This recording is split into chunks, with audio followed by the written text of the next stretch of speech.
thank you. That brings us to the time that the elders speak, and we got Stephen up. Stephen gets to speak. Yeah. What? Can you? Prayer again? You can I pray. think that's almost that. That Shirley was out of the room. I heard you. Danke, spécial. Je suis payé de quoi? Tu faisais ça. Ça m'a trouvé que de côté, il y a trois trucs. C'est niaisement. C'est just un payé, c'est switch. Step to confirmation. Das mi step to payé. So schedule. Come meia, minha esposa. A máquina come meia, surely, yet, wait, significant kosher, but still shit school, it's good, it's good, yeah. Today, I'm happy. You know, I was reading old paper, I don't know what year, maybe 2001, where we started drumming, you know, maybe longer than that. I remember Bob White, myself, Alec Quickersu, and I found that paper. So that's when we started drumming. They said there was only 30 drums that time. 30 drums. Today, just how many drums we got? 52, 60? You know, and I was reading that paper. And of course, I was in there. So anyway, I read it. Off white, you know, when we started. And today, look where we're at, you know. How many drums from here? How many good drums? And Louis 9-5, I mean, I'm Happy 9-5, Lawrence Finley, Mary Small Salmon, and all those people, you know. And they used to drum, you know. And one time I was down in Lapway, Idaho, at Powwow, and there was a picture of my dad, I mean, not my dad, but my mom, Louis 9-5, Happy 9-5, Lawrence Finley, and it said, on that thing it said, guess who? They didn't know who it was, you know. And I recognized them, and I told them, I remember when they used to go down there a long time ago. To drum down there, you know. They traveled, you know. People don't know when people travel, you know. All over the place, you know. Then I read someplace else, Fort Washakie. Fort Washakie was a flathead, you know. When I went down there, I didn't even know we had some flatheads. They call us flatheads. And I saw that big, you know, they had a big monument, you know. Things like that, you know. Later on, then you find out about that. And Johnny Arley and them went down to Washington, D.C. to have that chief, you know. He was a chief. First time I didn't think they were just pulling my leg, you know. Washakie was a flathead, you know. And when I went to the library, then I found out, you know, he was a flathead, you know. Washakies, you know. So today, you know, I guess we're all over the place, you know. You know, we went to different places years ago, traveled all over. I remember when Pete Beaverhead used to talk about it, you know. Dakotas and all those places, you know. And the other day we went up traveling over the mountain there, you know, where they used to go and hunting. our people, you know, fought the Blackfeet on top, you know. Yeah, a lot of stories. There's so many stories to talk about, you know, and talk about it all the time, you know. So people know, you know, that we were everywhere, you know. Big Beaverheads have said, you know, Ponderay Salish, you know, they were great fighters, you know, that they were friendly people, you know. That's what his story was, you know. No wonder that's where I come from. I'm a fighter. I joke. But, you know, things like that, we should talk about it, you know. Yeah. I'd like to know. There need a councilman here that's running. Just those, huh? I guess 150 will do it. You know, a long time ago, I used to come out and say what they're running for, you know, for the council, you know, what they're going to do for us. But this, I think this country is really in trouble, you know. I read the papers, I watch the newspapers, I'm not scared to say it, you know, the person, Trump, you know.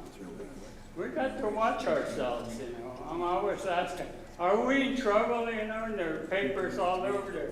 Even Charcos has a few things, you know. We got to watch ourselves, you know. We are Indian people. This is our country. We've been here for thousands and thousands of years, you know. And I don't know what he's trying to do, you know. Trying to raise hell with us, I guess, you know. And we should watch ourselves. You're councilmen, you know. You got to let us know, you know. Are we in trouble or what, you know? I don't want to just go home and watch cartoons, you know. As soon as I watch news, here he is, what he's going to do to us, you know. So I am scared, you know. I've been here on this here world for 86 years, you know. And I didn't think anything like this would happen, you know. They're changing everything around, you know. Pretty soon we'll have to pay for our hills. Pretty soon no more tribal payments, no more housings, you know. That's what I'm scared of, you know. I guess we should all be scared of it, you know. Protect ourselves, you know. I pray every day, I hope he doesn't bother us. That's what I'm scared of. This is our country. I'm sure they come through this world. A lot of us elders, you know, from a long time ago. I thought it was pretty rough then, you know. It's even worse today. So today, I'm still happy. I want to be happy, you know. We all want to be happy, you know. Talk about it. See what we could do, you know, about this thing. Probably nothing, you know. So today, I just want to talk about it. So today, it's a big day down the Longhouse too. I don't know, it's a big day, but they're going to send some people over, you know, from Washington to teach us how to talk Indian. Hell, we got people here that we know how to talk Indian. Here, we got our language, you know. I've been coaching for going on 23 years. You know, Shirley's been here a long time. Some of us teachers have been here a long time. They don't have to come and tell us how to teach, you know, if they're coming here. So I'm going to go down there and raise hell with them. Probably took me out of long. So anyway, that's all I want to say, and have a good day.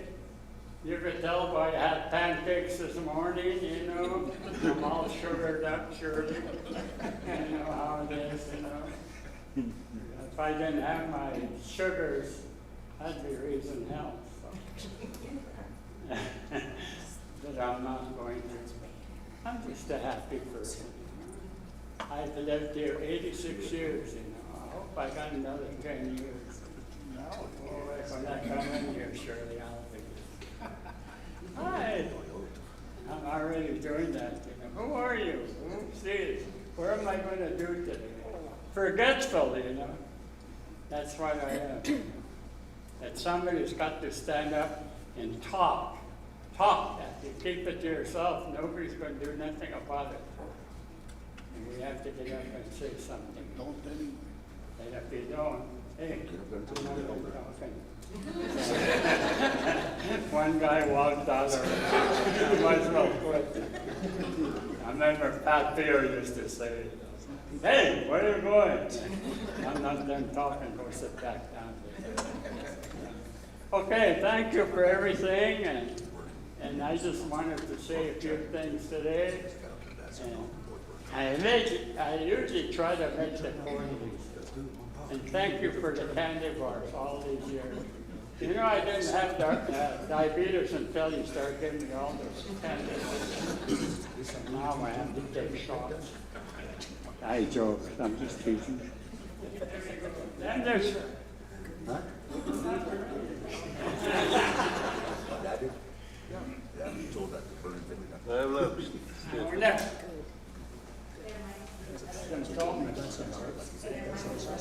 Yeah. Nothing to say, don't listen. We'll shake their cake till it's go around. There's some people that get up and talk and they shouldn't. Nothing to talk about.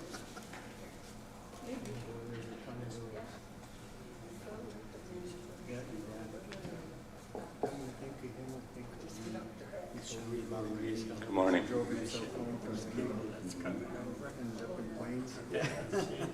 You going to go down there later? Mr. Chairman, members of the council, I thought a long time about coming up here this morning and addressing you, and I feel like I just needed to. Stephen raised some interesting points in terms of us being aware of what's going on. By way of a little bit of background of what I'm going to introduce, I haven't been here 86 years, I've been here 74.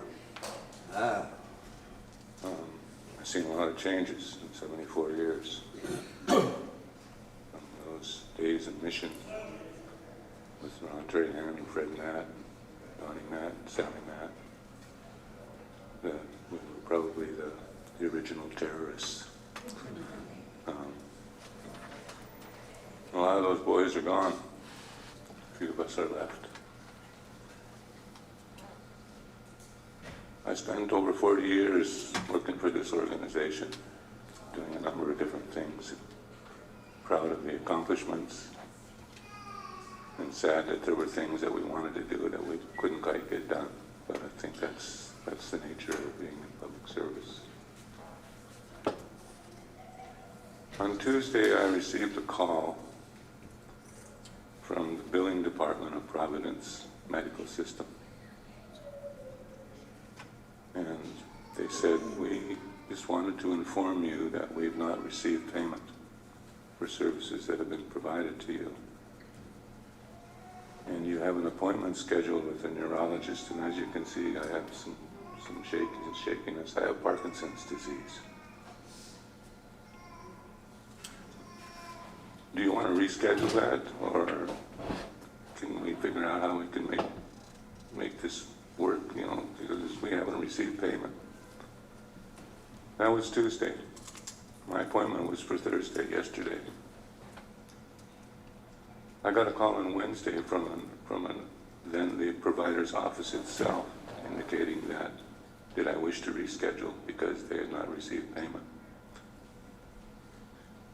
Payment for services that were provided 7 months ago. I took it upon myself then to figure out what I wanted to do.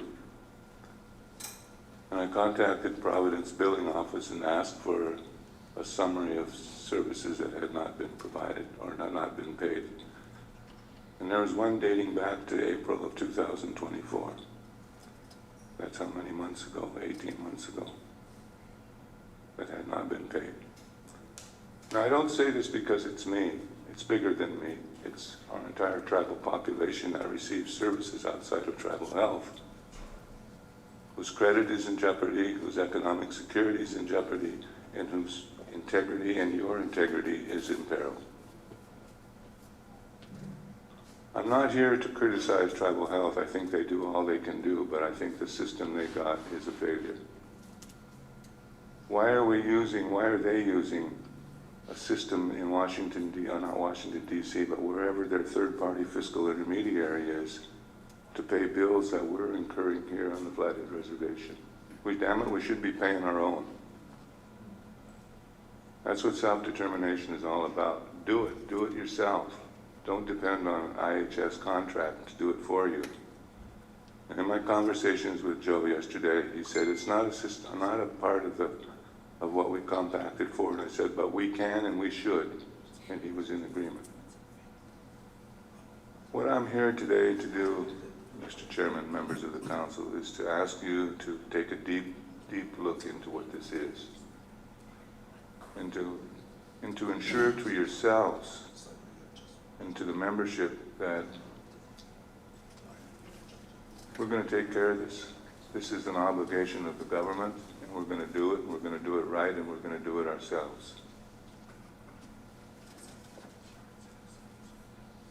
Again, I am not here to lay blame on anyone,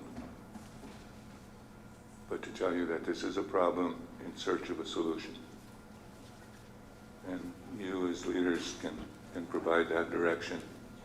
And if there's any way that I can be helpful in that, I'm here to do that, to the extent of my ability.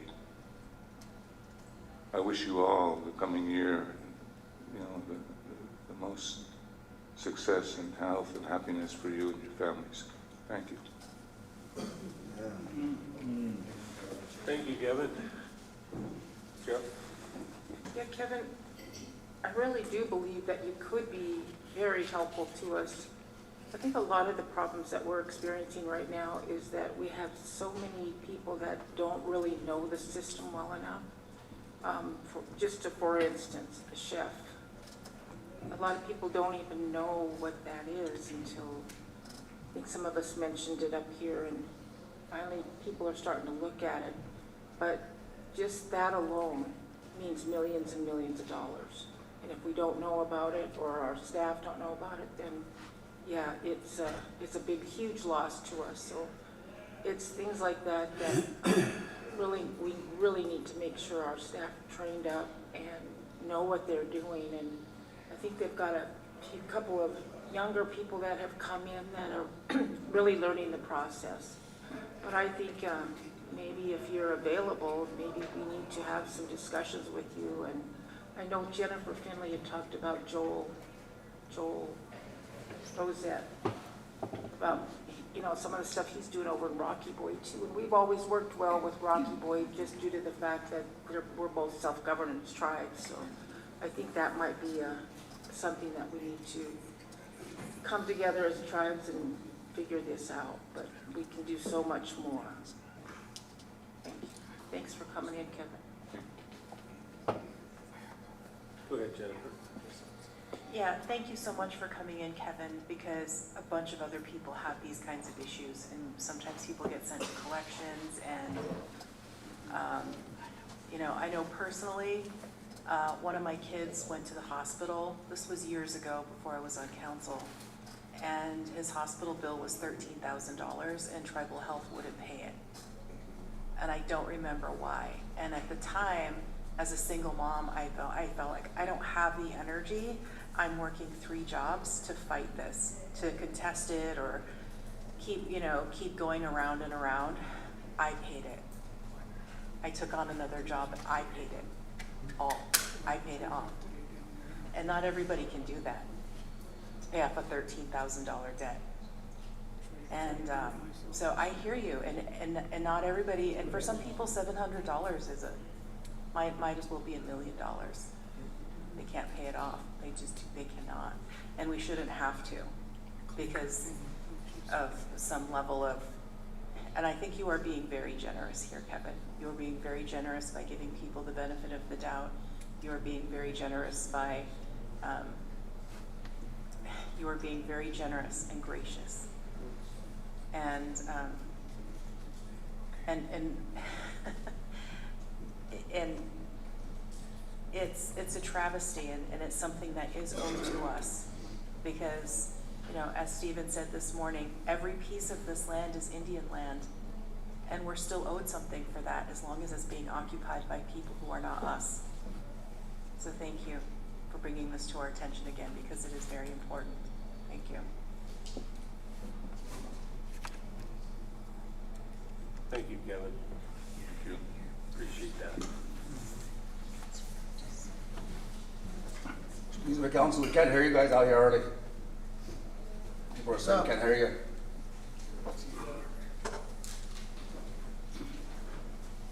Well, we'll turn it up.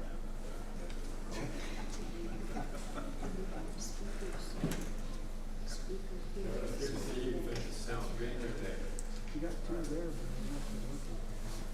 they're not plugged in. They're not plugged in.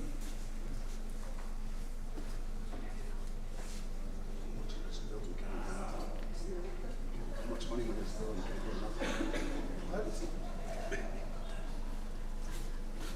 I know.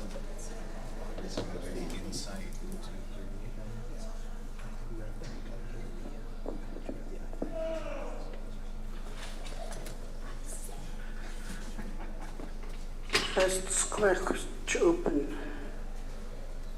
Just lempty look I couldn't suit a look yatlwa. Just in Piad Sikluat Richland yatlwa. Good morning, Tribal Council. I'm very happy to be here, and I give thanks to the Creator for helping me to be here. Anytime I can be around with the people makes me happy. Anytime that I can sing with the drum, with Yamansut, the #1 drum group, it makes me happy. I grew up knowing those songs that they sing. My dad was a part of their drum group of the ones that Stephen was talking about. And that's where I got the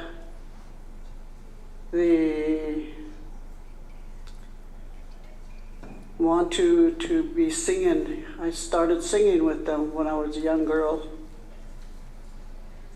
But I'm really glad that I'm here today.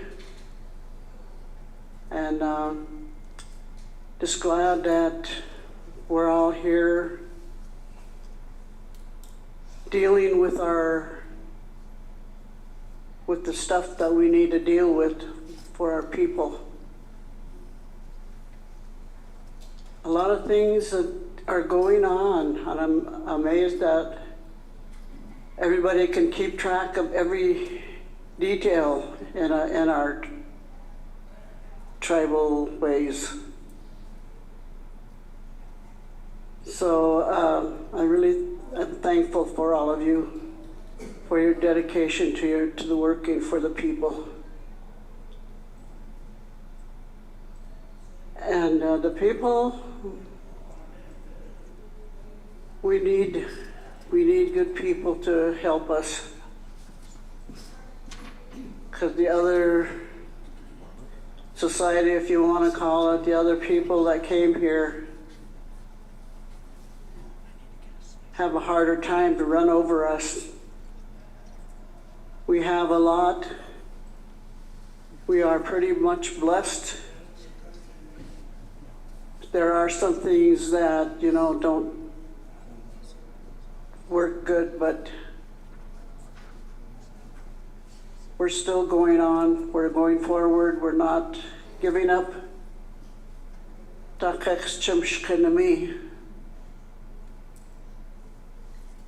And that's what our folks and our ancestors wanted, for us not to ever give up. Hang on to what we've got. Work hard Do your best. Koichimish. And right now, well, for many years, we didn't have any language classes. And then it started when the elders of that time in the 1970s were realizing that they were old, getting old. And they didn't want our language and our culture to just melt away and not be there anymore. So somehow it got started. We got the culture committees, and we're doing our best to keep our language going. It changes, it's been some changes, but not so bad. We've still got our culture, and it's not like it used to be, but it's still there. It's in our hearts, it's in our souls. Selish Kadispek Sanka. We aren't forgetting it. We're keeping it alive. We're doing our best to keep it alive. Sometimes money gets in the way, sometimes other issues gets in the way, but we don't quit. We keep on going. And I feel really blessed to be one of the language speakers. I grew up knowing the language along with English, but I like my language, and I've been working on the language at the Culture Committee for over 20 years. And now sometimes I find myself hard to find a word in English. Kind of escapes me for a little bit. But we have our inclusive immersion school for the little kids, and it's so cool to hear them speak. They can speak from their heart. And I know some of those kids, they're my little relatives. Not a lot of them, but a few of them. And that makes me glad. And our culture is doing good. We have people in the Culture Committee who are working hard to do some things for our culture. I'm there advising for the language, and that's a job I really cherish. It's a job that really means a lot to me. But I want to tell all the people and all the tribal council people, hang in there. Keep on doing what you're doing. Be proud of yourselves for where you're sitting and taking care of things for us, for all of us.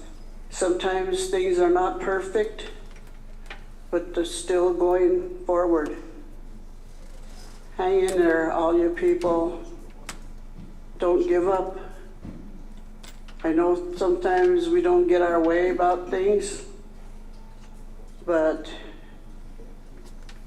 it'll turn out all right somewhere along the way.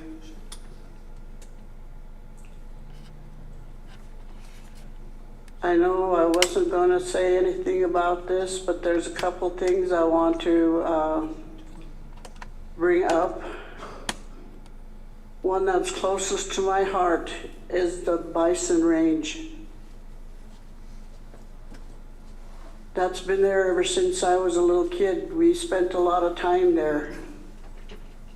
I got to see Big Medicine. Used to see him standing on the hill, his favorite hill. That was one of our reasons to go there, was to see him. And I really feel close to them. to the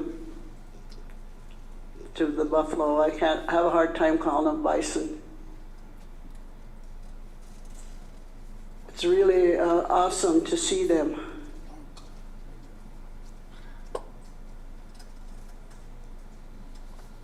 And I want to mention the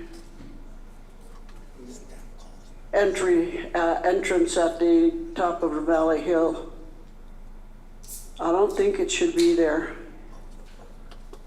I'm not the only one, but for some reason I don't think anyone makes any mention of it to the tribal council. I don't want that entryway there. I believe it's too dangerous. Highway 93 is a dangerous highway. Well, the drivers that go on it are dangerous. Especially in the wintertime when we have ice and snow and the people want to turn off there. How are they going to keep from sliding around and into each other? In the summertime, there's all so many people. The traffic is horrible.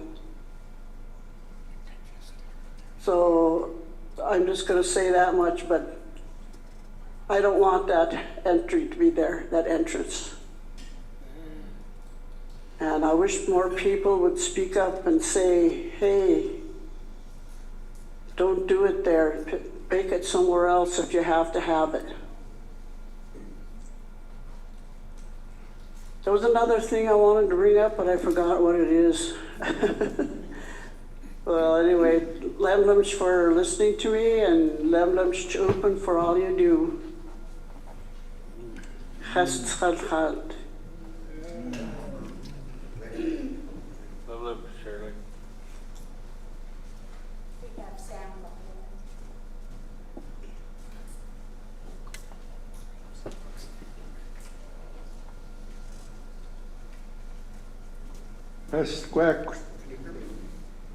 Hesquek special. Hesquek. Hesputem to Salation Kodamis.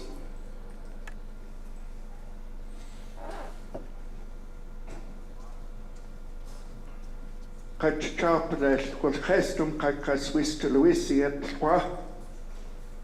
Kaya cochil. Cacas in hustaxe to la in Caligo Oxton. You know that this kind of want to remind us younger ones, such as myself, to honor our Salish way of life.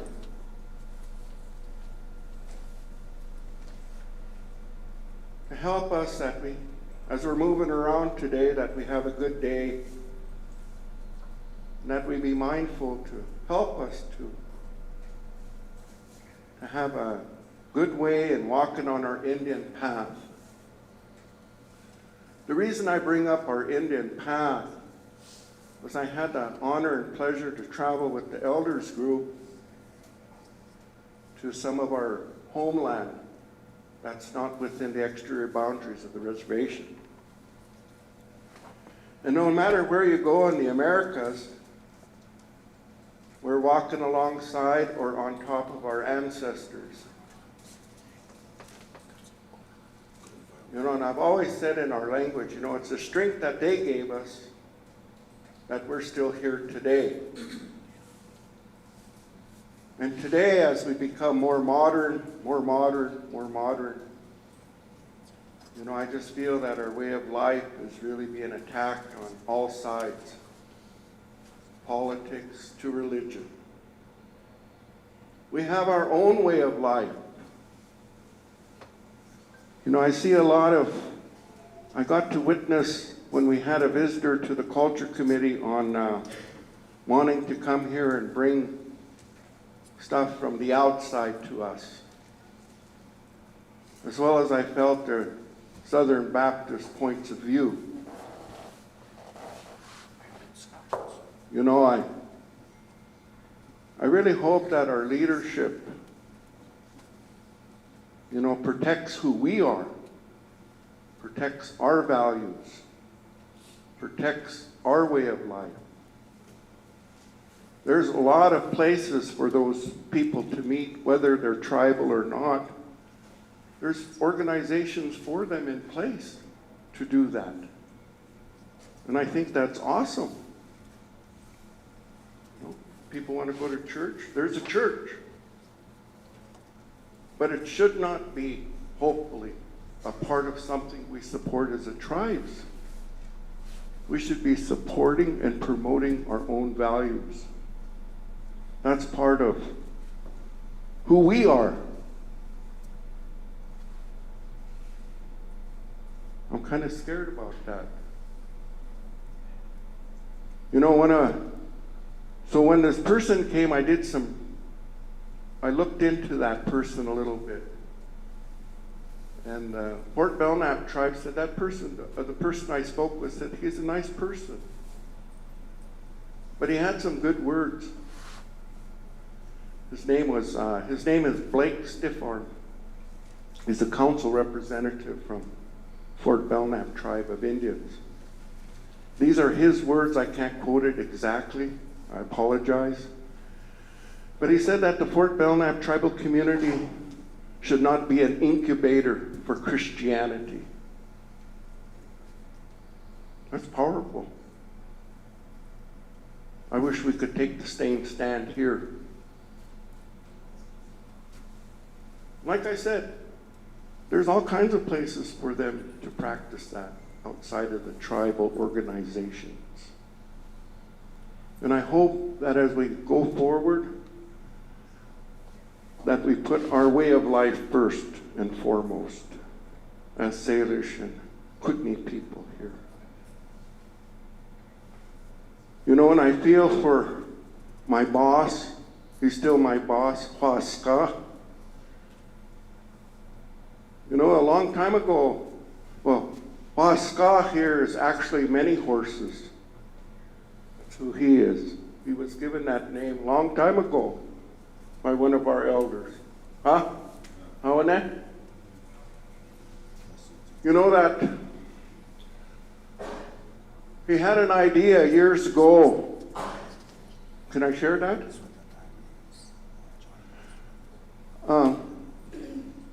That's the other thing. I try to make sure I say things respectfully and ask people what they said, you know, and I'm going to repeat what they say. He said that we should be taking a % out of our enterprises,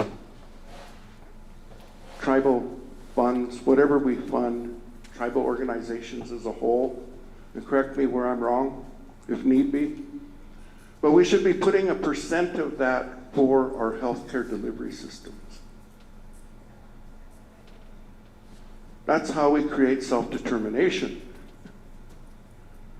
By taking pools of that money instead of for this or that we're putting it to the healthcare needs of our beneficiaries, especially our tribal people. You know, and I really wish that we could kind of move in that direction where we are taking a pool of revenue, a small stream, to put into the tribal health delivery system. I think that would be awesome. Is that kind of right? Close. He said close. You know, I'm not him, he's been around, he knows what he's talking about in regards to a lot of those things, those issues. Anyway, the last thing I want to bring up is, because I brought it up before, I brought up that I felt that it would be nice to honor the flag we have and to move forward with possibly finding one that is more inclusive of the 3 tribes here. I was hopeful that our leadership would bring that to the culture committees and to the elders committees and see what their input would be before doing anything. No disrespect to our seal, But for myself, I feel that, you know, our way of life, we have respect for everybody, and I just don't feel that that's inclusive. And I really feel that it should be coming from our culture committees to decide whether or not they want to keep the existing flag, or whether they feel that, you know, there could possibly be a change in the future. It doesn't have to happen overnight. You know, it was just a suggestion. You know, so it seemed to kind of grow in a life of its own from there. So anyway, I thank you for your time. I appreciate you. And I appreciate the one person that's running for tribal council that actually took the time to come down and visit the elders committee on Wednesday. And that's nobody that's sitting over here. All right, Lemler. Thank you, Sam. Any other elders?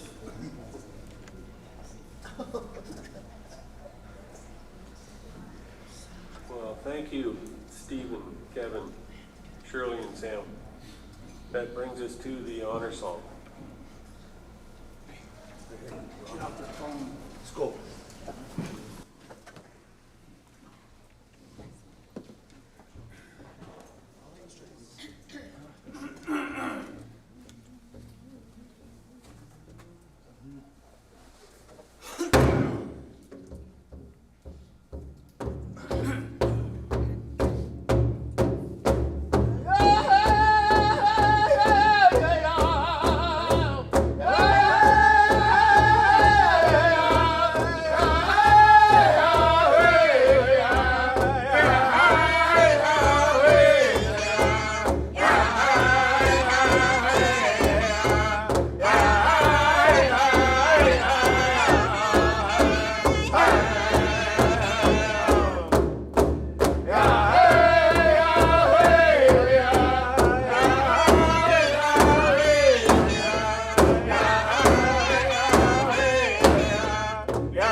thank you, Yaman, too. We'll take a short break, and anybody that wants to sign up to speak from the audience, please, see Jennifer. Tom? Yeah, thank you, Chair. I want to remind everybody, if there's anybody that wants to vote today, Jay Blue back there can go see him. You can do your absentee voting. Anybody wants to get their booster shots or flu shots, go outside. Take care of that too. So, thank you, Mr. Chair. And there might be some breakfast left. You missed breakfast. So, a short break. Please sign up. Lemon up, Strum. Do we still need a sticker here? I voted. Art. The language. Oh, good.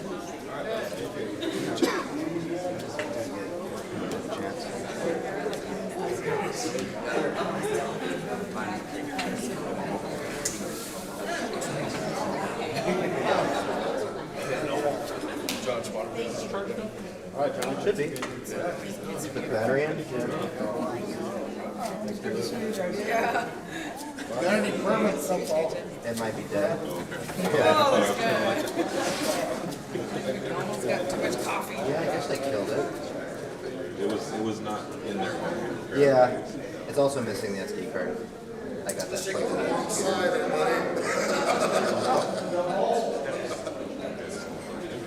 No, I just had to put the battery. What's going on over here? Back in. Just shaking the council stands. Oh. No, I can go grab the SD card though. If anybody needs to ride, Still? yeah, still. Where's it at? The ballroom? Yeah. It's up third floor. Just go past the Adams Center up there. Next building. Hold up, Seat hold a couple of 40 cents. We can go in there and do whatever. No. Down the back. Too late. Watch my shows. My selfies and stuff. I don't see it. As long as the tribe's paying for it, I'm all up for it. How you doing? Yes. Still moving. Remember your mom has tiny Robert sister. No, no, my mom.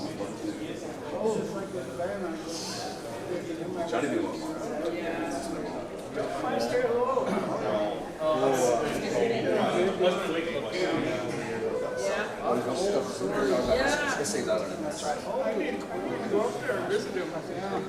That's, Jay said that's your favorite part of driving him for all of his appointments. Is he's all sorts of stories.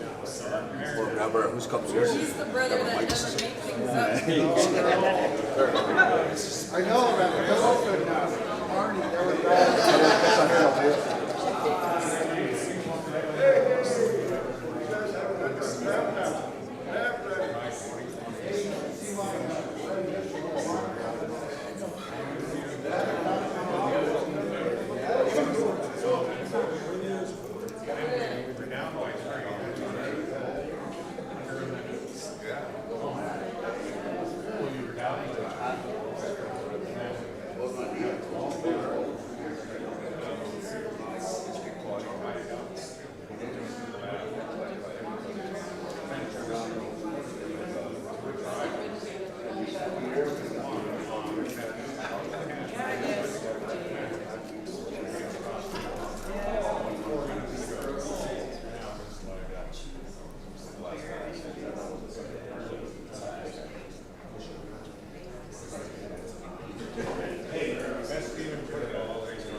My business.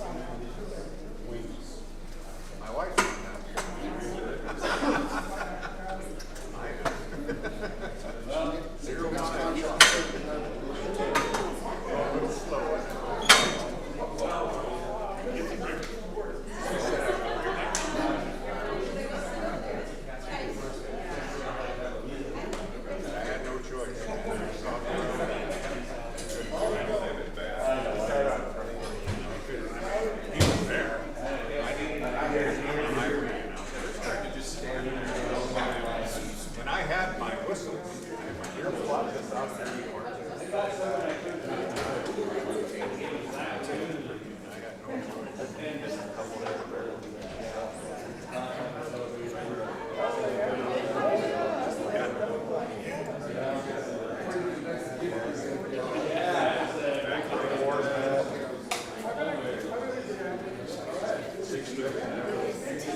Downtown Pulse was bad.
I'll grab some coffee.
Let's come back to order and we'll get on with our program. Hello. We're at that stage where the floor will be open to the membership to speak, and Alyssa, you're first.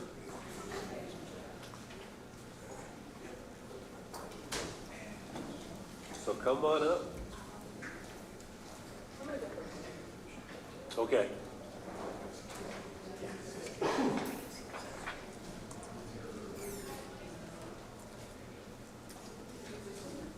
Yeah. Squicks, council, and everyone else here. Can you hear me? Is this okay? My name is Jara Stewart, and I was born and raised in Mission, Montana, and I'm here to thank council for their support. About a month or two ago, we came in asking for some support for my daughter to represent us on a national level. And so I'm here with my daughter, Alyssa Schock, and her husband, Ryan Schock, and a business partner, Ann Martin. And so what we'd like to do is do an update from this national presentation that she participated in. And so Alyssa was, she won the Mrs. Montana title. And so she went to nationals to represent us as a member of our tribe on a national level for MMIW. And so I'm going to read this little thing that was presented on a national level, and so it brought awareness of this issue to a lot of other sisters, Native and non-Native, and so it was quite an educational feat on a national level to present this. Okay, so you ready? Okay. This dress and red hand over the mouth represents a symbol of the growing missing and murdered Indigenous women in Montana. It stands for the widespread crisis of all the missing sisters whose voices were not heard. It stands for the oppression and subjugation of Native American women who are disproportionately affected by violence, disappearances, and murders. It stands for the silence of the media and law enforcement in the midst of this crisis.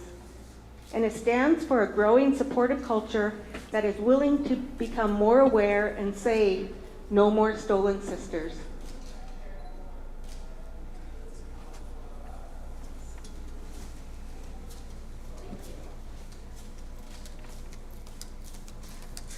Thank you. As my mom said, I am the current Mrs. Montana 2025, and I'm so excited to be here. Like she said, I was here a couple months ago, and the tribe was one of my amazing sponsors that helped put this together.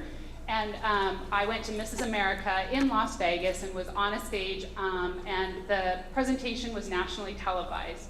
And so this costume, and we're calling it a costume, and I know I'm going to talk about that too because it is called a state costume. But in Mrs. America, every candidate that comes brings something that represents their state, and the title is called a state costume. So for example, Florida brings a flower and the sunshine. I think Virginia brought Johnny Appleseed. Of course, Idaho, they did not bring potatoes, they got a golf resort. So lots of fun, whimsical costumes appeared. And we have a couple of weeks of rehearsal down there. And we're rehearsing, we're doing our statements, everybody's talking about all the fun things. And you heard the statement that my mom read, and when I got up and read my statement, not in costume, not in my red, there was total silence in the room. And it was just the women, just the candidates that were representing. And I'm sorry, I'm talking to everybody. Total silence. And they said, wow, you brought a statement. And there were so many questions, and I have so many stories to tell you about things that the women said. So everyone brings a platform, and we talk about our platforms, we talk about it to each other, we talk about it at our state level. Every appearance we make, we get an opportunity to talk about what matters.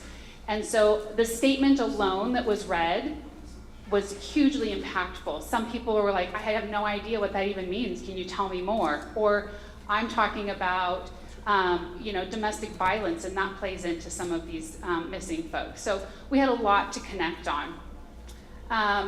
And so not only did I wear this costume, but my daughter is Miss Montana as well, and so she also wore this on stage. So it got double kind of show, and it was really cool for both of us to have that. Lola, my daughter Lola, she actually designed this. Here's the original that I wanted to show you. So this was kind of her idea. And she graduated. She would be here if she could, but she's a freshman in Honolulu, Hawaii. So she's there, and she would have loved to show you this.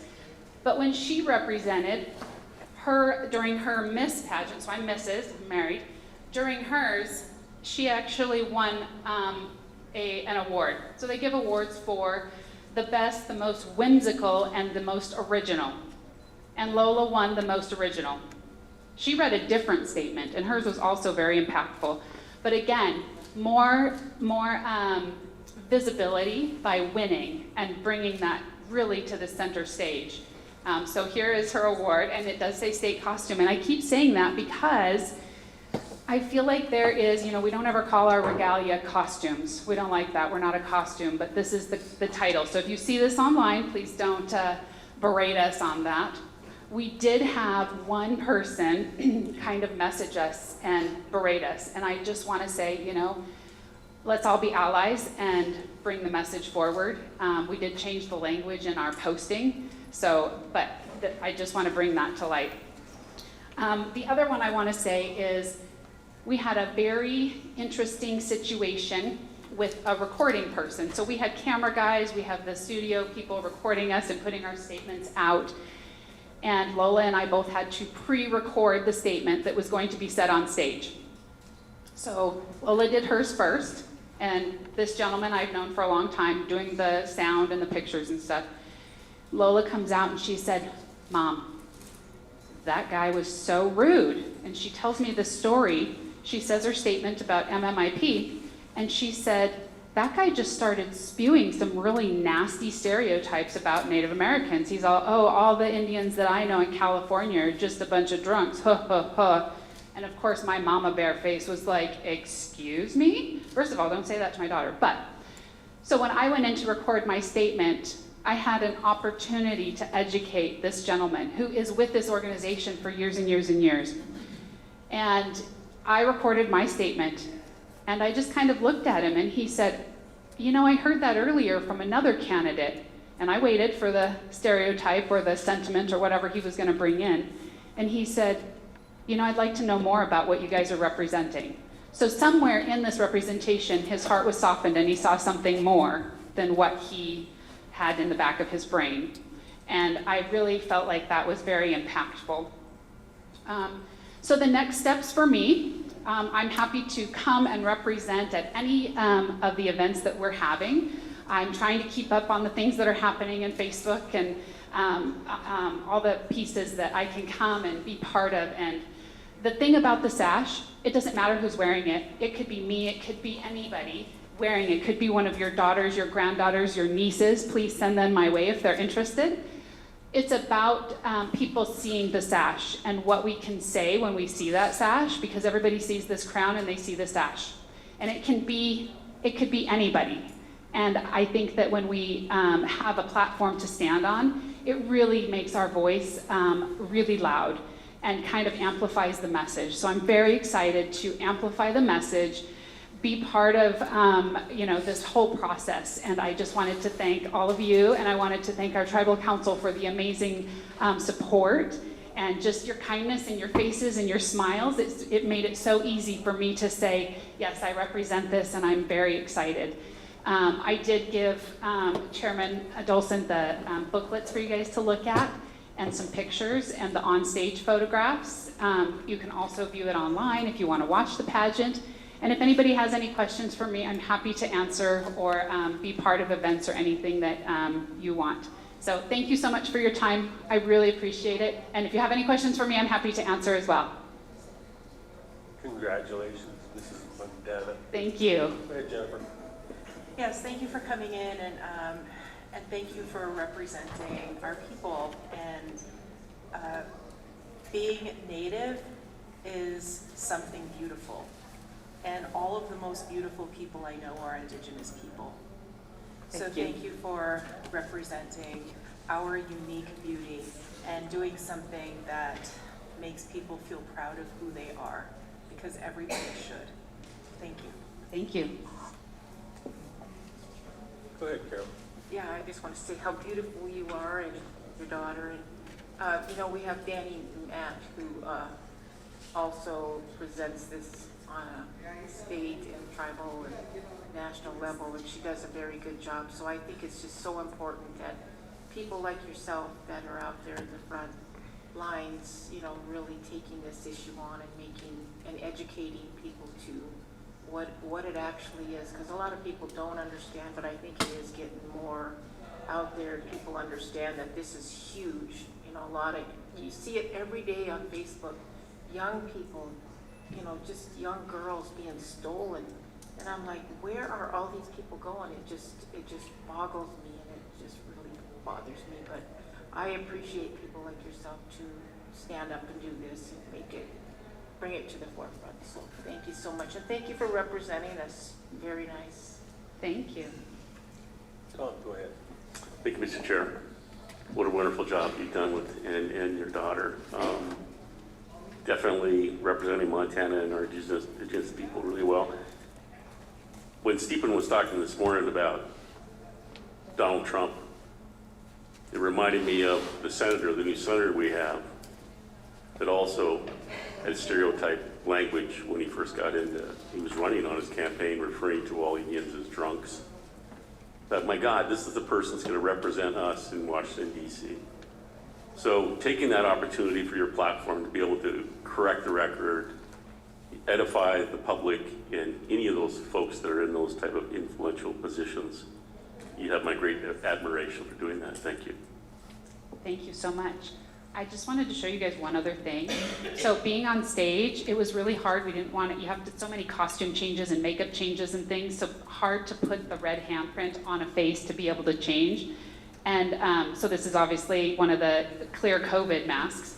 But my business partner, she searched for a long time and tried to find something that would stick, that would have some texture. And I don't know, I think this is kind of a cool idea for an event. Like, you know, you get to a MMIP event and everybody wants to put their handprint on, but then it's like, oh, now my hand's red and I have this problem. But I don't know, how can we do something cool like this for a sticker? So that was my only other, like, somebody take that and run. Oh, Cindy, should I take it out to Cindy? Oh, that's a good idea. I'll take it out to Cindy. Good idea, thanks, Carol. I don't know. Thank you, Alyssa. Thank you so much.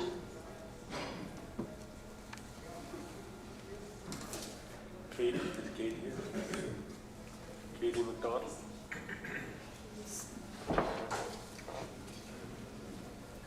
Which way did she go?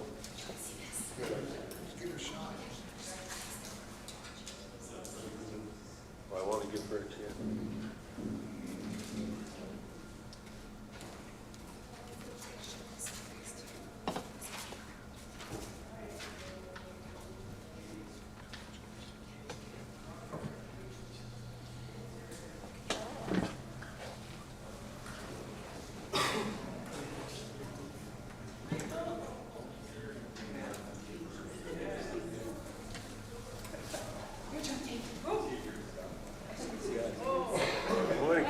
Welcome. You were busy. I guess, yeah, I was getting my A1C check.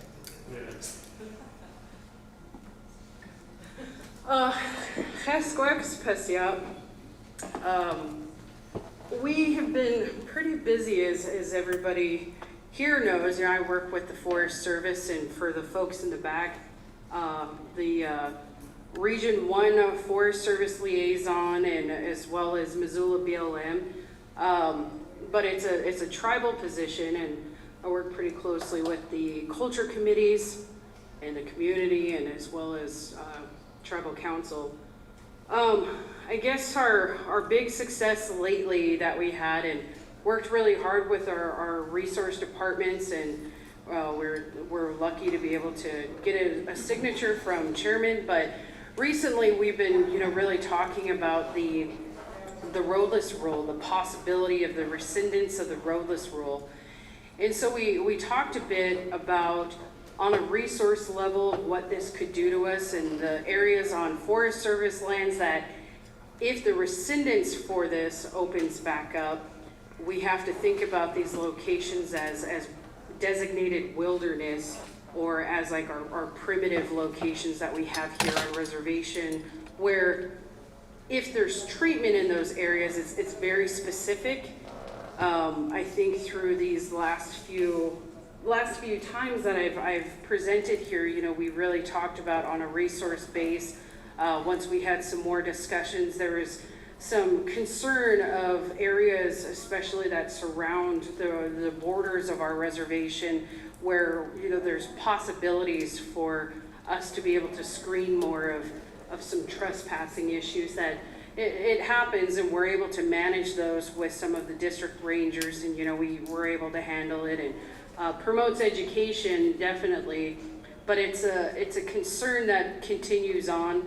You know, we talk about our limits of our resources and trying to get membership more familiar with off-reservation locations where we can continue to harvest and hunt on properties that we need to.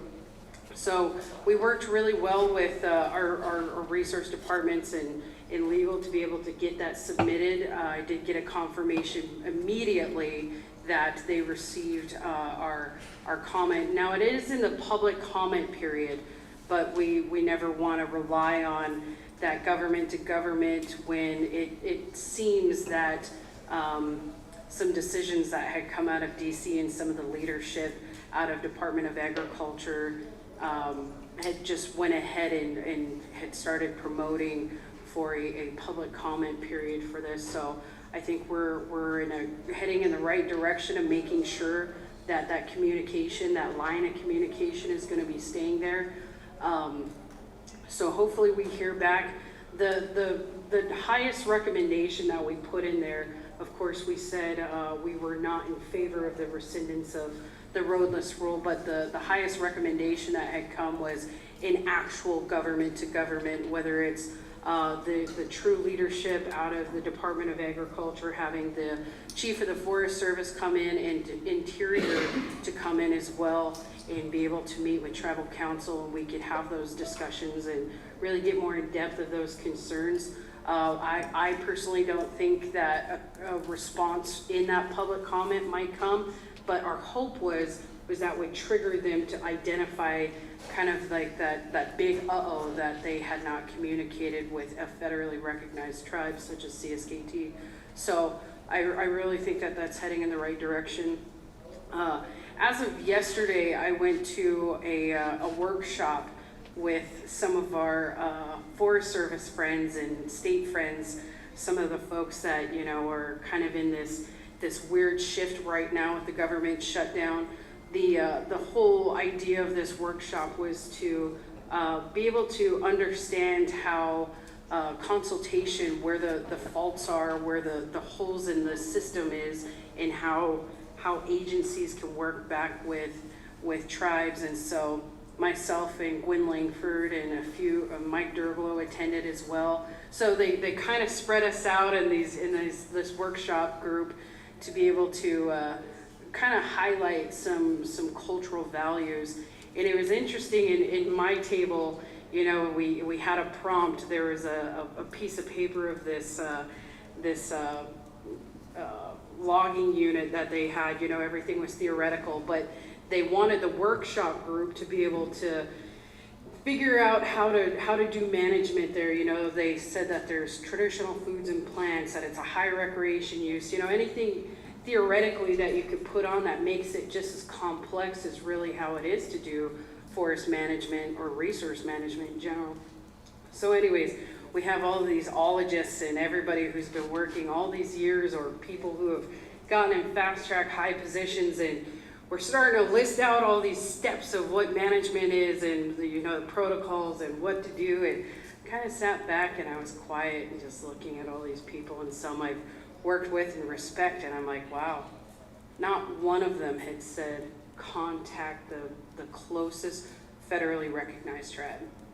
So I kind of stopped and I said, you know, I just want to put this out there. I said, I respect you all, and I know we all are professionals and we do what we got to do, and sometimes management comes fast, sometimes it's triage and we got to do what we got to do, especially when wildfires come. But I said, I'm a little disappointed none of you guys brought up you got to contact a tribe.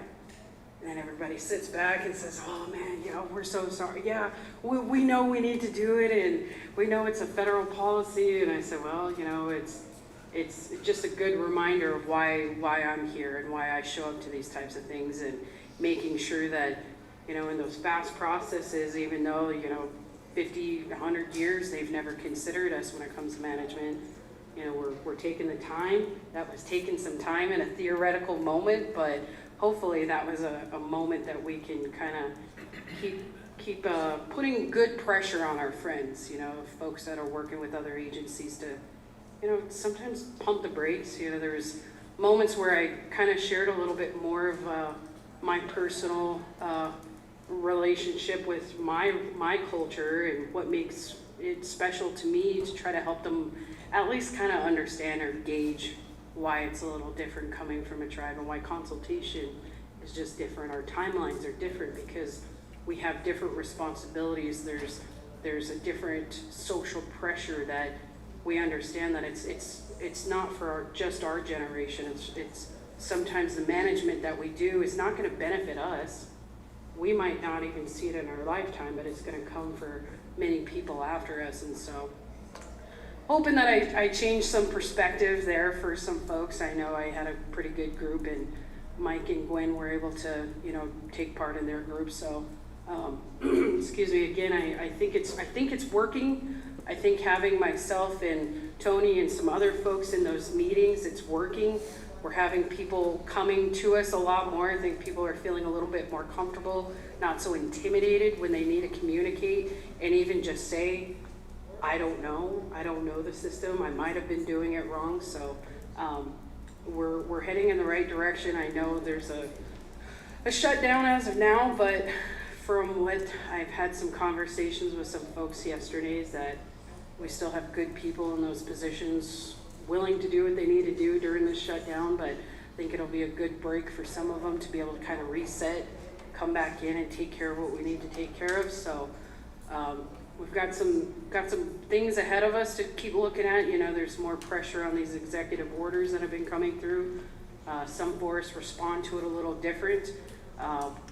Here soon, we'll keep diving more into Lolo National Forest, updating their forest management plan. We've got a few folks that are going to be coming in, keep doing what we got to do. We do have some NGOs coming in on Monday in the afternoon. I sent out an invite. It's open at 1 p.m. to come down to our office out there at Kicking Horse. There's some pieces of legislation where, it's beneficial.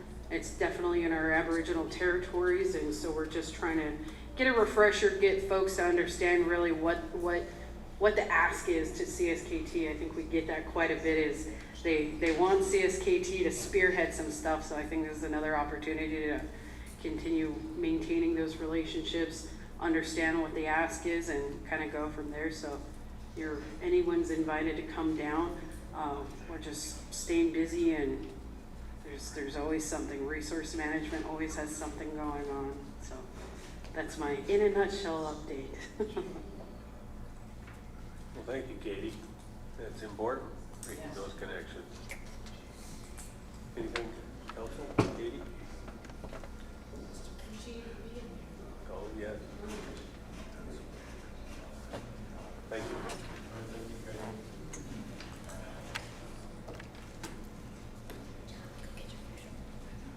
Sam, you're up next.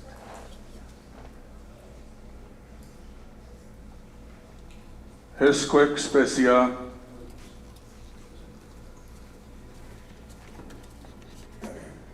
Well, I come to quarterly because if I didn't do it, I wouldn't be doing my due diligence, according to Mark Thompson. I think he was my inspiration of giving me my final decision of whether or not I was going to run for office again. So hats off to Mark Thompson, who's retired meat cutter of Super One Foods, tribal member.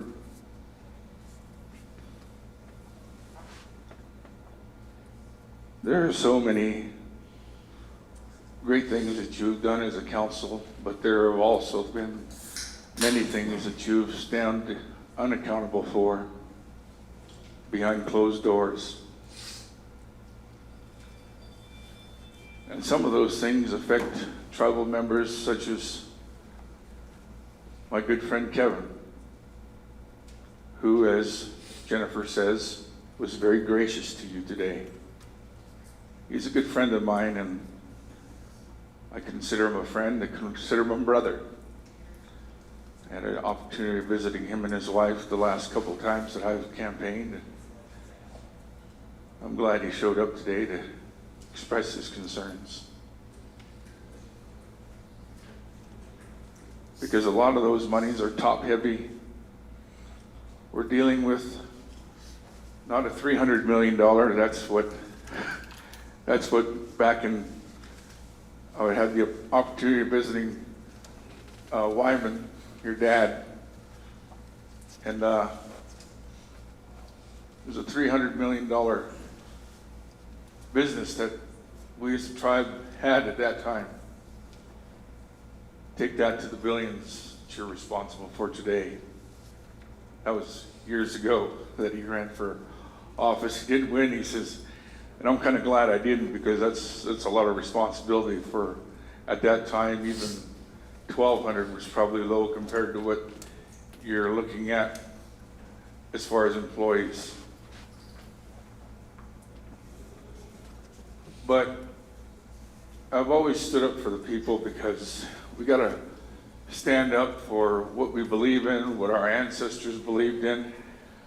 I believe, like just was spoken about the flag, all these issues come to my ear when I'm out campaigning, and why are we changing the flag? And, you know, again,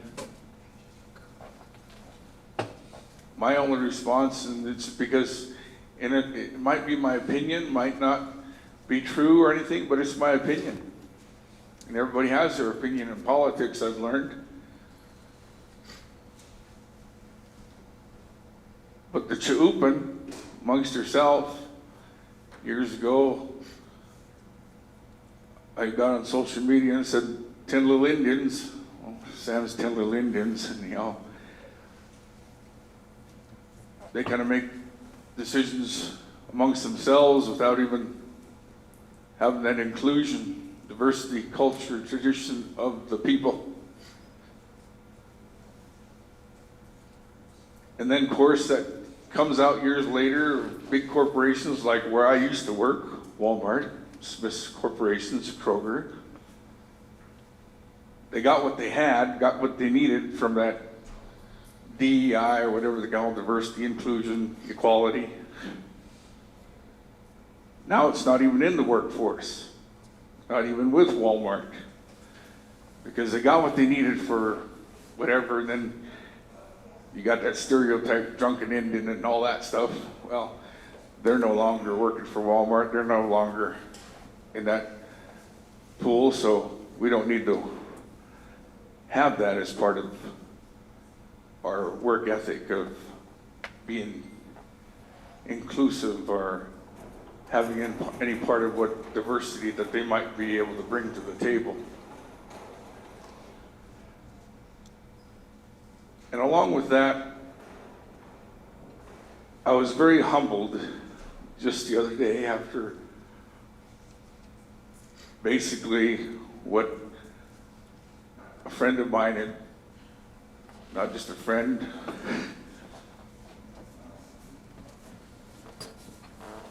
my wife, about how I can't undercut certain things of any council member. And yeah, she's not a tribal member, but she stands by my side. That's why I got her on my campaign poster, because with a good man is a good woman, with a good woman is a good man.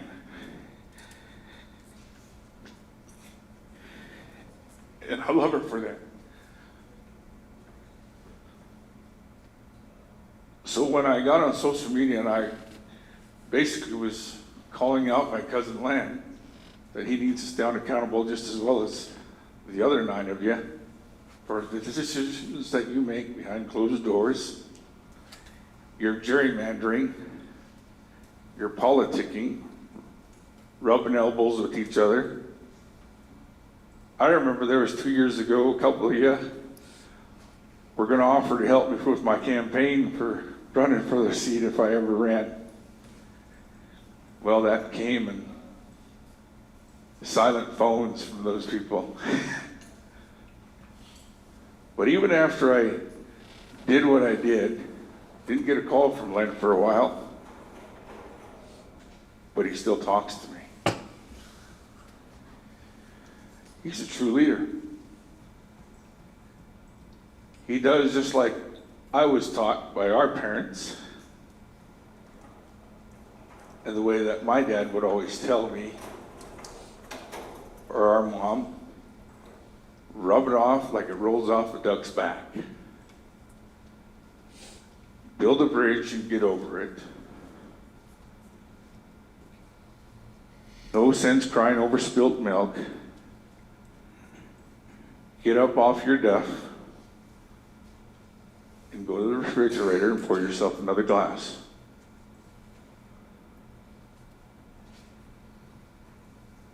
I love my people, and that includes you. I love all of you. But there comes a time and a place where we need to stand up, be sovereign, self-determination.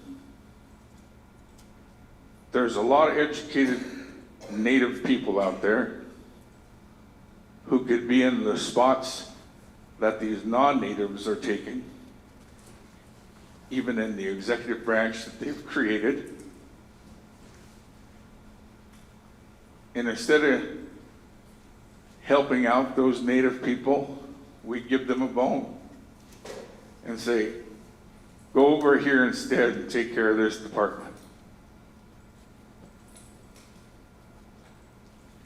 If there's one of those executives that I have anything good to say about it, it's Mr. Inikashola, because my cousin said, you can't lose a good man like that because he actually listens to the elders. Because his dad was there, Tony. I was there for a lot of years, but then I became part of the corporate world. But at the same time that I was part of the corporate world, I still loved my people, and I still stood up for those people like Mark Thompson said. And that's why I say, if I wasn't here to do my due diligence and standing up for them and their concerns, like I stood up for my aunt, who I was doing my due diligence as a candidate to be nice and courteous even to my relative, to want to have permission to put signs up for my campaign.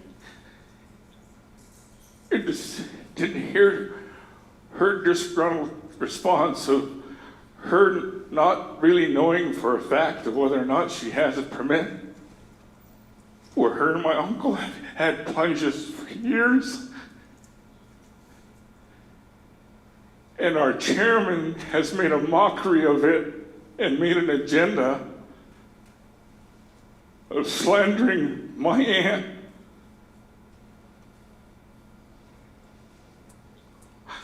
I'm proud of her for being here today, because you want to hear something from her, you go to the horse's mouth, my dad and mom would say. You don't make up a story for whatever she might have said or whatever he may have said.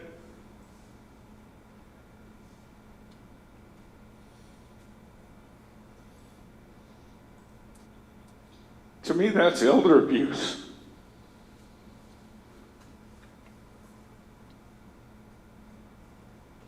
That's disrespect for an elder. Then all of a sudden, after all the years, her and Uncle Leroy, and even after Uncle Leroy, my cousin steps up to the plate and is helping her mother.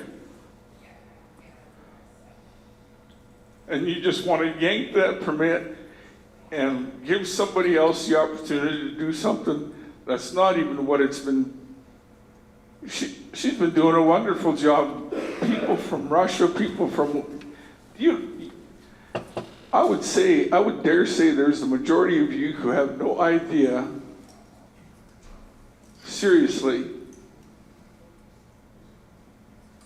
of what it is about cleansing in the baths, let alone the sweat house. I would dare say that the majority of you have no idea what that really entails. Us full-bloods, like my cousin Nancy Grant said, are forgotten. They don't want to listen to us no more. That's why a lot of people don't get out and vote anymore. Because Chilpin does whatever they're going to do behind closed doors.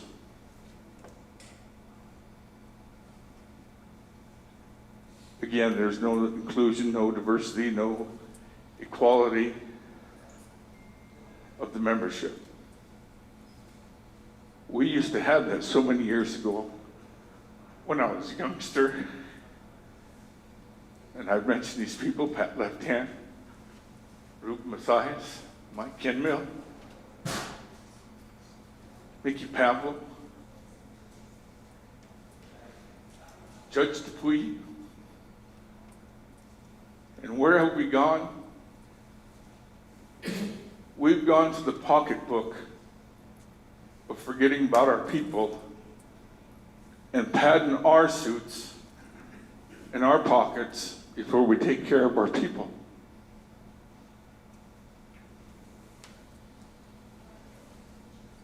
The way I was raised, and I was raised in poverty, no different than my relatives. Our parents would take their shirt off their back, and they still do it today. I still do it today.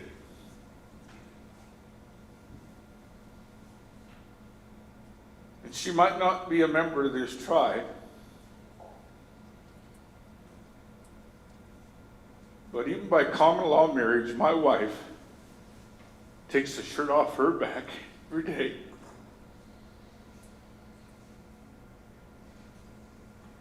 And a lot of that she gives compliment to our dad. She loved her dad because she's seen what he did. She's seen what he did because of the fact that I took care of him the last 4 years of his life, raising our grandson. My grandson knows who his Tupi is. Not by blood, but Deshane Lopez is Deshane Lopez Barnacle.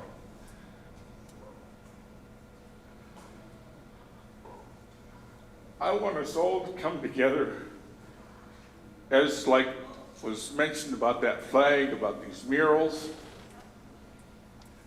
The Salish, Kalispel, Kasanka people. We are one. We need to stand together as one. Yes, we all have differences. We all have our own agendas, but we need to come to a consensus, a compromise, not for the betterment of the Chilpin, but for the betterment of the Confederated Salish Kootenai Ponderay people of the Flathead Indian Reservation here in northwestern Montana. Otherwise, Trumpster is going to basically continue to make you Trumpsters and do the same exact thing that he's doing to the government and you're doing to your own people. You don't need to follow suit of that toupee guy. You don't need to follow suit of all the gerrymandering that he's creating chaos throughout all the world for your reservation here in northwestern Montana.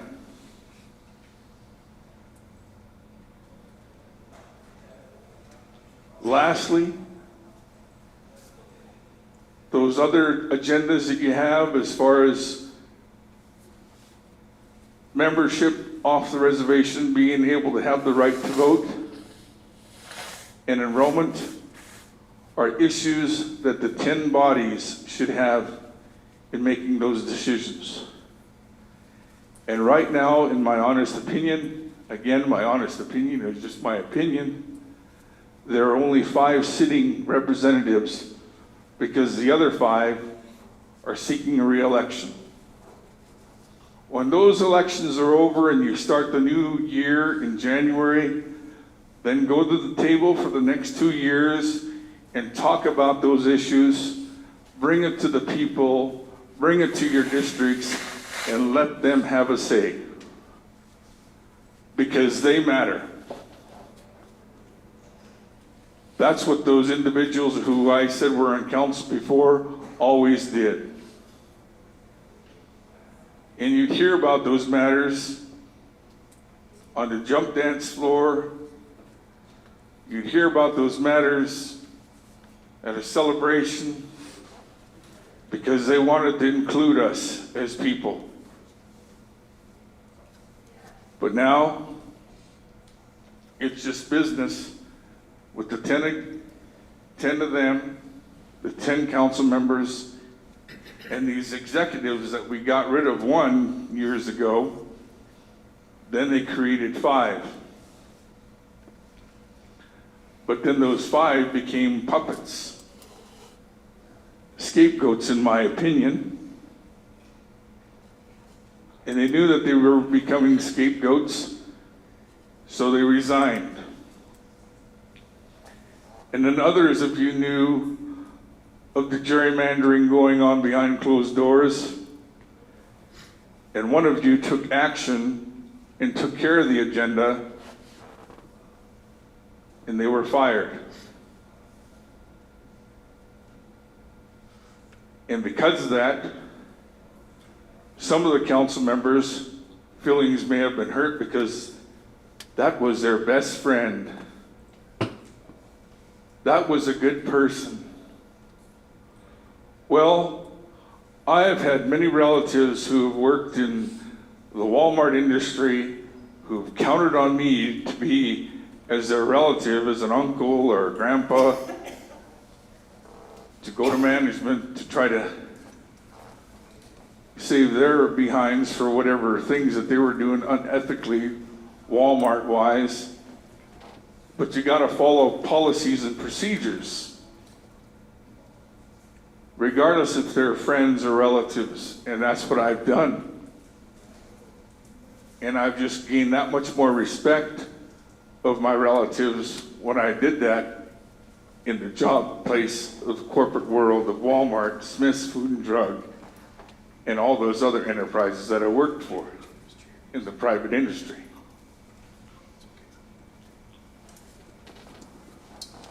We are too top heavy, paying all these executives even more than the chairman makes.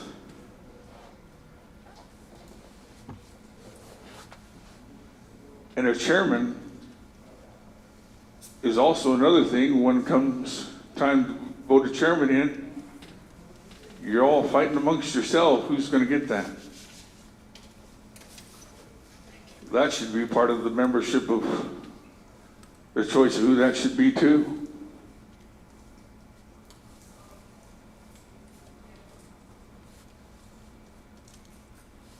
I'm just stating my stance on a lot of these things because a lot of these things are things that concern the people. And as Mark Thompson in the last of his conversation said, you speak from the heart like your dad did. And that's what I love about you. Keep doing what you're doing, Sam. Thank you for your time. And he left my table at Elmer's Restaurant with my grandson in Coeur d'Alene, Idaho. And it brought tears to my grandson's eyes. And said, they really know who you are, huh, Grandpa? Just like I know you. I said, yeah. And that's where I made my decision with my grandson there across from my side and said, Kakaputnam, my mom and dad were here today, and they spoke through Mark Thompson. Grandpa's running for office, and hopefully I win this time, because the people need to be heard again. Like those three listened to their people. Those people were just as level-headed as any of us could ever be, because even in poverty times, they gave the shirt off their back. They did what they could for their people. Bills like what Kevin's talking about wouldn't be coming to him. And if his idea of what was spoken was an idea that he had and was almost close to mark of what his idea was, could help us, I'd hope we'd try to figure that out and sit down with a knowledgeable man like himself. Thank you, and thank you, membership, for your time. May God bless you, and may God bless the Confederated Sailors and Coot Ponderay people here on the Flathead Indian Reservation in the great northwestern Montana. I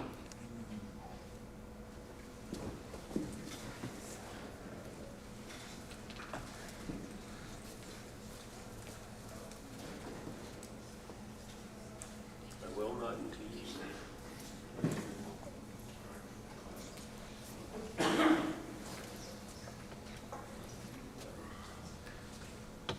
Thank you, Sam.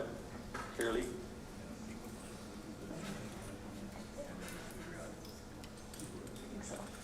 I think on. Kisuk Whitlam, good morning. So great to be home and to be able to be here today. I'm definitely speaking as a tribal member and not in an official capacity at whatever at all. We've heard a lot today about people talking about sovereignty and about self-determination, and I just wanted to take the opportunity to say that there are many streams in which ways that we can do this, and one of the strongest that we have is participating with the nation-to-nation relationship through tribal consultation. And we do have a lot of really great, strong tribal folks in many of the agencies. I personally know many of them, and we do have a strong voice right now. It's tough times, and we know there's a lot of things being done that are trying to take away a lot of our rights. But just so you know, we do have, I personally know throughout Interior, throughout the Department of Transportation, throughout the Department of Commerce itself within our 12 bureaus, and within the Treasury, within education, we have so many strong Native people. We send out, as by law, we have to, do everything through a letter. I try to keep you guys apprised on everything that I can about things that are happening where you can participate. Again, speaking personally as a tribal member to the tribal council. The response, oftentimes we don't get a lot of tribal participation, which, as I'm hearing today, even through Katie's presentation, when she's talking about how important it is that engagement occurs at the agency that she's working with, please exercise the rights that you guys have to strengthen that relationship at the national level and participate when it's offered in any of those dialogues. And again, I'm saying this as a tribal member in a way for you all to exercise the rights that you have. Thank you. Thank you, Caroline.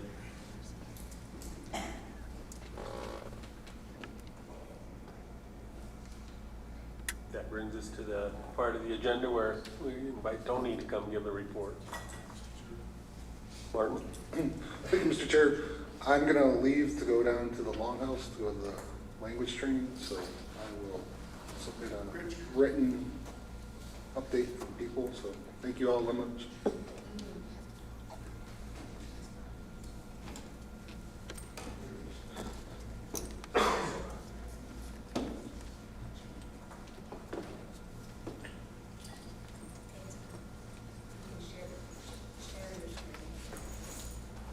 Is that Sharon, is there? Yes, we need to go on the speed line.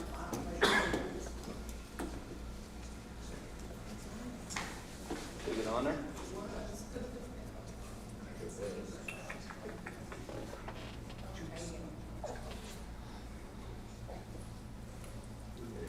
Good? Yeah.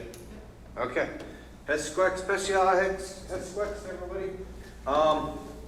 My name is Tony Cashola Jr. I am the Director of Tribal Resource Management for the tribe.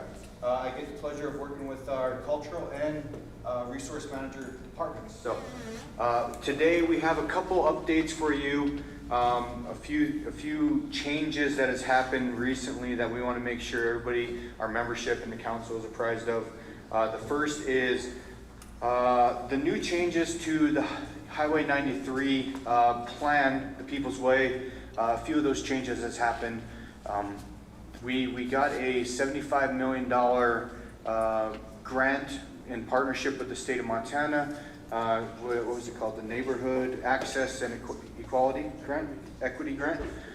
That grant came, that was able to fund about 80% of the project that we wanted to do. And that was cut back significantly. And so Scott and his team has been doing some great work and working with the state of Montana to figure out what sections of this project can still be funded. And we wanted to make sure we had a say in the prioritization of those areas also. So do you want to go over some of the changes or what now is funded?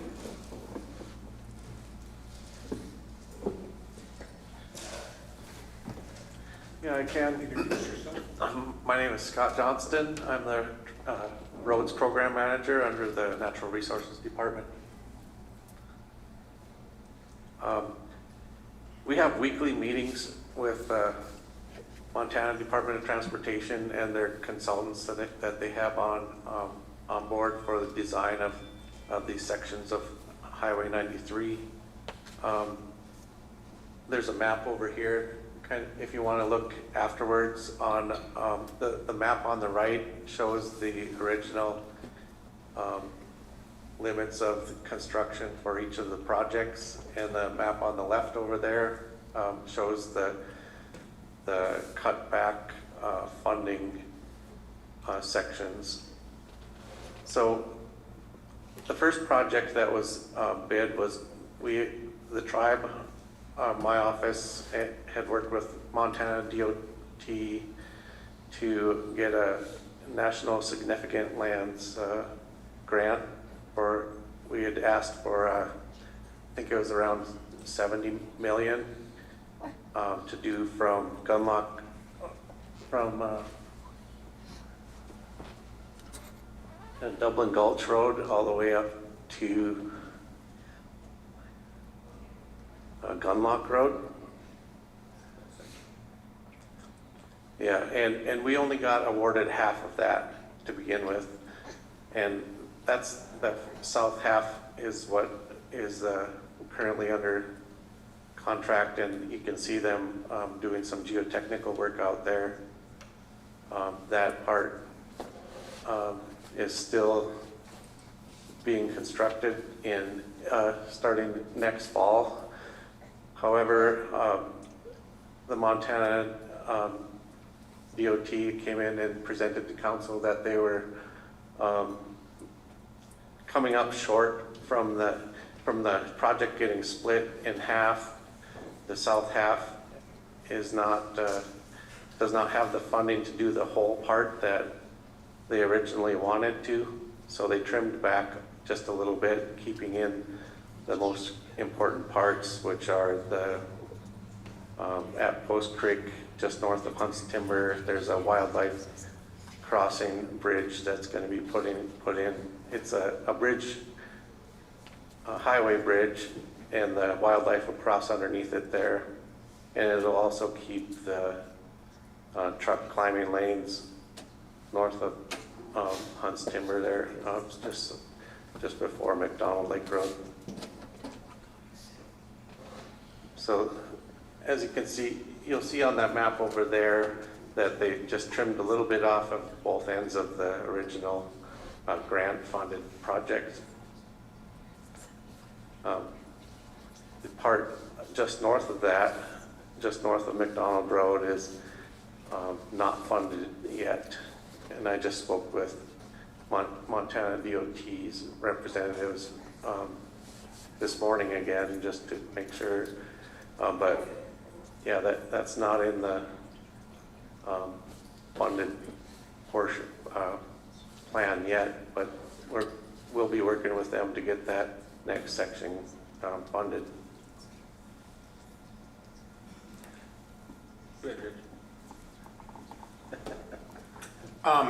Thank you, Mr. Chair and members of the council, and for the people that don't know me in the back. My name is Rich Jansen Jr. I'm the department head of natural resources. I just wanted to give some more information on the projects that we, as the Salish and Kootenai Tribes Natural Resources Department, were responsible for applying for these funds And we were awarded these funds. So it was up to us to get this done. And then the state came in and piggybacked and provided some matching funds to get these dollars towards the highway, as well as the Federal Highways Administration. The 78 million that we lost was part of the big beautiful bill cutback. So I wanted to make that clear to everybody out there that we did lose that money based on that big bad bill. So that's, if you can tell the people out there to push your senators to get that money back, that might be a good thing. So I just wanted to make that clear for everybody. Yeah, thanks, Rich. So looking at this, you know, obviously we would love to have the whole section funded and the highway improved all the way through our reservation. But as of right now, with that cutback, we've had to make some changes and some alterations to the project scope. But keep in mind, I mean, the major things we wanted to see done and continue to be done was the bridge over Post Creek area. We wanted to see that still go in to allow for wildlife to underpass it.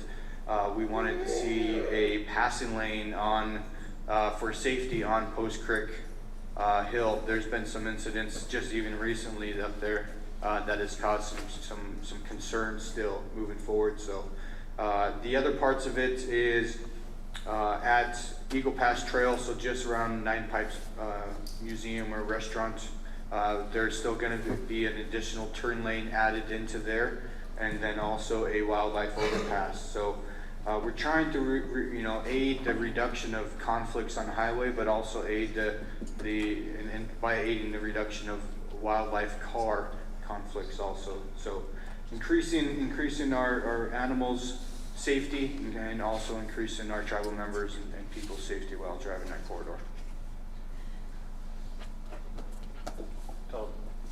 Thank you, Mr. Chair. Tony, Scott, Rich, thank you for coming in and giving us an update. So, as far as construction coming up for Post Creek Bridge all the way up to McDonald Lake turnoff, construction will begin next fall. And is there going to be an alternative bypass during construction? Yeah, that is scheduled, and as far as I can tell, it's still on schedule to start next fall at 26. And for the bridge, as they're doing the bridge, there will be a temporary bypass on site just on the east side of the highway, and all that is getting worked out with environmental clearances and everything, so everything looks good there. Thank you. Just want to make sure everybody understands what their travel patterns will be next year. It's imperative that we all take ownership of this and put that pressure out there. So I know in the Charcusta newspaper, they put everybody's address in there as far as our congressional folks. They got our congressmen and our senators and all those folks as far as raising the issue for Highway 893, the People's Way. This isn't any ordinary highway. This is the highway through the heart of our reservation, and we've developed a plan, the People's Way, to reflect that, reflect the consideration of our communities, this highway that separates our communities. We try to walk across, walk along the wildlife that get impacted in fisheries. So it's a good design that we have, a good plan, and to sit and allow it to idle doesn't behoove any of us. The sooner we can get it done, the better. Traffic is not lightening up, as you all know. It's getting more and more and more. So I think Bob, the highway district engineer from down in Missoula, referred to Highway 93 as I-90 North, given the level of traffic that's on it, and I believe he's actually correct. And so it really, all of us are voices to make change and to make that highway a better highway. So get on the horn, call them up. I met with a group called Yellowstone Yukon. What do they promote? They promote wildlife crossings. They promote safe passage, because the highway is nothing more than a fence that kills wildlife, kills people, and when you're on foot, you're at a disadvantage. And so to think about how we can move animals across all the highways, our Highway 93, our People's Way, is a role model for all of our Aboriginal territory, for all of the fish and wildlife that don't have voices. And we really need to make sure that we advocate to complete this highway, because it really needs to demonstrate the way all highways should be built in our country. So I want to encourage everyone here to please, you take that time, call Senator Daines, call, Congressman Zinke, put that pressure through local pressure at the state capitol, because Department of Highways here locally has their own budget, and they can put their own resources together to put and finish Highway 93. Actually, without any federal assistance at all, if we were to put that level of pressure. So hopefully all of you will take that opportunity, because you need to defend yourself on that highway. Every day, all of us drive that highway. And so we really need to take ownership in it. And we'll do everything we can here on council to make that happen, but I encourage all of you to do that. So thank you, Mr. Chair. Thank you, Doug. Thank you. Thank you, Scott. We'll move on to another update for you guys on a program this year that took on a large task, a large increase of volume, and did an outstanding job on getting some bison and some meat out to our tribal membership. Rich, you want to go ahead and overview of this year's Yellowstone bison shipments?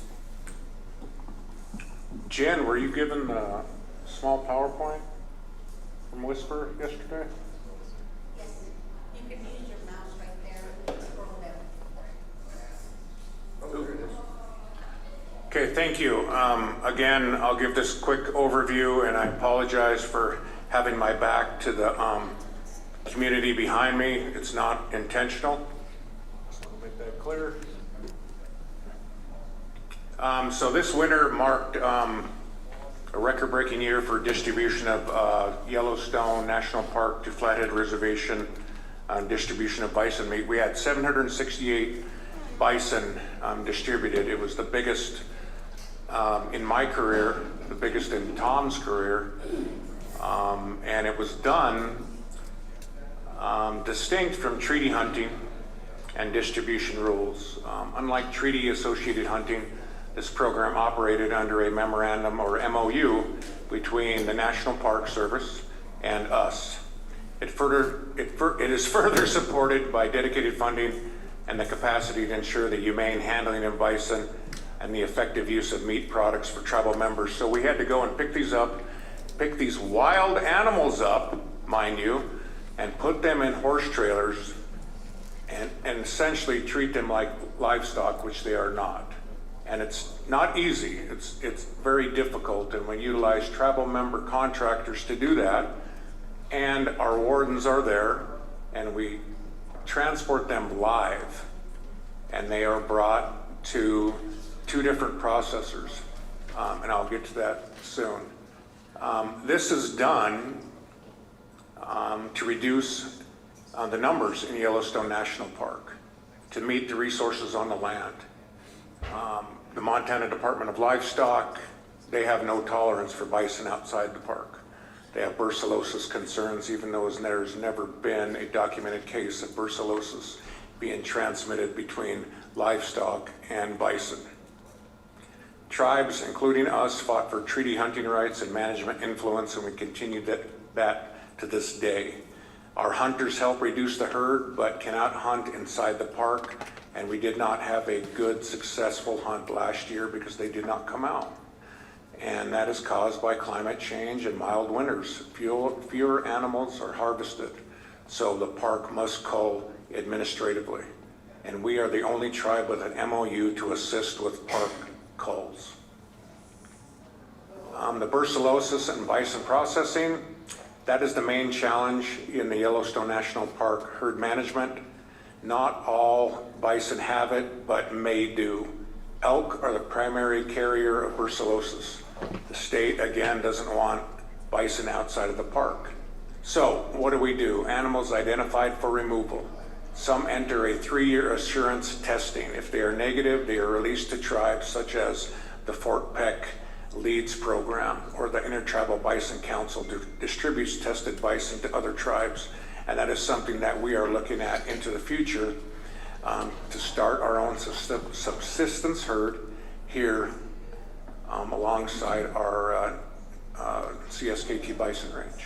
So when we get these bison, ship to process is what we call it. We coordinate with our processors. It's a very, very time-consuming process. We transport with contractors, and all of our staff, we have armed wardens that escort that are required for live bison transport because of the disease risk. Our tribal staff transport the hides, the carcasses, or boxes of meat for distribution. We travel from here to Gardner, which is usually a 2-day activity because of the distance and logistics. Some facilities sell the meat directly to our tribal purchasers. Others, we take the meat and fill freezer space and distribute it locally. Overview, it was done in March through April 4th of this year. Again, 768 live bison shipped. 600 and almost 700 went to Kaiser Meats in Helena, and 74 went to White's Meats in Ronan. That's all they wanted. We wanted to utilize them more, but that's all they could handle.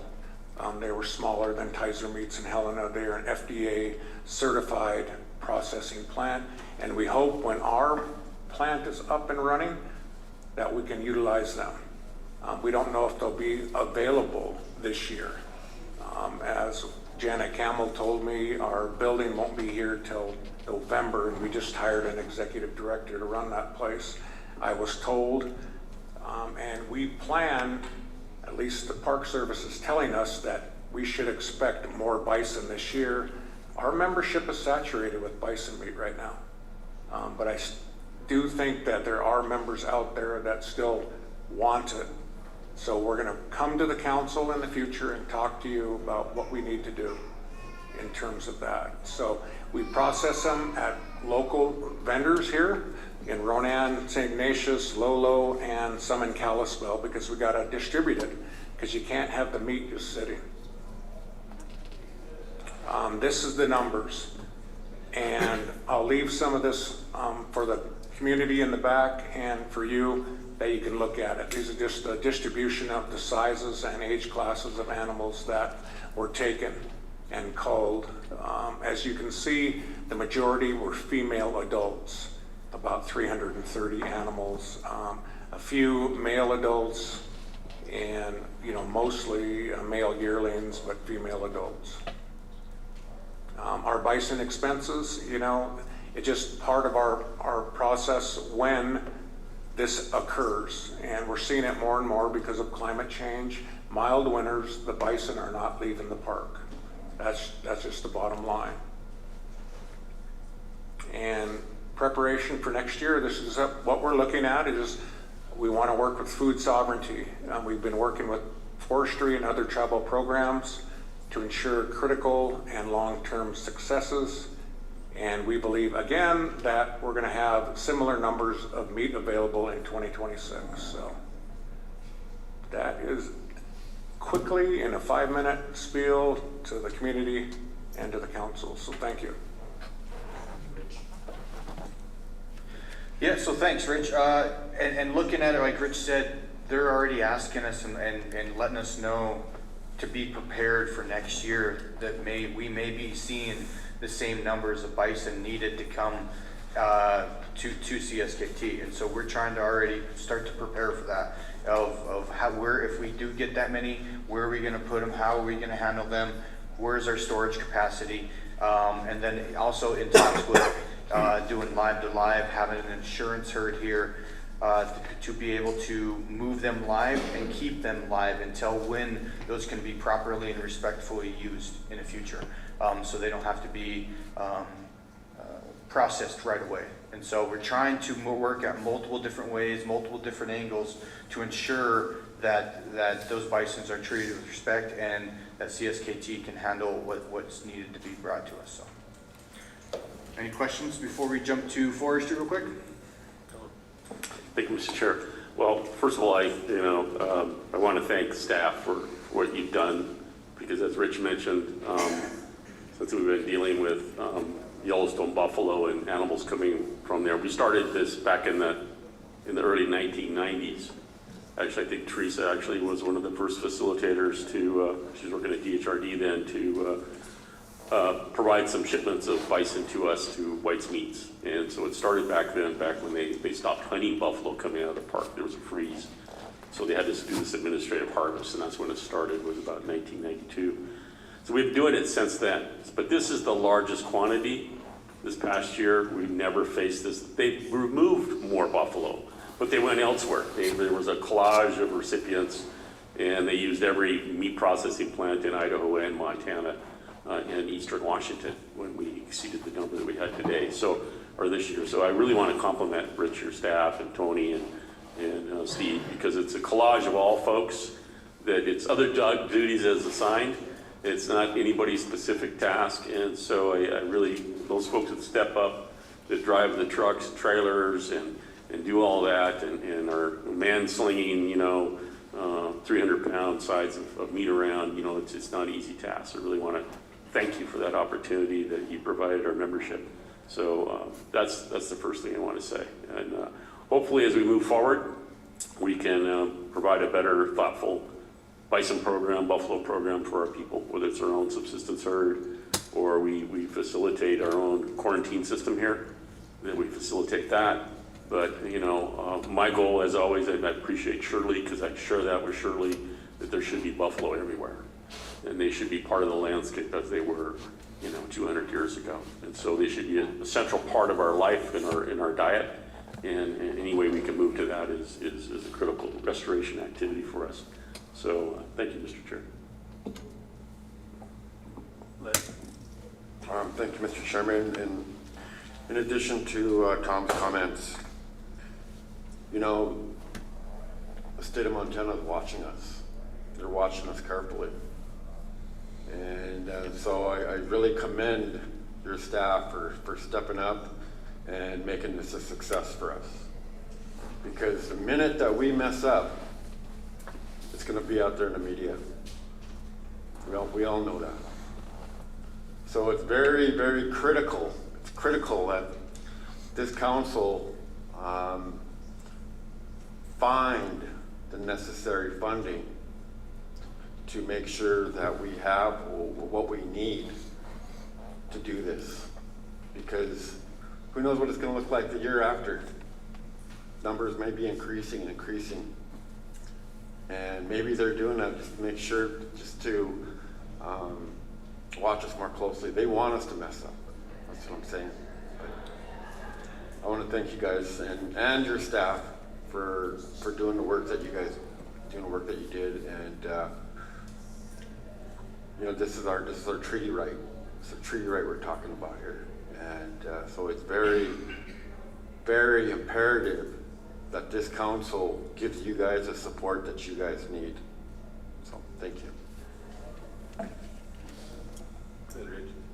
Yeah, briefly, I want to state the credit goes to the staff. I want to say that publicly. It's all my natural resources staff, the forestry staff. I mean, those are the people that did the work, so I want to make that clear. And the other thing, just briefly, before Tony goes to Steve and forestry, which is important as well, finally got the signs on the highway changed that read CSKT Bison Range. So I don't know if you've noticed that, but I finally did. And they called me right after we got it back in 2020 and said, you got to do the paperwork, get it done. And we did. And here we are almost 6 years later, and they just now got it done. So we did everything we should have did. They took them 6 years to get done. So thank you. Thanks, Rich. Have fun. All right, thank you. I don't think we got anything on here for you, right, Steve? No. Okay. Okay. Go ahead and take it away. Steve is going to talk about a program that we put in place this year. It's going to go through again till next fiscal year, or end of next calendar year, sorry. That's an opportunity to help some membership out with some hazard tree removal or some trouble trees around either their house or structures. Well, it's still good morning. We're getting there.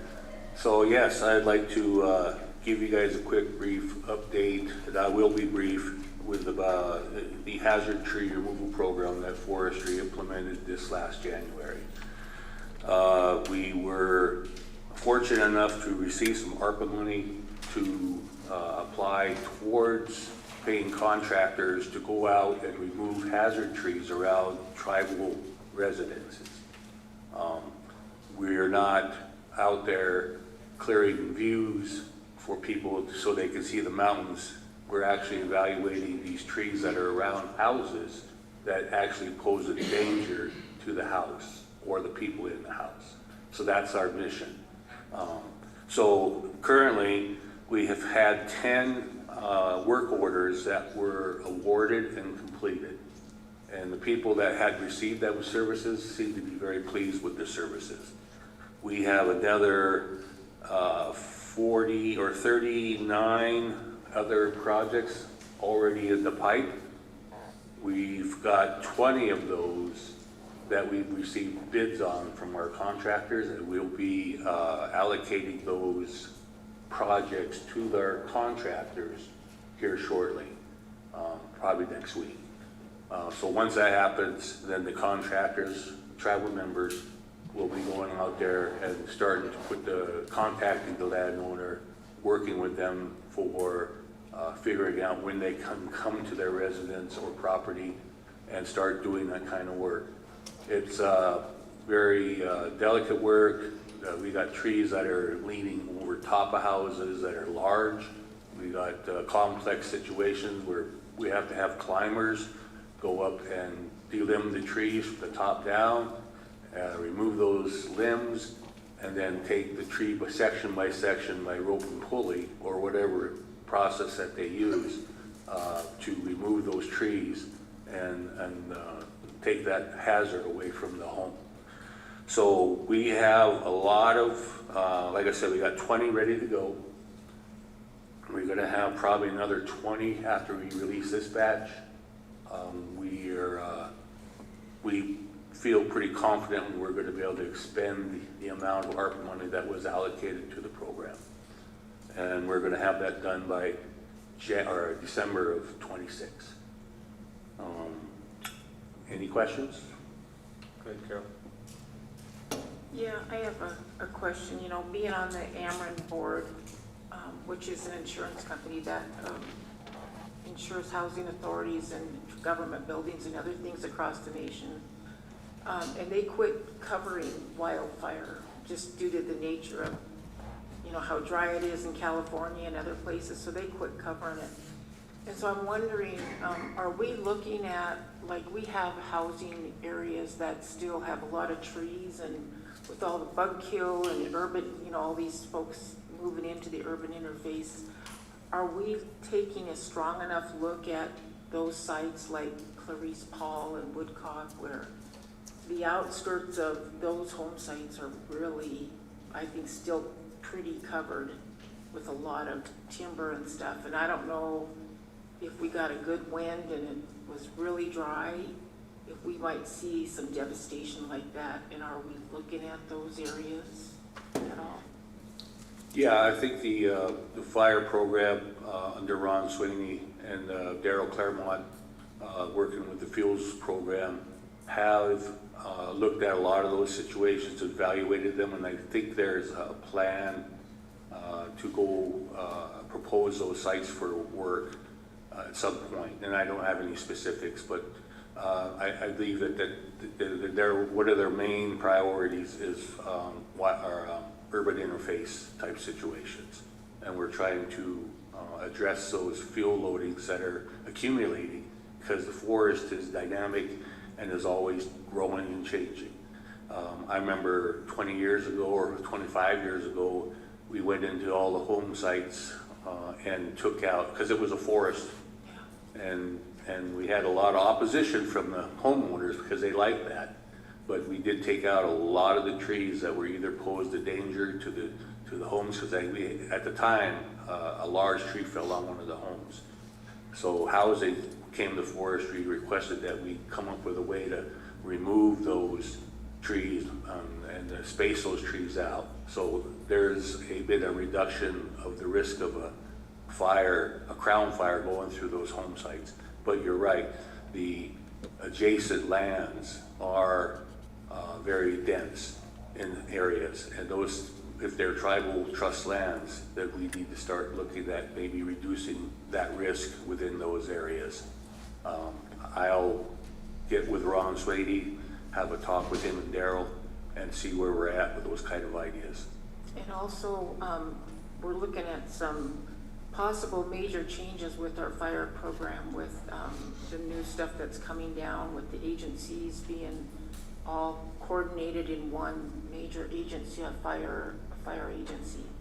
Anyway, I'm really concerned, and I know Ryan Rushi, our lobbyist, is working on a letter and testimony for possibly next week to try to, voice our concerns, because if we lose this fire program out here or major changes, and we have a lot of people that are employed out there, so it's really concerning that they would have a big change like that and not consult with us. So Carol Lee's comments about consultation is huge. And so I think I appreciate having the people we do as lobbyists to get out there and make sure we're voicing those concerns. But yeah, that loss would be devastating, I think, to our community anyway, because they're the first line of attack. One last point. I know some tribes are currently putting engines at certain locations, like home sites, throughout the summer, just making sure that they have somebody right there, stationed right there to catch anything that comes along. And that surprised me, but these are areas that are majorly dry. I think Oregon, California, places like that. But it might be something we'll look at in the future too. Yeah, and those kind of actions have happened in the past. We're in the very extreme fire season where we've pre-positioned equipment for a faster response. And then we have patrols that are out there also during the heat of the summer.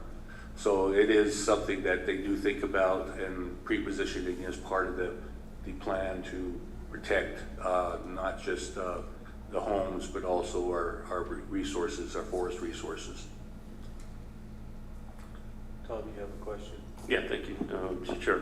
Steve, you mentioned the number of applicants. Are you still taking applications for the hazardous tree?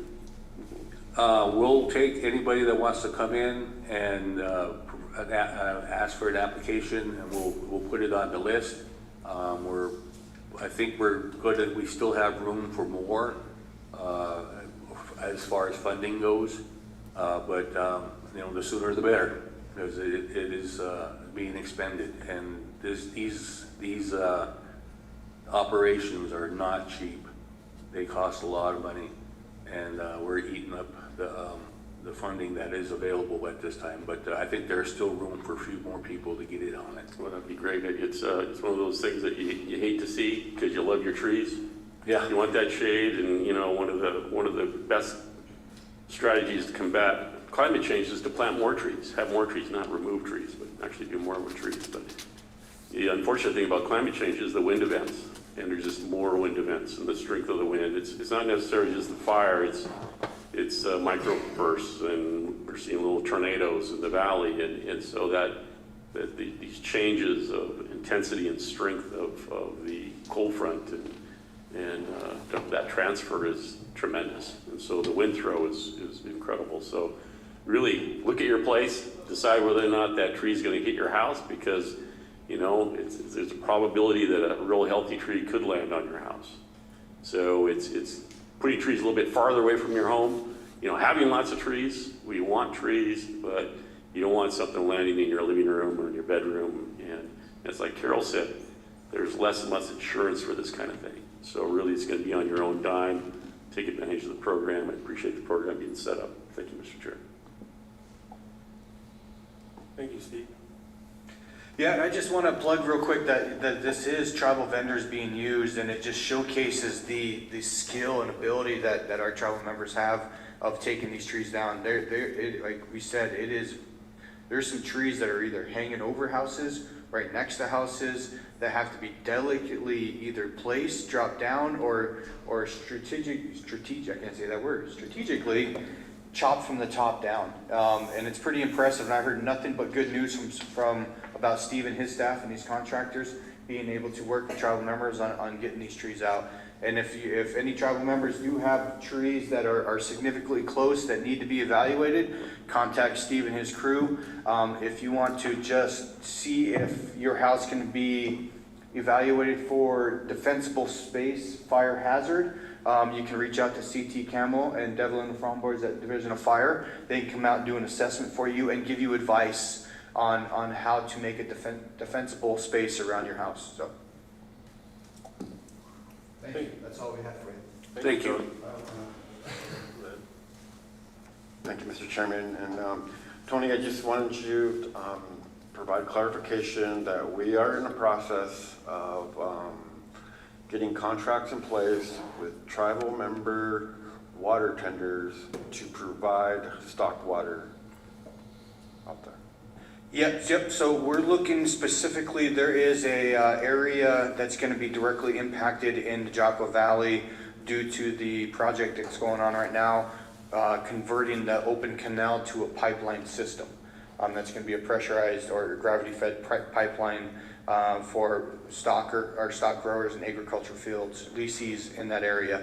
As of right now, the council has approved to allow stock water to continue as long as there is an acceptable allowance and in-stream flows are not negatively affected into the Jocko area. So what water is available is going down the canals, but this area is cut off automatically because of the project scope that's going on.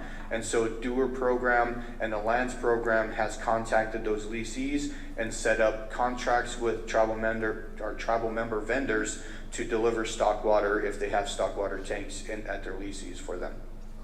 Thank you. Yep. Yeah. I wonder if Tom could mention, and I wish Rich would have stayed, but Tony, about the deer being killed, dying. And maybe that's something we don't want to, I don't know. Oh, no, it's a good point. You know, we've had an outbreak of what you call a pest transmitted. It's gnats and mosquitoes and flies. It's like a pneumonia disease, and it's in all the ungulates, the white-tailed deer, mule deer, elk, moose. And there's been an outbreak. When you have really long, dry summers like this, towards the end of the fall, you tend to get it, where this midge fly bites the deer, and it gives them really a severe case of what we call a virus pneumonia type of a disease. They turn into a kind of a zombie. They get real thirsty, and they basically waste away. In a few days, they die. So we're seeing an outbreak of that right now in certain areas, the Hot Springs area. Years ago, we had a big outbreak along the Clark Fork River from Missoula all the way down to Thompson Falls. They come kind of cyclical. It's not something you can expect every year, but when you have these really dry summers, you can have more of these biting gnats that reproduce, and especially at the end of the summer in August is then when they're in the maximum population of the insects. And so they're not being toned down by coolness of fall rains or temperature change. You get this kind of a disease. It's like blue tongue. It's another one. It's similar to what we're concerned about, chronic wasting disease, which is now coming to western Montana. It's coming down from the north. You see it in white-tailed deer. They're like zombie deer, same thing. So you want to watch out when you're hunting. You see an animal that's not healthy. Don't necessarily harvest it. If you do harvest it, have it tested. Bring it into the Fish and Wildlife Office. Have the brainstem tested before you eat it, and just make sure it's safe. But we do have an outbreak right now on part of the reservation. Thank you. Thank you, Tony. Thank you. Good job, man. Thank you. Michelle. Come on up.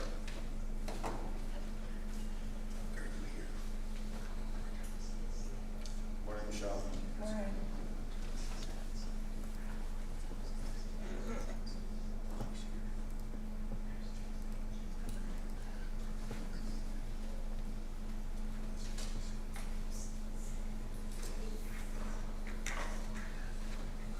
Good morning. Thank you for having us.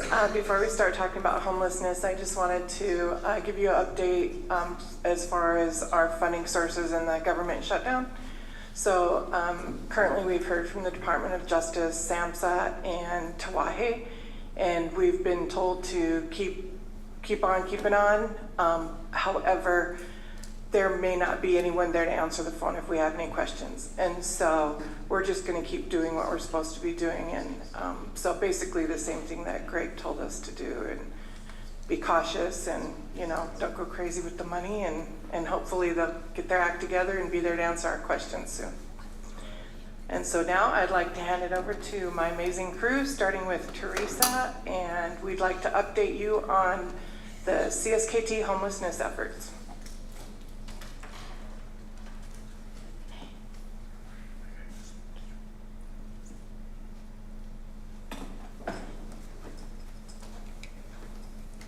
Good morning. Leroy, do you have the mouse?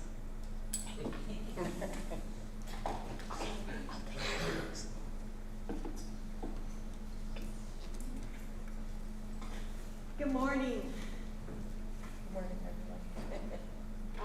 everyone. Sorry, my back will be towards you while I try to operate the mouse.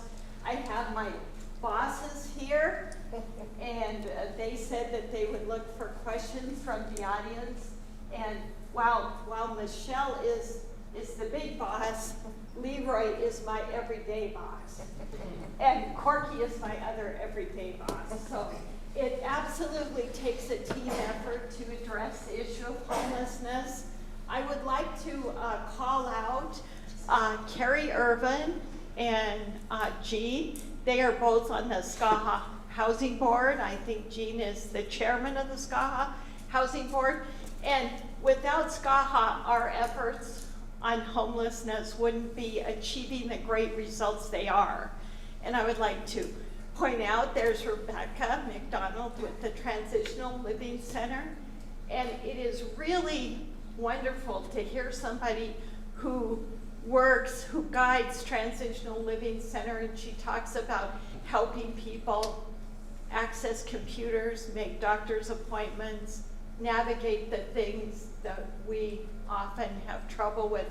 And then I'd like to point out also Stephen Morjo, and he's with the NARS group with the Recovery Village. So most clearly, while we go through some of the significant progress we've made, it is because it is a considerable large group effort. So we'll get started. Okay, we'll give Leroy the microphone. So if you think about homelessness, the Tribal Council convened a homeless task force in May of 2020, and that task force determined that there were 4 causes of homelessness: lack of affordable housing, unemployment, mental illness, and substance abuse.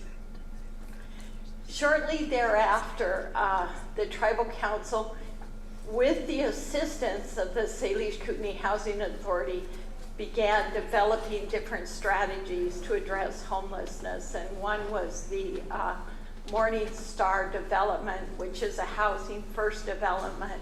And these are the great strategies where housing builds the units and turns them over for tribal management. So it's a real focused support. In July 13th, 2021, the Tribal Council adopted several resolutions, and these resolutions set the tone for tribal government priorities. So Resolution 21087 was a direction to declare homelessness as a risk to health, safety, general welfare. All of these resolutions say that staff are to be directed and to make resources available to take actions permitted by the laws and policies. And also that under these resolutions, all of the lead agencies are supposed to report to the Tribal Council on a regular basis in terms of progress.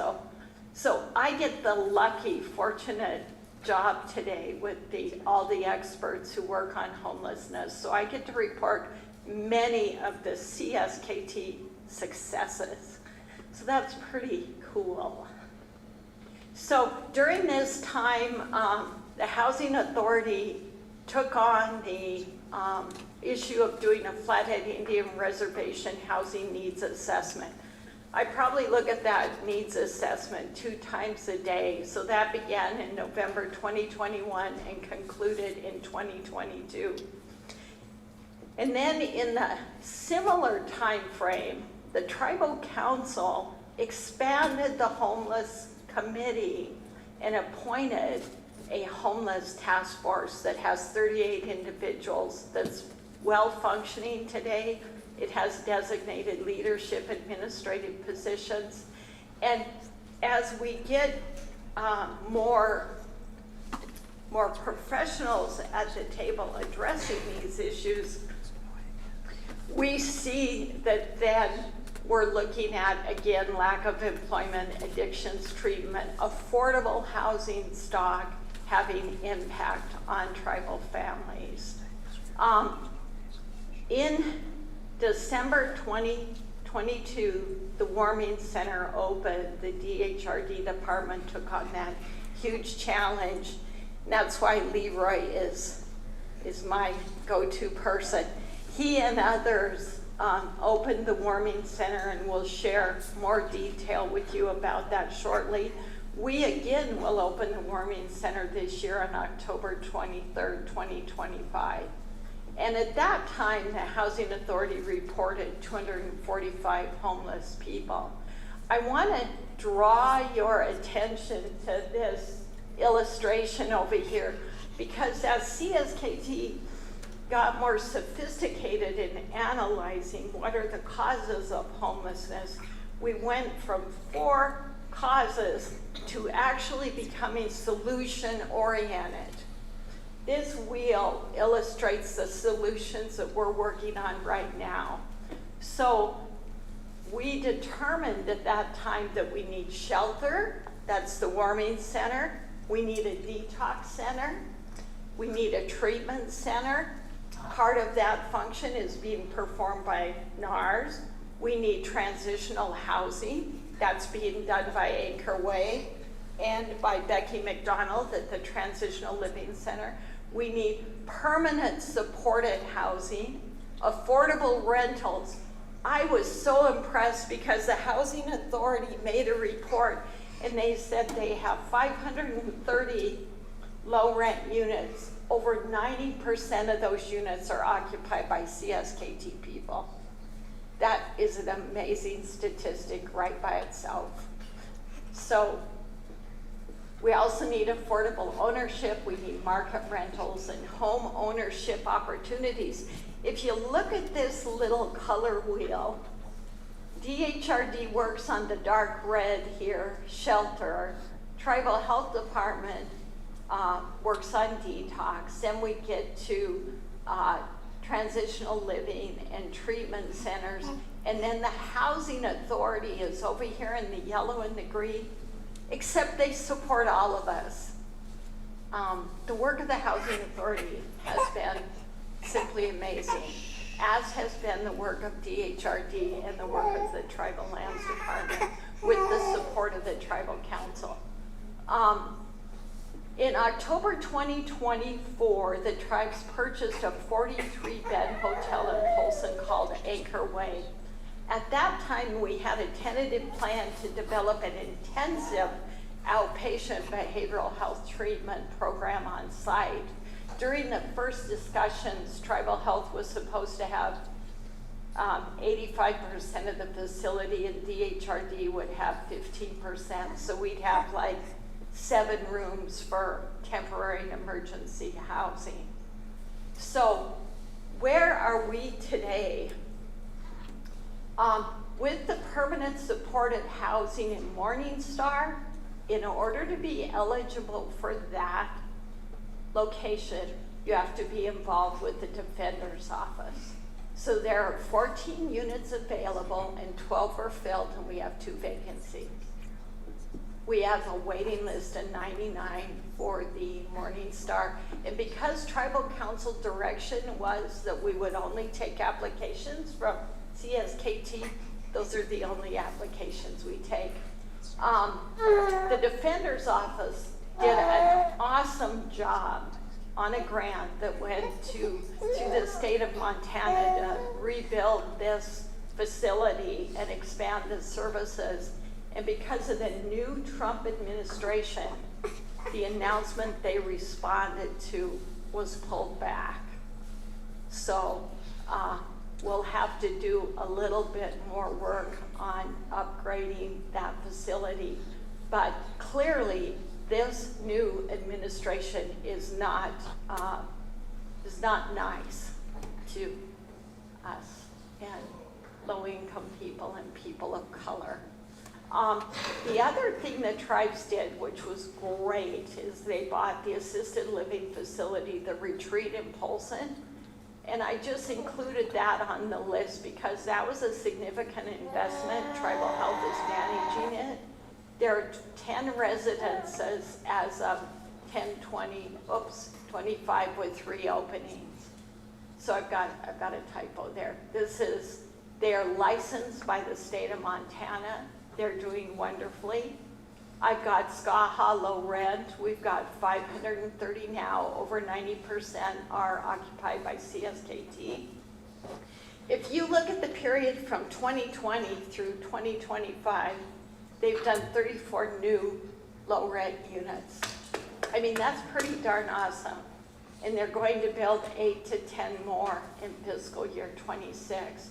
With affordable housing, when you look at that green part on the wheel over there, they'll have 17 new homes through 2025, plus 15 home sites soon, and they're working on 4 solidarity grants.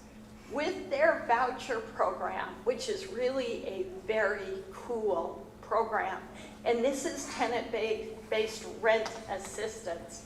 It's rental assistance, so they allocate 14 of those vouchers at Morningstar, and they've saved 12 vouchers for a transitional supported housing development in Ronan that will open in June and July for families involved with tribal court.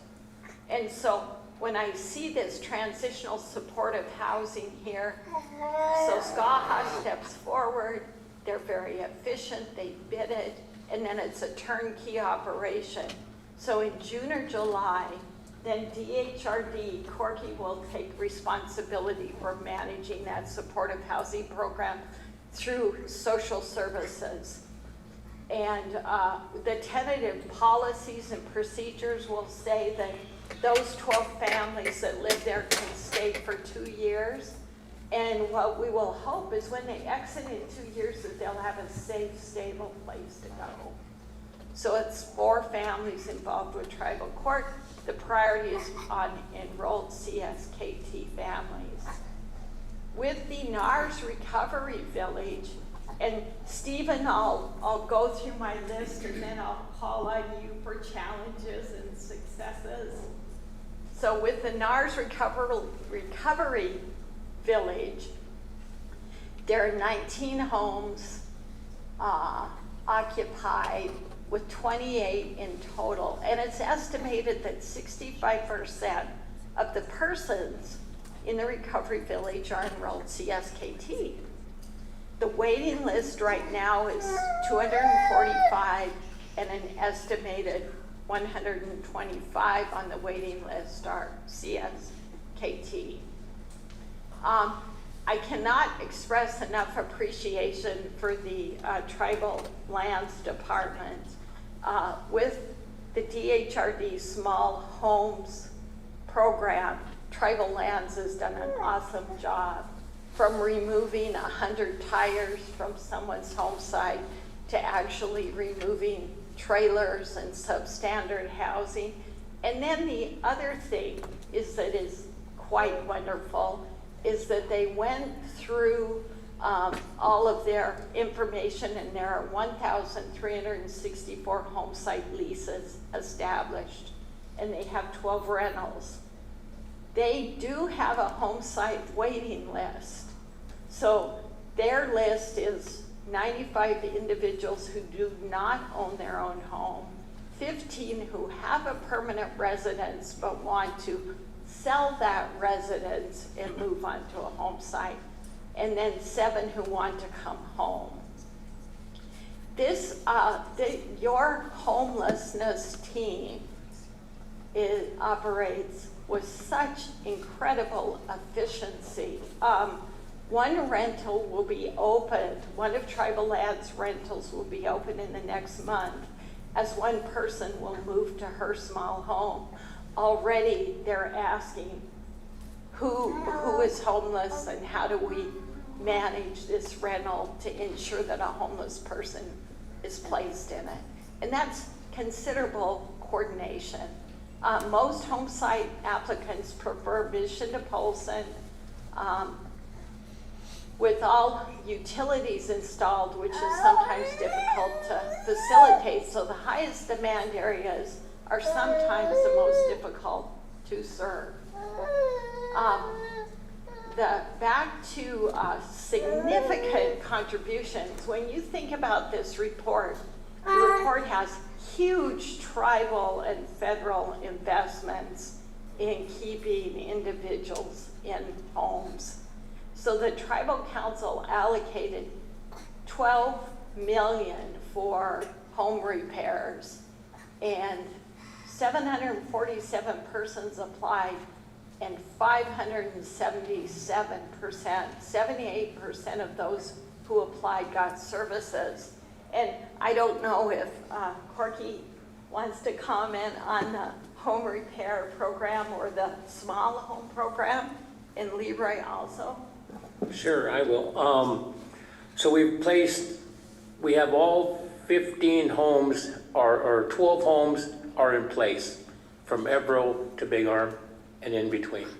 So all of them as of this week have been in place. The last one just was placed, I think, yesterday, put in place, and I was up in Ebro.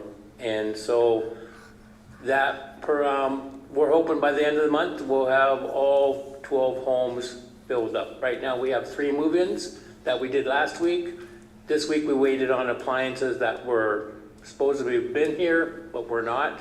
So we're backtracking, getting those and in place and in the homes. That was our holdup this week. So next week we're planning on moving in 3 new individuals back into a tiny home throughout the rest. So that's where we're at with the tiny homes.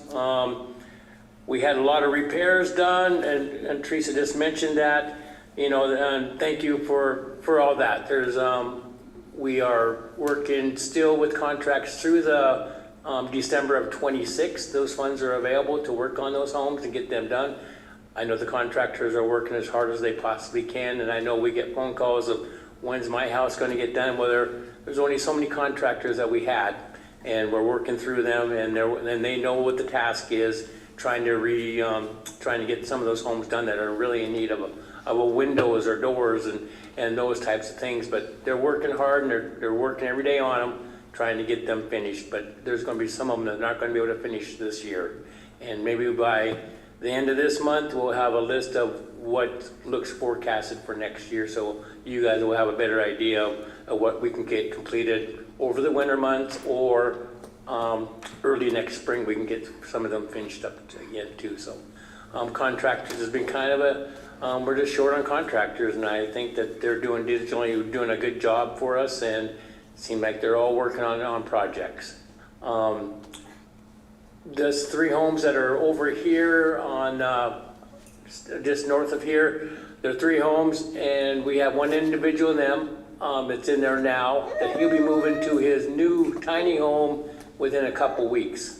So those 3 will be open. Those are our temporary housing for an individual family, maybe that something happened in their home, they got to move out for 2 weeks or 3 weeks. That will be a placement for them to be able to go to a tiny home. So that's what those are, 3 or 4 people to move in and out if there's an issue with their home, or maybe they're just need to have a home over their head. So that's what we're working closely now with them. We will be not siding, but the skirting will be done this weekend. I thought it was going to be done. The skirting around those 3 homes will be finished, and we had the Lands worked with Lands, and they got the parking lot fixed on that. We're getting new lights put in there, so that they'll have great lighting around those homes. And then we're pretty close to the warming center, so we'll be in conjunction with them. So all of this is kind of coming together at the right time. hopefully we can not have the white stuff come so quickly so we can get some more work done, but that's where we're at with that. I think that's it on my part, so.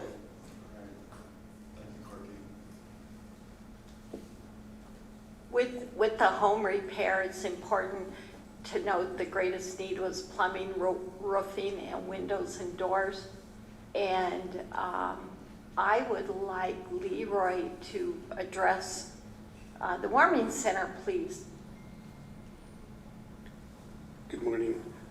The warming center is getting ready to open, like Teresa said. October 23rd is the opening date. Right now it's on a pilot program that opens Mondays and Thursdays from 8 to 4. So we're still kind of open, but it's not full-time. On October 23rd, we'll look at it. I got interviews coming up on Monday for staffing. I'm looking at 10 to 12 for staffing.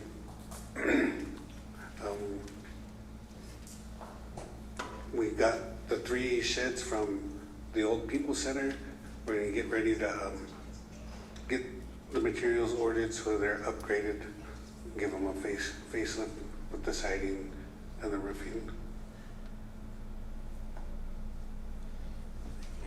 If you think about the warming center, we wanted to make sure to be able to say thank you to the tribal government.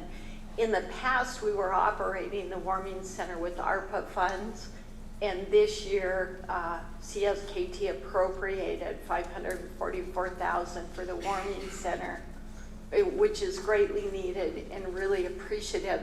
And that helps us meet that shelter obligation, that kind of small red sliver down there. Over a 3-year period, we've had 220 guests take advantage, come and be our guests. 48 guests have stayed with us consistently over that 3-year period. So we believe that might be an indication of individuals who maybe camp out in the summer and then come to us in the winter. Our youngest guest was 5 years old, and our oldest guest was 70. The most frequent guest at the warming center is a male between the age of 18 and 54 years. So we've had several families come, and we have a capacity of 18. And now we'll switch to the Anchor Way, and I'll ask Leroy to speak to that. I also just forgot, I wanted to let you guys know Sarah Wecker from Essential Eats Distribution contacted me, I think it was about 2 weeks ago, when Johnson Street shelter was closed. It was the last day that we had to go up there. There was a warmer, food warmer, a 3-tray food warmer that she wanted me to have, so we got that. Also a fridge with a freezer, stand-up fridge and freezer that we went and picked up, and some other items for future use at the warming center. Now to the Anchor Way, we call it 125 because it's just part of the address. There's no name that nobody's come up with yet. So we just refer to it as 125. So if you hear anybody say 125, that's what they're talking about, is Anchor Way. There is 44 rooms there, but we capped it off at 22 when we had the Walmart workers there that were helping remodel the Walmart in Polson. We found out some issues. The electrical, like if you have your AC, microwave going on, plugging in your phone, it starts flipping breakers. And the breakers don't flip all the way to see the orange, so you gotta go through all 7 breaker panels to figure out where they were. And we also found out we had some plumbing issues because it wasn't full all the time, wasn't being utilized before it was purchased. So finding that out, and then later on, we found out that the fire system needs to be updated. So we got our fire extinguishers and everything up to date now, but just waiting on the discovery and what Tribal Health is gonna do with the building before we even try to put more money into it. Bill said he would like to put money into it now and take it out and redo it again, but it was a joke. But he understands where we're coming from. We're just waiting to see what happens with that discovery. There is, 16 rooms that we have out of the 22, and we're keeping them all downstairs, not putting anybody upstairs, so they all have access to either outside rooms. I think most of them have that where they park outside the door and into the room. There's only 8 rooms where they have to go into the hallway and come in to go in and out. And again, we are so grateful. The CSKT appropriated $476,000 for partial year funding for Anchor Way. There is the question about whether or not the 100% of the facility will be used by Tribal Health in the future. So when we cap the occupancy at 22, it was based on facility issues, but also if Tribal Health comes in February or March, we need to be able to help our guests where they're going to relocate. What we've noticed generally is that the Anchor Way need is different than the warming center need. The population is different. So we're probably seeing a few more families at Anchor Way. And we have had some successes even with our short period of operation. And I'll let Leroy speak to that.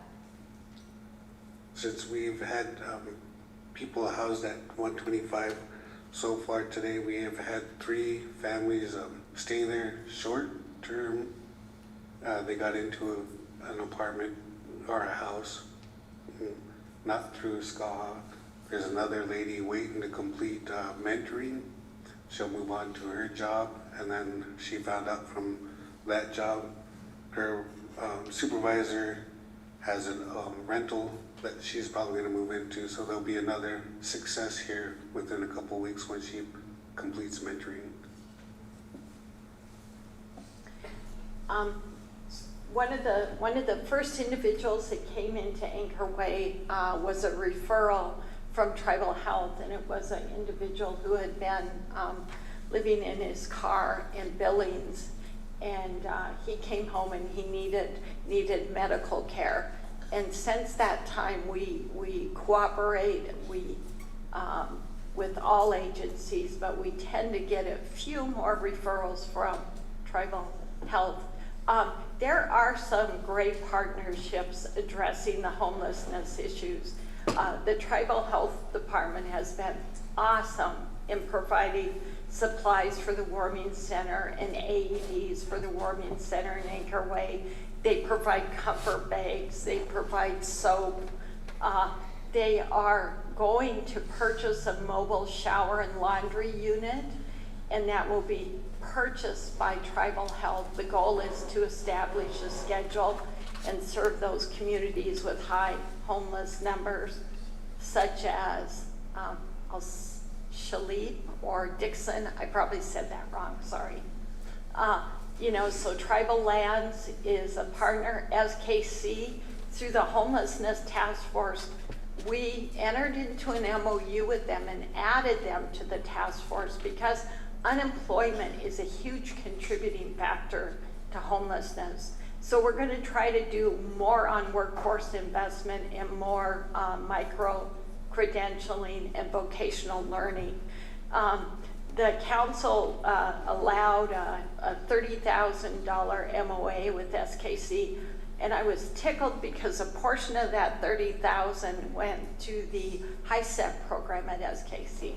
65% of the individuals over there doing HISEPs are our tribal members. So we need to find ways to support that. The Housing Authority, they also provided a trailer to the warming center for isolation of sick, ill guests.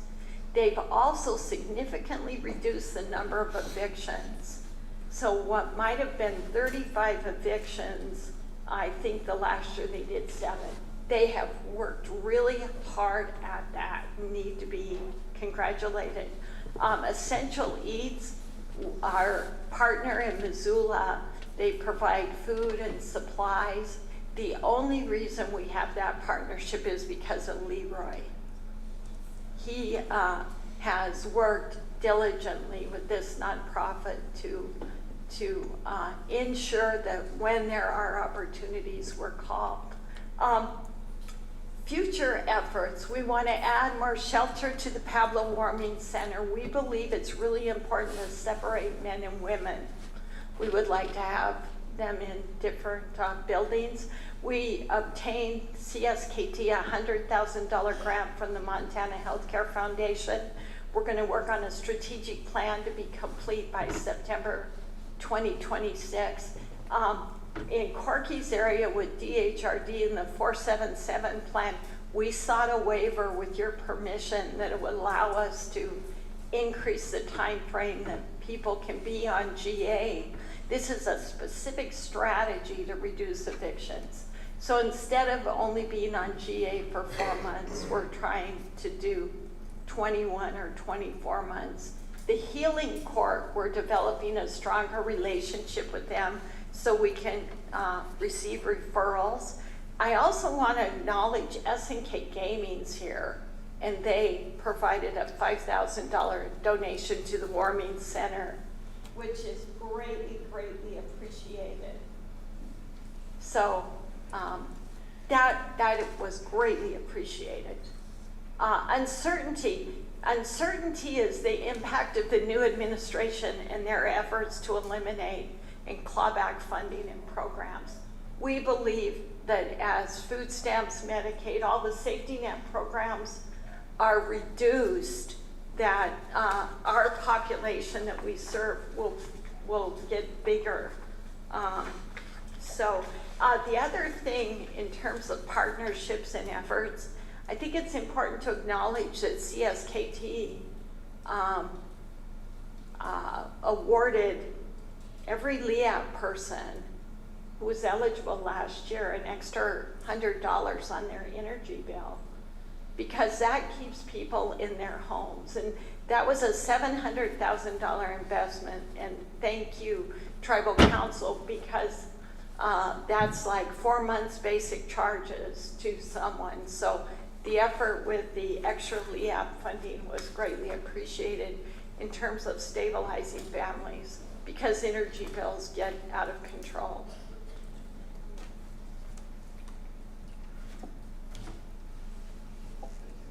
I have Sunny with a question and Carol with a question. Yeah. Will you come to the microphone, please, Sunny?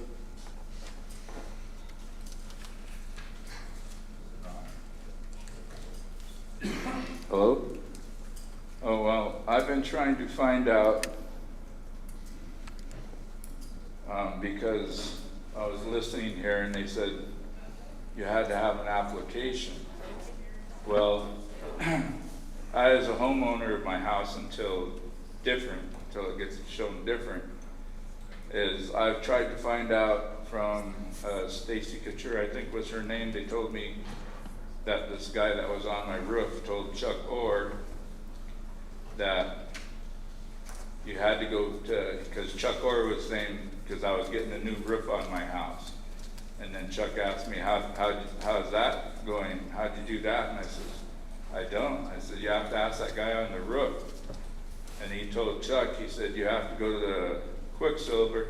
And I think it was Stacy Couture, he said that you had to talk to and fill out an application. Well, since then I've been trying to find out who authorized the roof to be put on my house, because I, as the homeowner, never filled out an application for a roof. And the people who did the roof left a mess at the corner, the southwest corner of my house. I got a bunch of their stuff piled up there. And I tried to call that Stacy to find out who the contractor was that left his mess there. I says, and who authorized anybody to put a roof on my house? I said, when I didn't fill out an application. So how does somebody who never filled out an application for a roof, get a roof, and Chuck Orr was trying to get a roof, and they said he had like 24 hours to do this number of things, and Chuck just basically said, "The hell with that! I can't do this in 24 hours."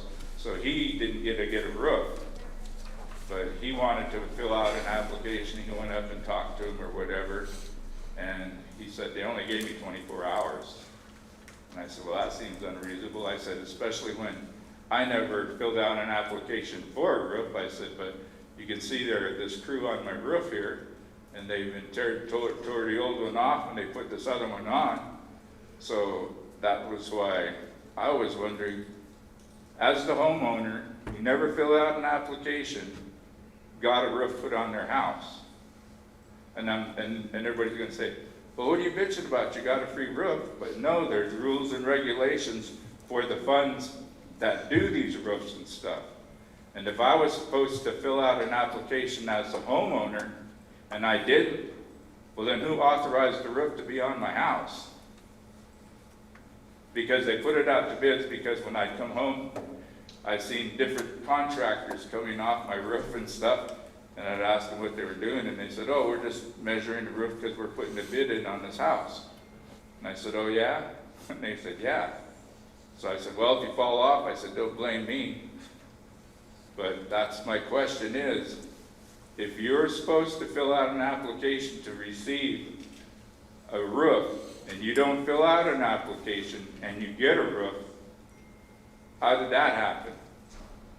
You know, and like I said, I tried to find out who the contractor was to have them at least come and pick up their garbage and take off with it, you know, not just leave it in the yard there. Corky, are you able to find out? I will be able to find out. I just won't be able to today, but I will on Monday to find out. I wasn't here I wasn't in my job at the time, but and I don't think none of us were here at the time, so I can find out on Monday. It's a Corky question. No. Because to me, it sounds like fraud. Thank you, Sonny. Carol? Yeah, Teresa, I get a lot of, it seems like once a week I get a call from somebody that's coming out of treatment. I got one this morning. I turned that name to you, Michelle. That's what that issue is. And I'm just wondering, are we missing a link somewhere that they aren't connecting? Because a lot of people are connected to get into a place once they get out of treatment, they have a place to go. But there must be a missing link that somebody's not connecting them when they come out, that they go into a place. And I don't know if this situation is, or she didn't follow through and that's why she's kind of hanging in the wind. But it seems like once a week I get somebody calling. And I appreciate all you guys do. I mean, really tremendous work on just hitting the ground running on every issue that I turn over to you. So I appreciate the work that's being done. Thank you. And this is most recent with you four, so thank you. Francine?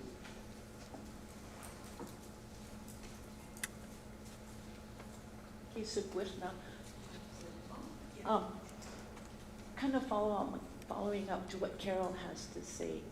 I think the link is you guys are in healing court, you got public defenders, you got Lake County. They should have a list of who's going to be getting out soon, and then you can work with those ones that are, because to maintain their sobriety and their wellness, when they get out, they want to have a place to go to maintain it. And when they come back, they get frustrated because they have all this red tape or they have something to, you know, and then they're back in the same situation. And so I think if you follow up, so-and-so is going to be getting out, you know, you see their sentences. So if somebody, that would be a step, is start following that person. And when it's getting close to their release date, be there, reach out to them so that they have that. Because we all say it takes a village. Even if they're adults, they're still in our village. And I think that's what we need to do, because we have people get out and then they're homeless. And whether they have to turn back to their same ways. So I think that's your missing link, that always be there for hand up for them to be successful. I think Sam might have a question. Well, yeah, I do have a question. I know it probably doesn't involve Corky or anything, him, Teresa, or Leroy. I'm sorry, I don't know your Michelle, but what my brother was referring to is just kind of like, man, there's a missing link, you know. He gets a roof that he didn't even ask for or didn't even apply for. When I was on the road helping my brother who lives in our house that was heired to us by our mother over in Dixon and filled out an application, contacted Carol, got the signature, complete. I'm not in the same situation as I am. I know Tony Adams, who lives over here, siding and roofing. Nancy Grant, same thing. She did like I did, he did like I did. And where'd that money go? That's why I say, you know, where's all this money going? And then there's no link. Everybody, oh, it just got lost in the shuffle. I'd like that link to be rectified and accountability to be accountable for those things. Because those applications were filled out, completed, and now all of a sudden I still have a undone roof. I have membership who address these concerns to me as a candidate that their houses aren't taken care of either. And like I said, I know it has nothing probably to do with Corky. He inherited something that wasn't his doing or whatever, but anyhow, I appreciate your time. Teresa? I think the concern for returning to a safe environment after treatment is a huge valid concern. It was my understanding that when the original plan for Anchor Way was intensive behavioral health outpatient, that 7 or 8 of those rooms there would be reserved for people who are returning from treatment, so that then they might be able to participate in the group activities that occur in that facility during the day, and it is a safe environment. So I hope as you go through the discovery process with Tribal Health that you consider that model, that you still retain a few rooms there at that facility attached to Tribal Health where people who come out of treatment could stay there. Jennifer? Yeah, thank you so much for your report, and thank you for all the work that you're doing. And we have some of the strongest, kindest, hardest working people in our organization working on behalf of the most vulnerable people. And so, and I know all of you treat the people that you work with great dignity and respect. And everybody deserves to be treated like a human being. So thank you for that. Thank you for the good heart that you bring to this work. Thank you. Thank you, Mr. Chair. Thank you for all your work. Thank you for stepping up and filling in for vacancies. But I want to reflect back on one of the presentations, and it was Leroy who, I'm glad you mentioned it, Teresa, but that Essential Eats, and Leroy going down there and having that connection. It's really about those connections and learning and finding out what's going on and doing that extra effort that's beyond your normal duties. And so Essential Eats is really important. It's more important into the future when you think about the Trump administration and this big, bad, beautiful bill that's going to be implemented. And so having that partnership and funding that's not going to be there for our food sovereignty program, Essential Eats and those kind of connections are really critical. So I really appreciate, Leroy, you developing that relationship and us, having that connection, and hopefully it'll be a valuable one that continued into the future. So thank you all for your hard work. Thank you, Michelle. Oh, Stephen, you have a question? I just had a comment on the loot of the, when people come home from treatment and people reach out to other organizations about taking them and giving them a home, right? The loss and the transition is when we say, yeah, we can help them, but like RCM, we'll give them a bus pass to Quicksilver. They get dropped off at Quicksilver, and if we don't know the exact time, and this happened a couple times to us, and we lost those people back to addiction, because they're right in Pablo, where they come from. And if we can't get from NARS over there, or if they gotta make that simple walk from Quicksilver to NARS, that's a deadly walk to an addict. Like, there's a lot of places they walk by, like, oh man, I can stop here, I can stop there, I see a friend on the way, right? It's the cooperation of the treatment centers that we need cooperation from, that contact us and say, hey, this individual is getting out this day, okay, we will have somebody there to pick them up. Because that's cooperation we don't see at NARS, is that they won't hold them for us. We've sent Jay Brewer, he's an LAC on site. I'll get some good numbers and everything going to present to you guys. But I want to say in the last 3 weeks, he's probably sent 10 people off the streets of Pablo, Montana to treatment in RCM. We have a lady, Rachel, that works with them, that's getting hours in, that works at the Ronham Hospital clinic there, that is kind of a foot in the door. She can detox them, and she brings them down there and sits with them and gets them into a room and gets them detoxed, and then we get them to RCM. The transition is the loss of RCM cooperating with us, letting us know, like, I don't want them drop off at Quicksilver. I'd rather go drive up there and pick them up. So that's kind of where the transaction of the, I just took a couple people from Missoula County that got released to us, and we drove up there personally and picked them up. And we had the jail hold on to them, not let them out and sit out in front of the building, but hold on to them and then book them and release them when we got there. So it's just that, trying to find that cooperation of the treatment centers with everybody to hold them, because that's a deadly, like I said, that's a deadly walk. You know, most people might be like, oh, that's only 4 blocks, but to an addict, that's a long walk. Thanks, Stephen. Thank you, Michelle, Corky, Teresa. You're on job, you guys.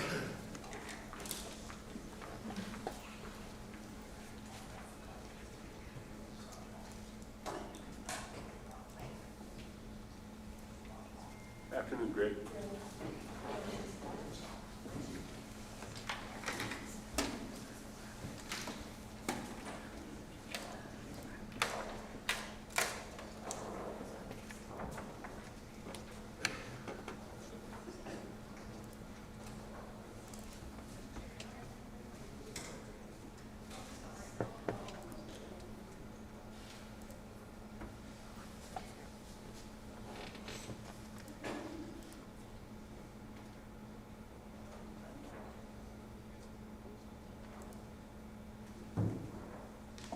Good morning, Mr. Chairman, Vice Chairman, members of council. Give me just a moment and I'll get this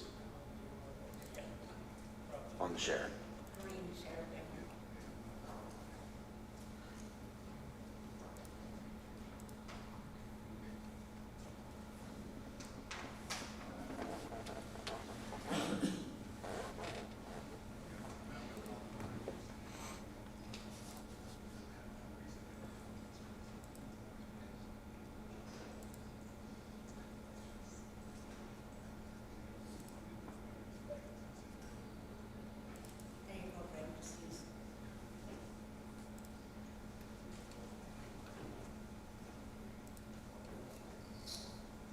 See my screen, folks?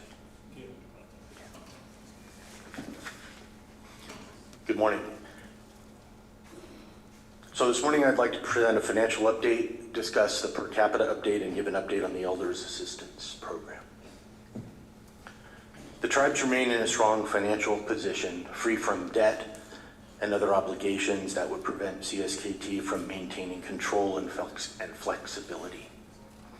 Sound financial management and budget discipline have moderated and ensured prudent spending and built reserves for times like these. While the federal government is shut down at CSKT, it remains business as usual. However, here on the reservation, we might find that some of our federal counterparts may not be at their desks and might not be picking up the phones, but we're as business as usual here on the reservation. We've advised departments to exercise restraint on big projects or purchases where federal government has explicitly limited funds. However, at this time, there appear to be no programmatic impacts. CSKT has reserves to weather the storm. Council has enacted a balanced budget for the fiscal 2026 with a focus on delivering services to membership and maintaining current staff levels. The budget relies on those reserves to meet spending authorities across tribal departments. Included in the fiscal year 26 budget is a plan to raise the per capita to $1,800 a year. This represents an additional $100 per check, and those checks will come again on December, April, and August.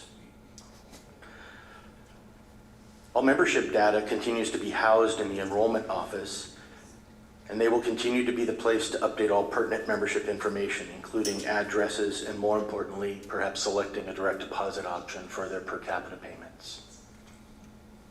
We have felt a delay in the U.S. Postal Service in delivering mail here to the reservation, and it's become more unpredictable.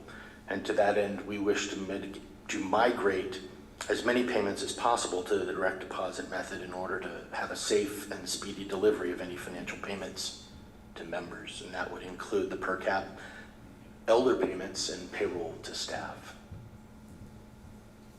Lastly, the elders benefit is scheduled for the first Wednesday of January. It should be Wednesday, January 7th in the upcoming year. Historically, elders have needed to enroll. However, this year, Council took action to make that process automatic and to be populated from the December per capita data on file. The benefit this year has been increased to $700. We remain hopeful that there will be a congressional resolution to the federal budget standoff, and we look forward to a secure and rewarding future as the tribes embark on yet another fiscal year.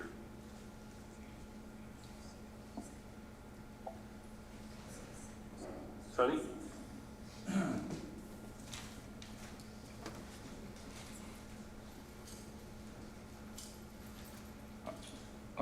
What he was talking about wanting to do direct deposit. What if you're a person like myself who has no faith in the banks and I don't want to have a bank account and I just as soon get a check? You know, because I do not trust banks. I do not want a bank account, because if you have a bank account, all they have to do is get a court order or something, and pretty soon you're frozen out and they're taking your money out anyway.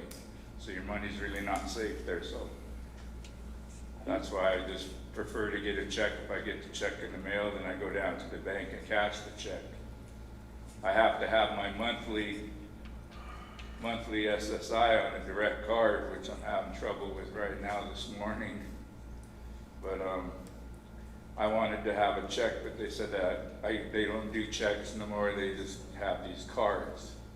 So that's what I have to deal with, is this card once a month, because I just go there and I deplete the amount on the card, so I don't have to waste $5 using the ATM on this thing or whatever, because $5, that's almost 2 gallons of gas for me. But I have no interest in the bank account, so I don't know if there's other people out there that feel the same way. What about us then that do not want to have bank accounts or a direct deposit? I don't believe he said that checks would be eliminated. I think we still have checks. Mr. Chairman, sir, we absolutely still continue to write checks. My suggestion and my wish is that for as many people as want to and can, would migrate to the direct deposit for its speed and its security, but of course there will always be exceptions. Okay, if they want to trust them, that's up to them. I'm just saying I don't. Thanks, Greg. Thank you all. Appreciate that. You're welcome. Have a good day, sir.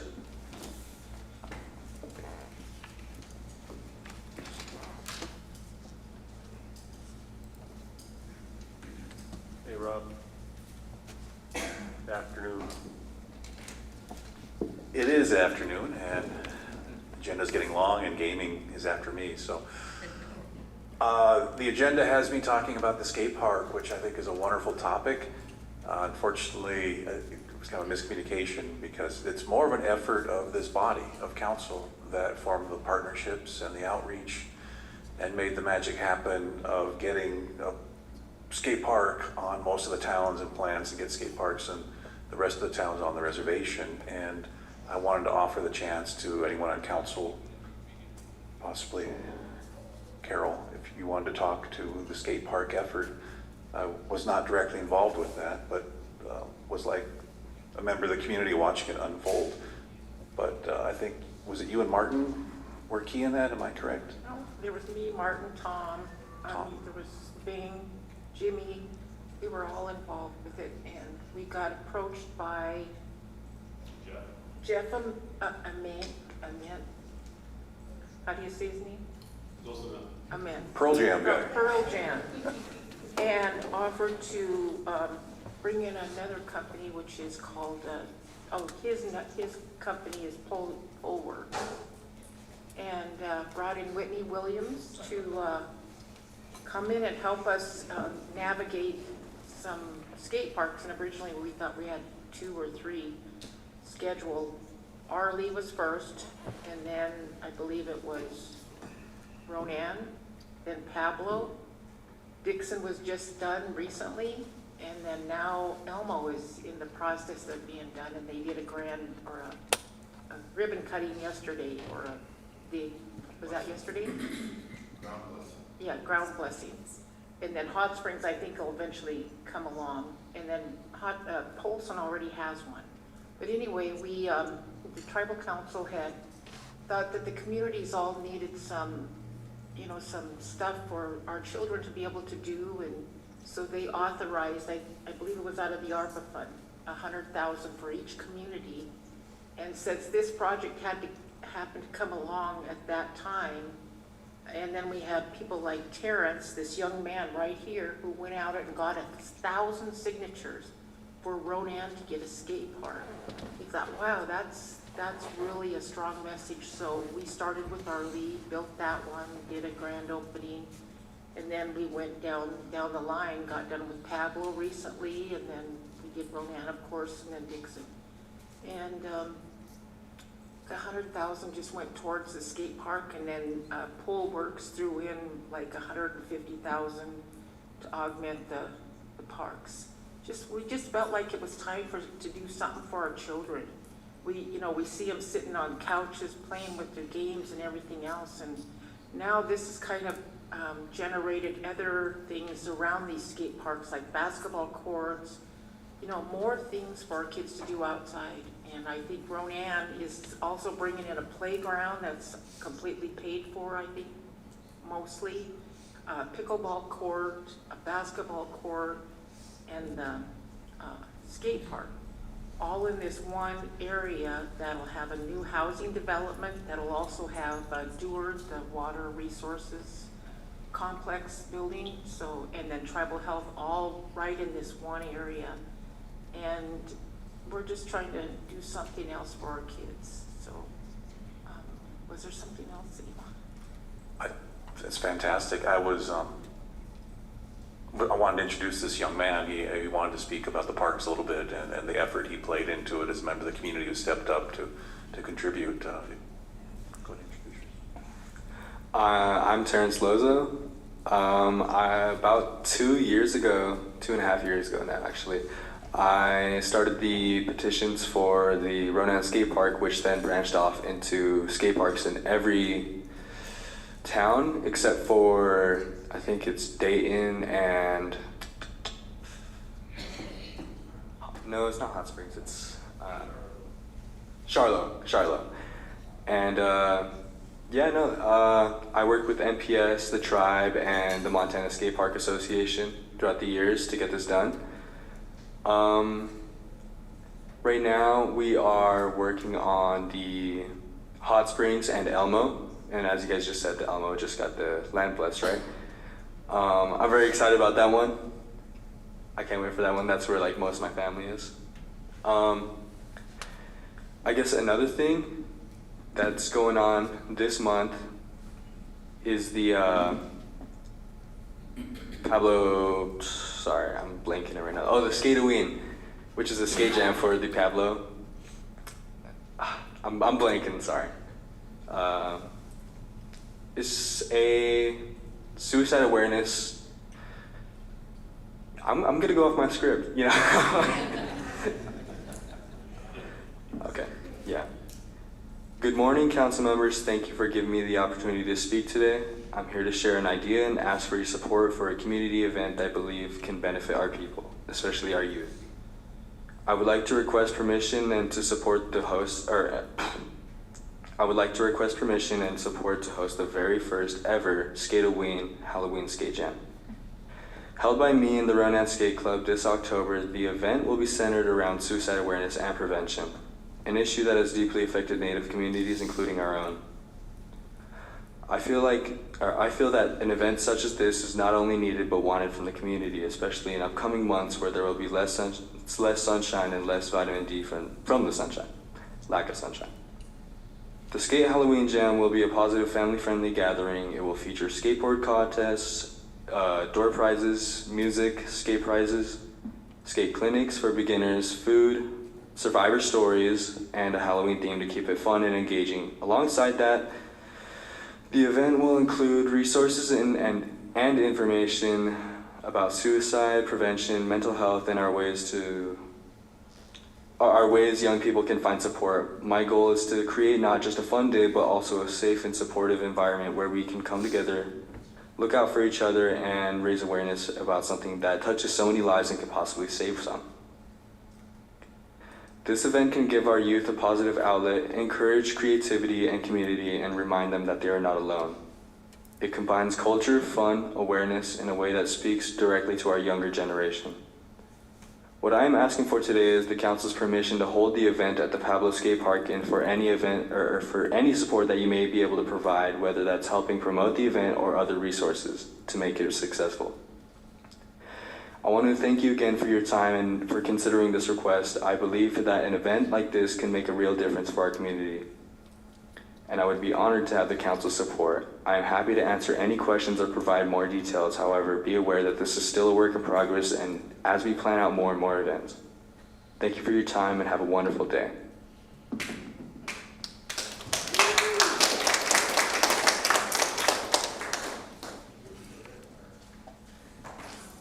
Carol? Can you put a budget together to let us know what you're looking at? Yeah, of course. Yeah, that would be helpful for us to be able to authorize some funds. And then also, I would reach out to Jeff Amantic also and all of that crew, because they bring in all of their people that give away stuff and t-shirts, skateboards, all of that. So they'll do that again if you're having an event. I've actually made a couple connections already. Today I'm actually going to try to connect with Skate Like a Girl, MPS, and we have already made connections with the Commodities and somewhere in Missoula that will donate food. And I think it will be like a free food. I forgot what my mom was saying, but she wants to do that part. And there was another place. I'm trying to get hold of Spirit Skate Shop and Board of Missoula, which I know Board of Missoula is really interested in this, as I'm friends with Chris Bacon. And like I said, the Ronan Skate Club, which is a high school thing, is ran by Christian Dentler right now. And he is helping right now set that up and getting younger, I guess, teenagers to come and show support. Right now, it is looking to be like a very successful event. And I think it's something that I think you guys should go for. I think if your hands are touching it, it will be successful for sure. And also, you were going to the University of Montana. Are you still there? I'm actually taking a gap year right now. Okay.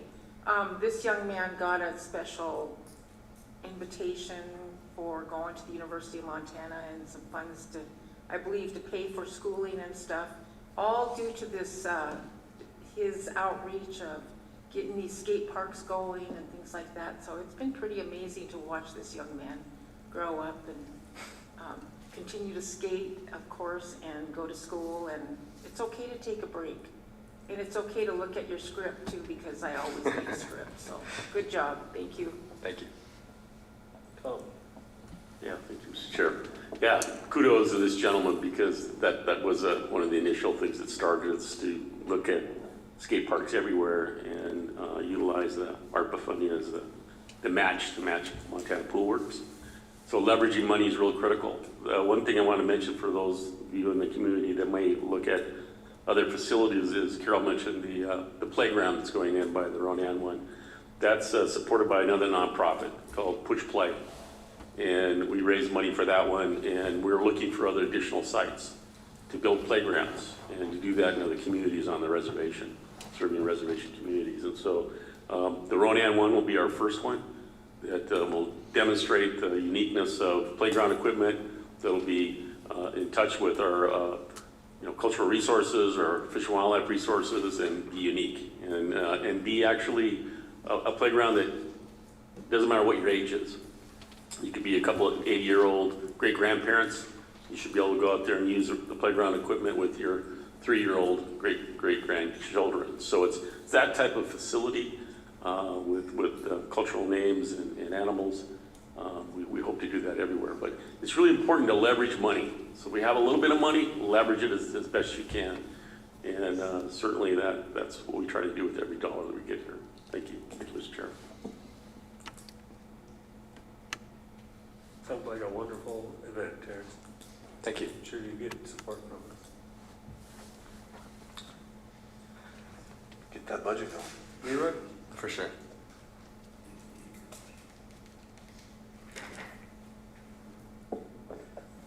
Just let you know I'm proud of this young man. So far, his idea that he comes up with is very good. It was just recently that he was talking about it with his mom. We pushed it, come up with a draft flyer so far, so it's not finalized yet. We're making changes here and there, but we did get commodities donated, $1,000 to help for cooking efforts. Sarah from Essential Eats is donating some hams and some pork roasts. Dave Tolley, the manager at Walmart, is going to donate some water, cases of water and some candy. So that's what we got so far. Once we get the finalized flyer, and Reason to Live Native is also working with us. Don't know what they can and can't do yet. I know we'll send the flyer to Rob to come out with the other departments to help see what they can do. But I just wanted to share that with you guys. Families, well, they're done. That program's over. Appreciate that. Okay. I think that closes this topic, so thank you. I look forward to the updates. All right, good job. Which opens the door to my final topic, which I'll start in a second.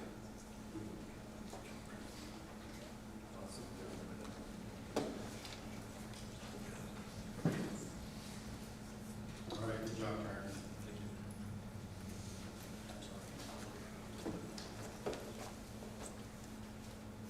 On the agenda, I'm listed as talking about a discussion, a proposal of a new tribal flag, which I'm happy to say has been a rare topic that has generated tremendous interest and input and conversation. Two Eagle came in and provided in-person testimony. I received more than 60 comments from people, submitted through email, phone call, some to me directly, some through voicemail, and another several dozen comments just generally in Facebook to the Charcusta posts. Charcusta did encourage them to please make their comment official by writing in. I did sum up these comments on the flag. For those that haven't seen it, it's appeared in the Charcusta twice. It's been on social media. It was a project that started as, how do we make the flag more inclusive? And week by week, adjustments and suggestions were added to it. And the final product was put out to the public for thoughts, comments, consideration. And those comments did come back very strongly. I did provide an executive summary and the comments to council, and I think the message is very clear. Red is very popular. They ask you to stick with the red. They ask you to keep the design elements as they are, to find a way to incorporate Pend Oreille or Calispe in a way that artistically works well, and keep working it. There was encouragement of the notion of inclusivity, and as one, kind of what we heard today. So I believe that's where the process is, and I don't believe this is public, but council did direct me to come up with a version of it as close as I can get that meets those parameters. So that's not been completed yet and not presented to council, and that is where the flag, but again, an amazing topic that generated, demonstrated the community passion for our identity, our future, how we talk about ourselves, and the importance on how we represent ourselves, which is exactly, I think, the original intent of the flag, is to how do we nudge this forward and improve, and the community join the conversation. So that's what I saw.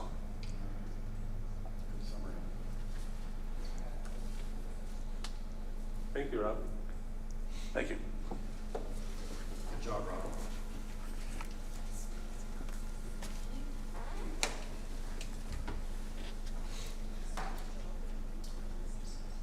Hello, Brian. Good morning, good afternoon. You got some crew with you. Hi, Troy. And Christine and Francie.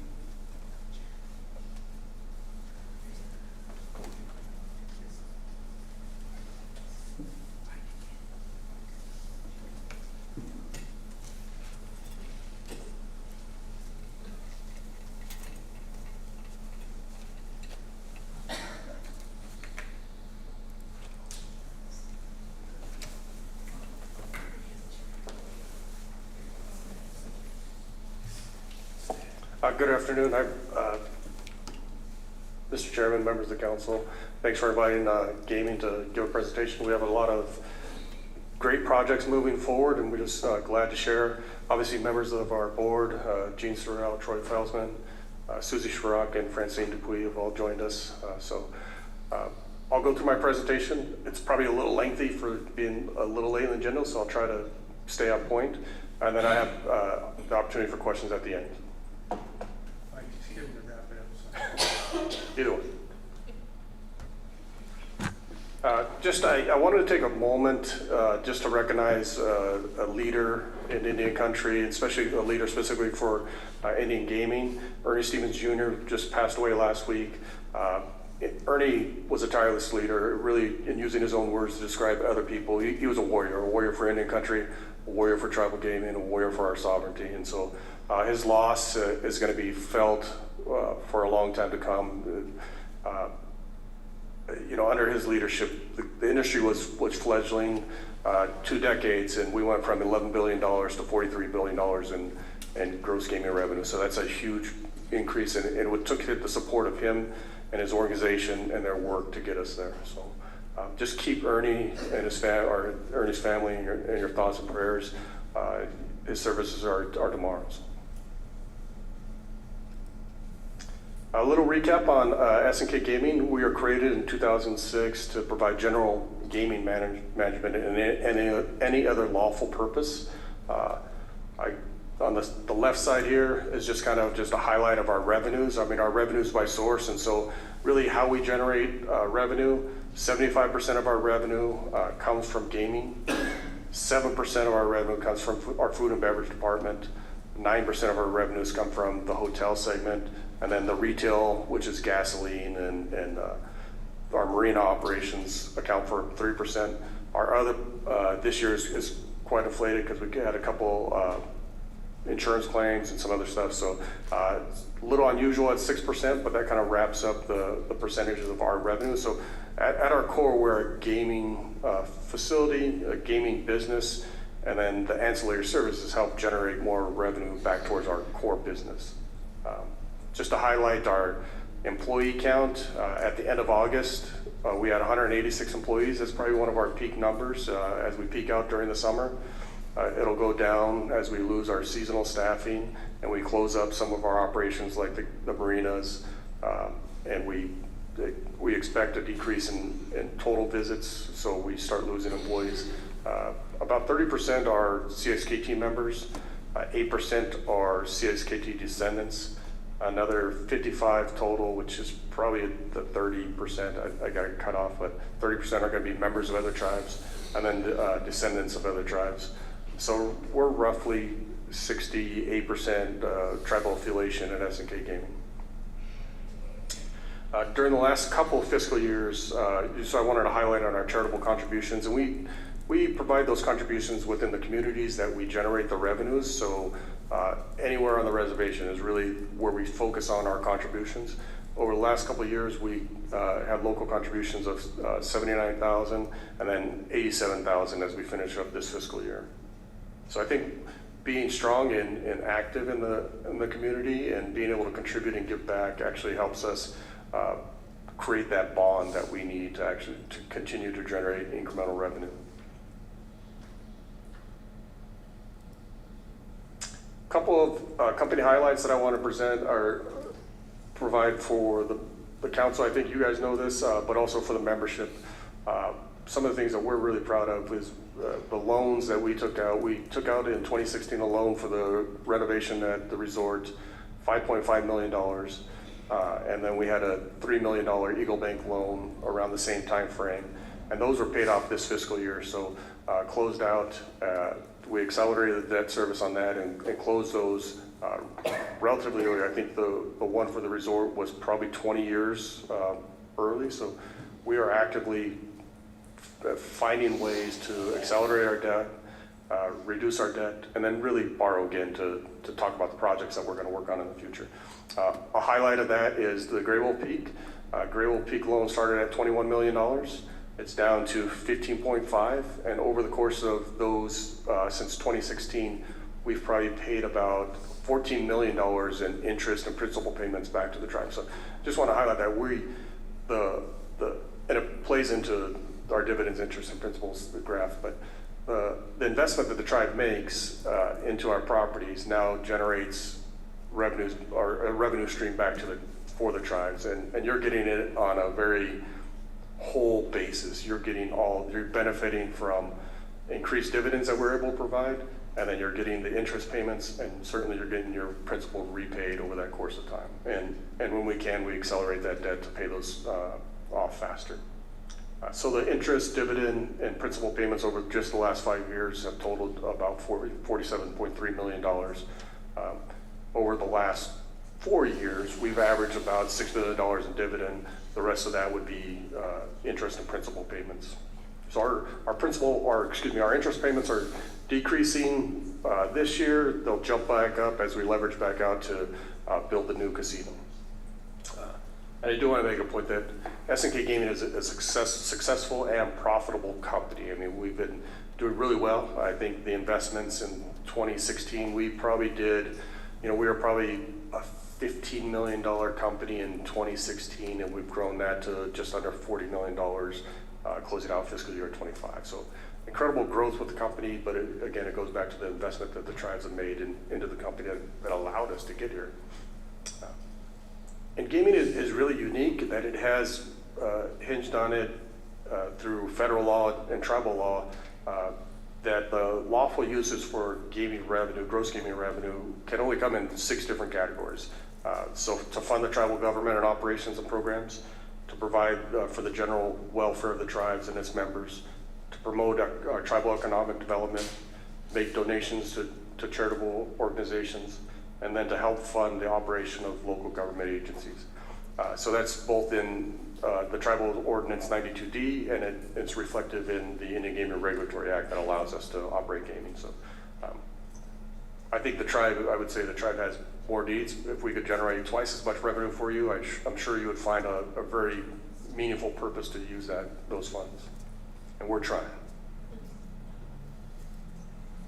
I wanted to kind of just go back or now to kind of focus on the projects that we have, current projects, future projects, and where we're going. I have a lot of pictures associated with the 400 horses. So we're currently building the 35,000 square foot casino and a restaurant, and then a lot of administrative support buildings, administrative support within that building. And then once completed, we'll remove or relocate our existing slot operations from Quatucknuck to 400 horses. The intent is to have about 20 or less machines. Really depends on the footprint that's left at the resort that'll remain at the hotel. And then I want to emphasize the casino is really the cornerstone of the project. It's the start. We've designed it intentionally to be able to expand and add on a hotel and event center as we increase revenues and demand increases for those businesses. Our anticipated opening is June of 2026. It's the contractually obligated date that we set with Cross Anderson. So we believe that if you look at the progress that's been made to build at where we're at, I think they're ahead of schedule, and if winter conditions favor them, or if it's a mild fall, we will probably get the building before June of 2026. Wow, that's formal. I think easily May is probably what I would probably say. Now I just have a series of pictures of the project and the development. This would be the entrance. So what I'm trying to do here is actually walk you through the building. So as you come up, the entrance, as you would see it, nice beautiful metal panels that actually will transition, change colors when the sun hits it. So I think it should be a really unique first impression that you come into. The lobby will be a nice lobby to provide access to the facility, and then transition into the casino area, and then expand across to the casino floor for the restaurant. I think there's a lot of blue-green colors really tied in with the lake and trying to feed off the lake and really tie in those natural colors that you would see there. This is a representation of a rendering of the casino floor layout. We're going to have approximately 300 machines, and the floor will be able to expand out to 400 machines pretty easy. And then there's future expansion capabilities of the building envelope itself after that.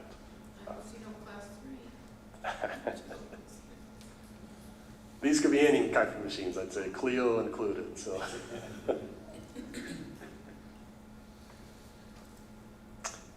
Then I'll touch on the restaurant and bar. So the restaurant and bar area will be separated. It'll be a pretty good expansion. The bar area will have 38 seats. If you think about the bar area that we have now, there's about 12 seats on the bar. We'll have 38 seats in the bar area. The restaurant will go to 64. Booth seating, some tabletops. So 64 is a pretty good number. Total is about 102. And then we have an outdoor patio that's going to provide some nice lake views. Even we have like storefront windows here across the restaurant area to get views of the mountains and the lakes. So all total in this area, roughly 130, which I think is a fairly good increase overall with what we from our current operations.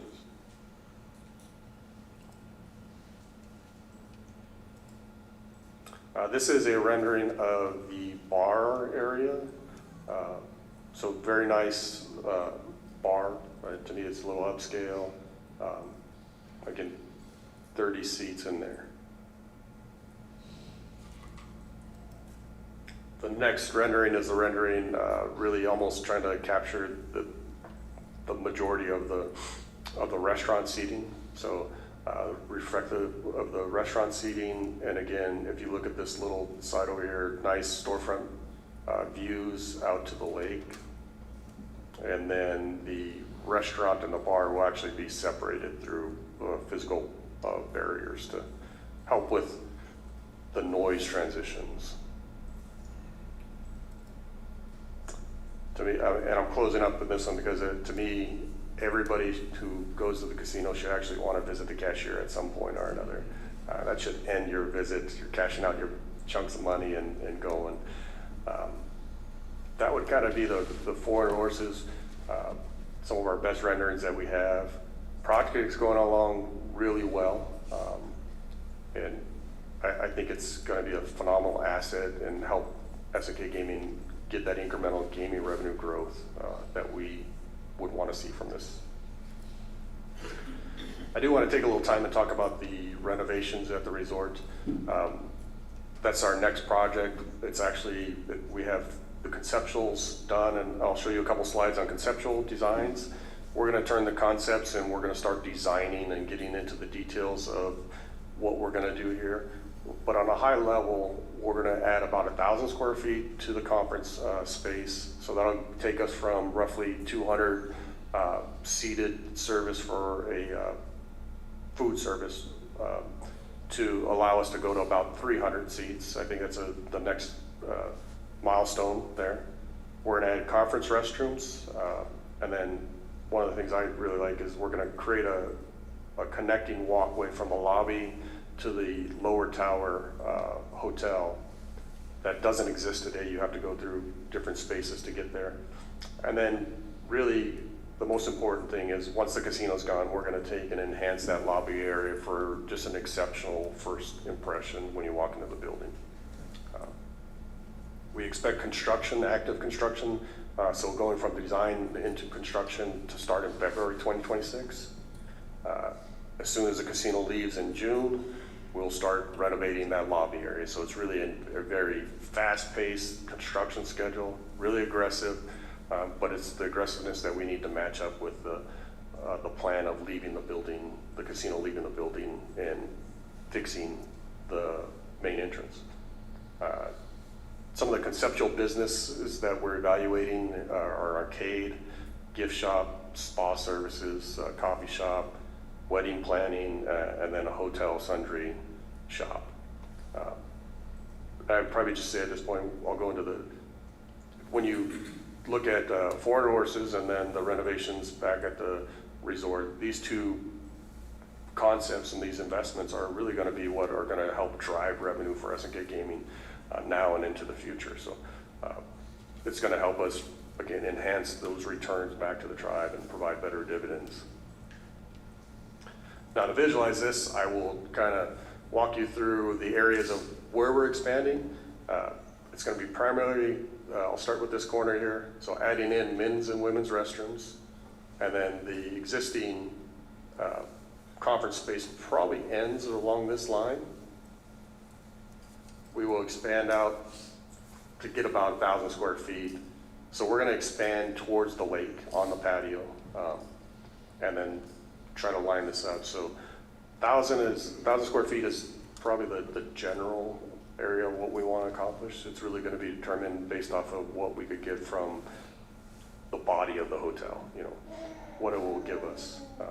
And then we'll take the common areas here in this lower lobby and we'll renovate those, so enhance them all in the lower lobby.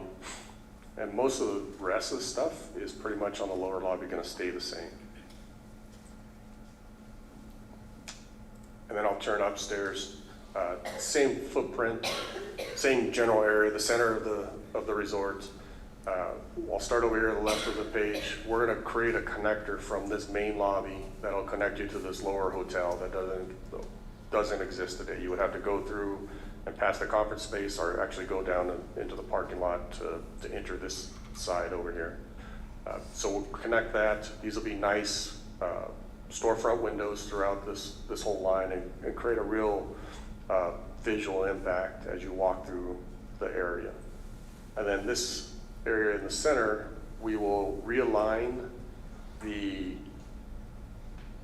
lobby. So first view straight on, you're seeing through these big bay windows that we have at the end of the building. And then we'll realign the hotel pieces. The check-in experience will get better.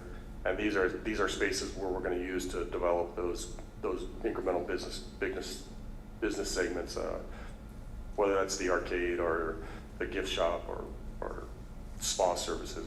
We'll use some of these spaces that are created from this to actually develop those businesses out.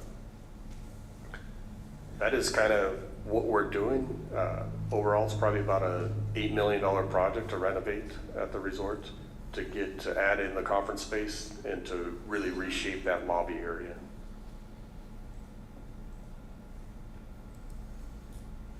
And then one of the last things I want to touch on is just Great Wolf Peak Casino. So SNK Gaming commissioned a feasibility study for the Great Wolf Peak Casino Hotel. And this is a priority project within our strategic plan. The concept is still in the inception phase, but the feasibility study recommended a couple things. Upper scale, mid-scale hotel with 100 rooms. So I think that's the number that'll work back towards the financial piece of it. Within that, having a rooftop bar, about a 12,500 square foot multi-purpose event center. So hold concerts or large conferences in that area. And then a 25 pad RV park. All those came back as a very feasible venture for us to explore. They're going to generate the incremental revenue, and they'll tie back to our core gaming piece where they'll enhance the gaming side of it. So we're pretty excited about, I think, the projects we have actively working on, the projects we're going to work on this winter, and then the projects we have to still continue to develop and execute. One last comment is the Elders Luncheon is Wednesday, October 22nd at the resort. Doors open at 10:30, lunch is at 12. I invite everybody to join us. If you can, please RSVP with the resort. I will see if this one will work. If this one works.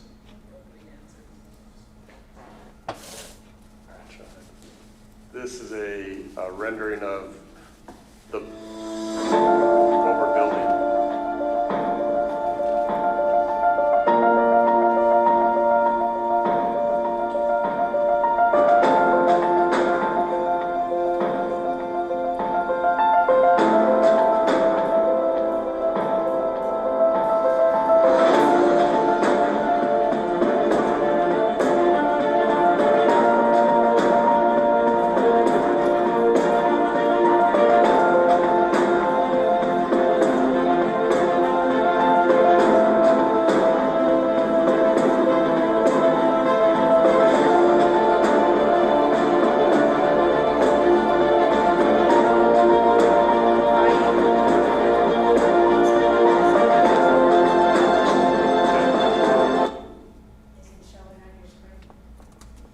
Oh, yeah? Oh. You didn't share that. It went right to the television rather than to the computer, so it wasn't shared. It wasn't shared? Oh. Oh, you guys weren't seeing anything? I saw. On DVR, not on computer. Oh. Okay, all right. I hope the audience got to see that. We got to see all right, it. all right. And I'll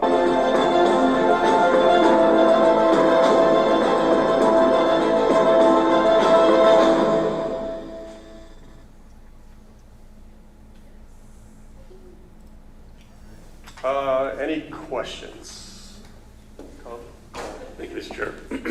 Great presentation, appreciate it, and great numbers. In the reboot of Quatucknuck, was there any consideration of putting a roof over the entryway for the parking for the customer coming in? Like a porte-cochere? I think I would probably say a couple years ago we designed one, and I don't know if we haven't priced it out.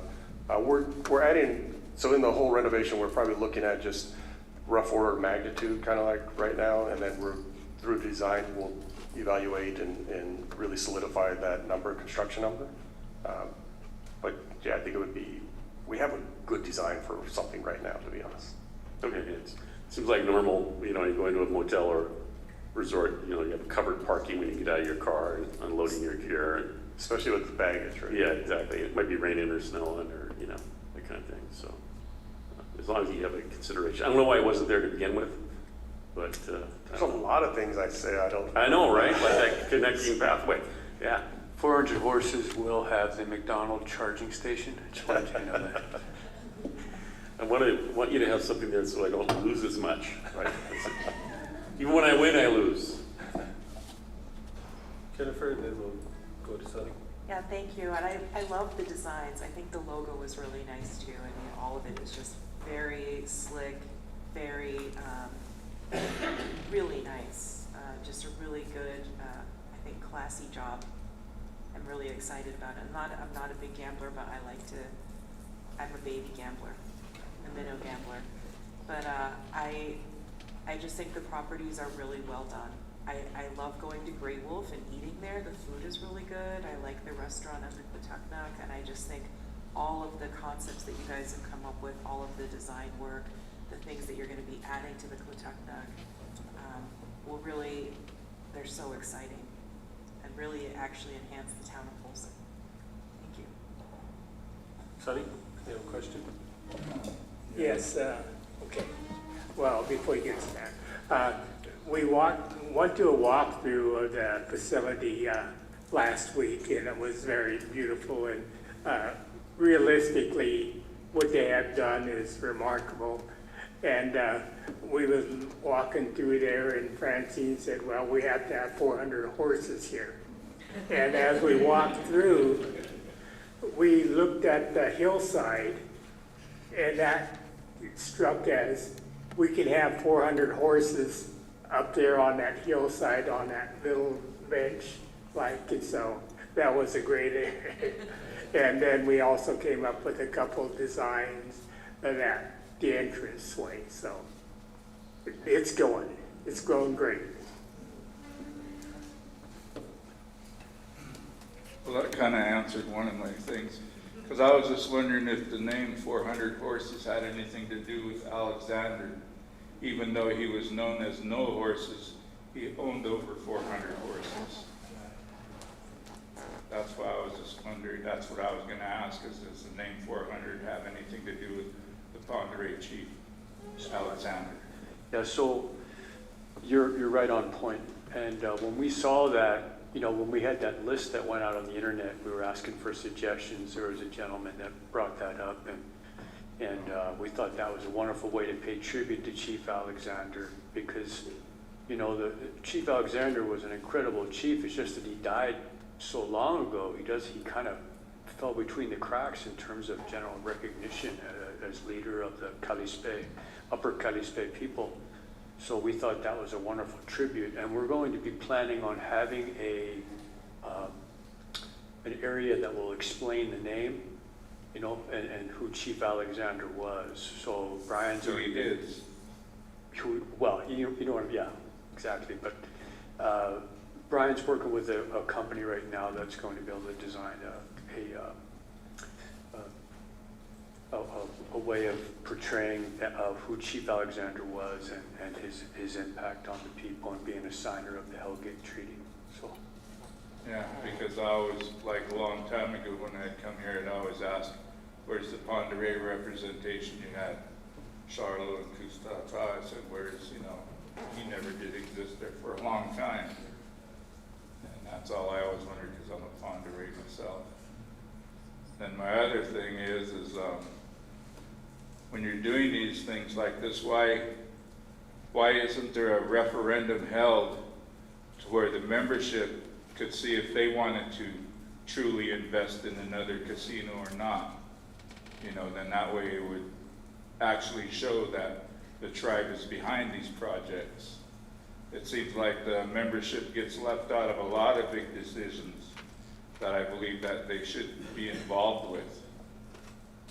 You know, it's just like I said, if you had a referendum of whether they wanted this here 400 horses casino or whatever, projects like that, a referendum should be held to see if that's truly what the membership as a whole wants, and not just a select few. You could make up the thing and then do your community like meetings, whatever, to say this is what we have proposed and we want to try to get through, but we would like the support of the whole membership, and then let the membership vote on it. And whatever the vote is, and the vote is. But at least the membership would have a say in what goes on with some of their money, whether they really truly believe in gaming or not. Just the membership should have a voice in all these big decisions, I believe. Maybe you have another question for Jamie? No, that was just it. Appreciate that. Just wanted to know if 400 horses had to do with Alexander, and why there's no referendum when a decision like this is made, that the people don't get to get involved. Understood. Thank you. Paul? Just one general comment for council's information. I guess everybody out there that plays Montana Millionaire, they've expanded from $2 million to $5 million. So, just so you know. Can you get us tickets now before they run out? I think that was their goal, was to add so many more tickets. 165,000 more tickets, I believe. I haven't got to get a ticket for the last 2 drawings. Maybe this year. Maybe, that's why I say, can you get us tickets now? Thank you, Ryan. Thank you, Mr. Chairman. Mary Rose?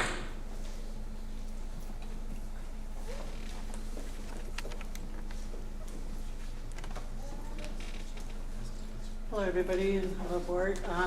Usually don't get up here and talk at all, but I understand the dividend back to the tribe is very important, but I hope you guys slow down, take a look, think about your employees that are at both casinos right now, and you're gonna add a third. Maybe pay them a little more. Look at how the payroll is working. I know when you tip those people, for some reason that tip comes off of their paychecks.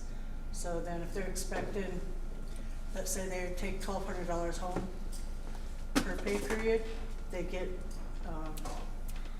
tips, then that's taken off, and then all of a sudden they're down to $800. Make it reasonable for those people to go to work there, and there won't be such a high turnover.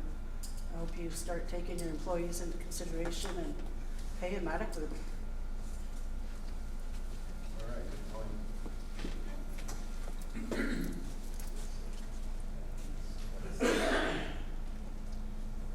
Can I respond to that? Just turnover actually isn't very high at all. And secondly, the employees all receive bonuses based off of tenure just a week ago? Last week. And some of those bonuses were quite substantial. So. Thank you, Brian. Thank you. Everybody.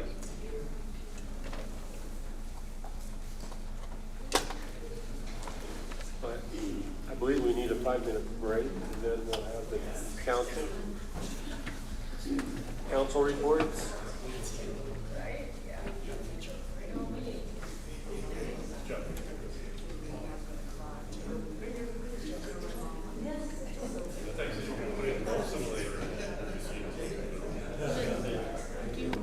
Full finish, but it looks great. It looks according to the way it was originally supposed to be.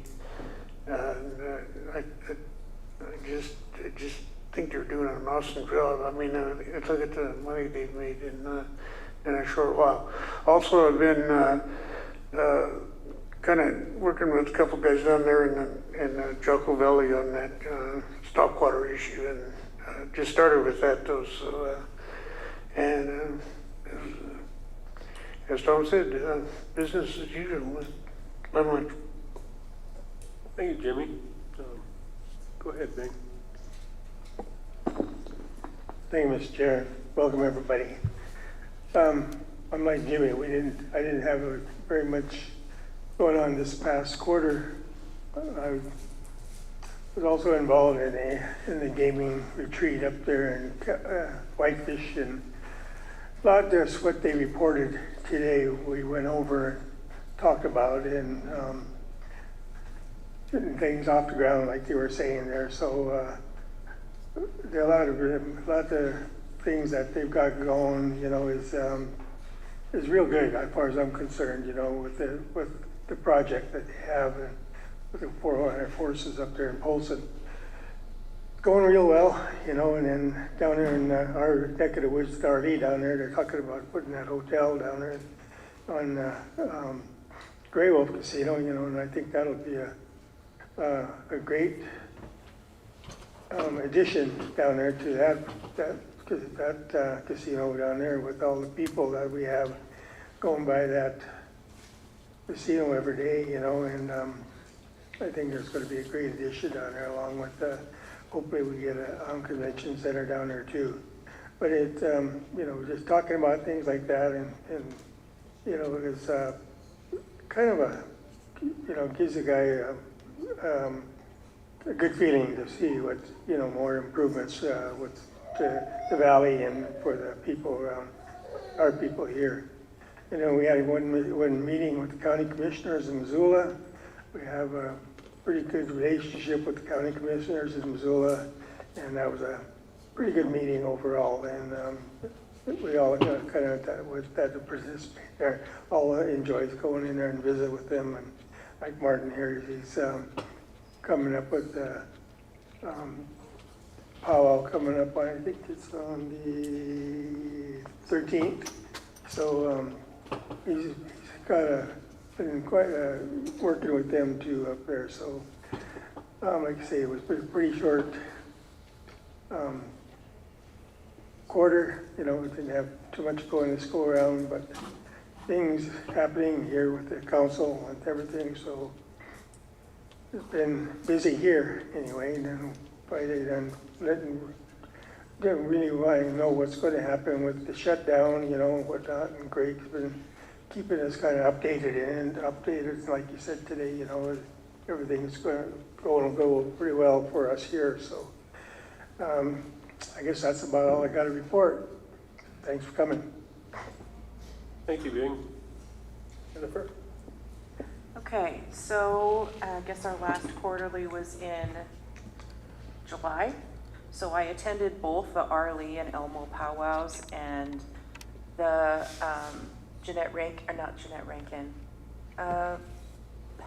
blanking on the name.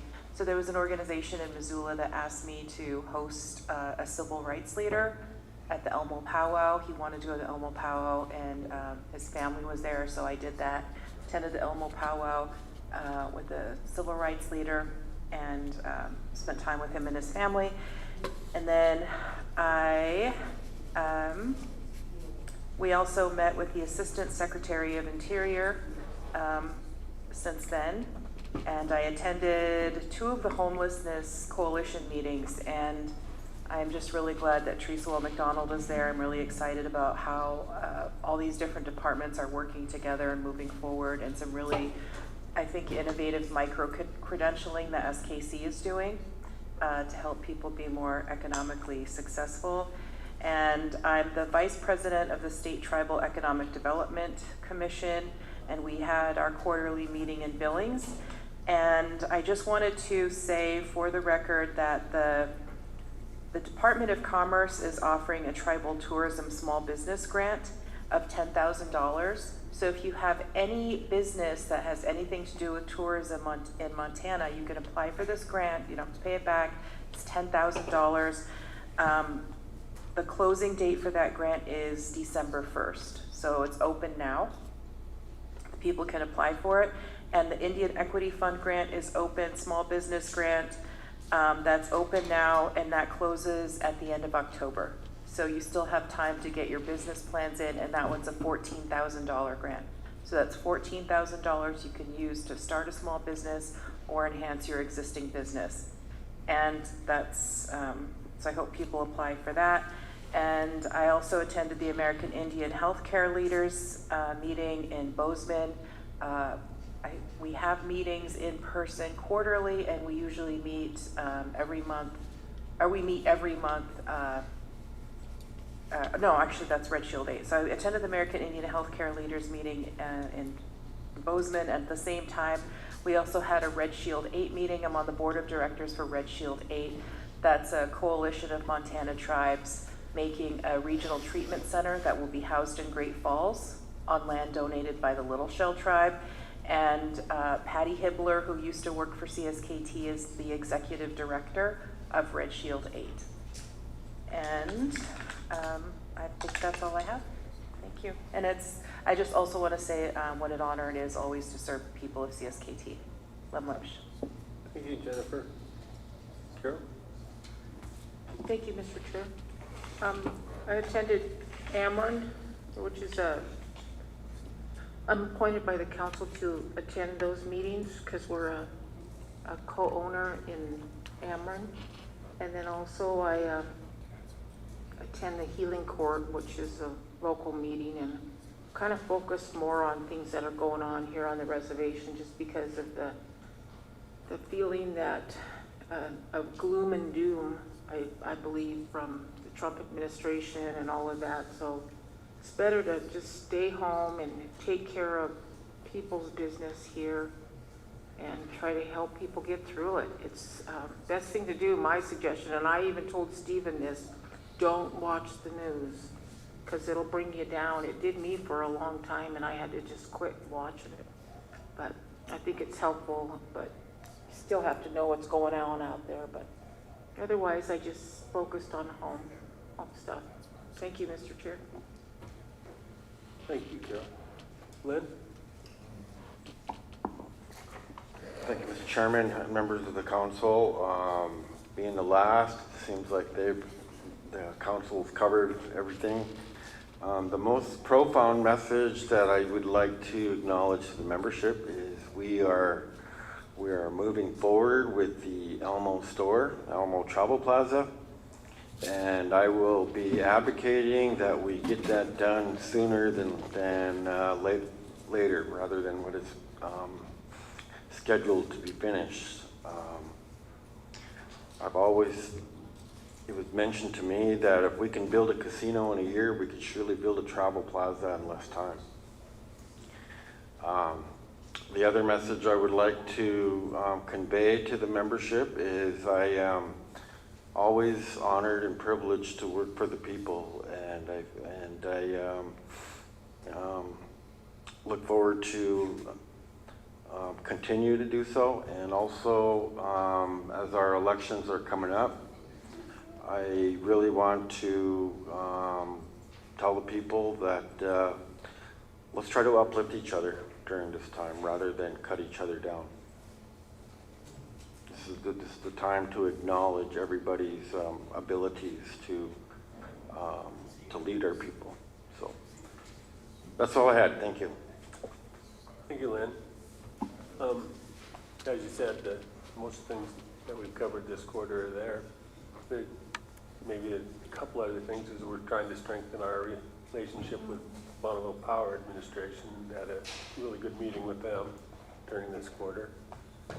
And strategic planning for our justice systems continues to go, and there have been several meetings on that throughout the quarter, and it's moving forward.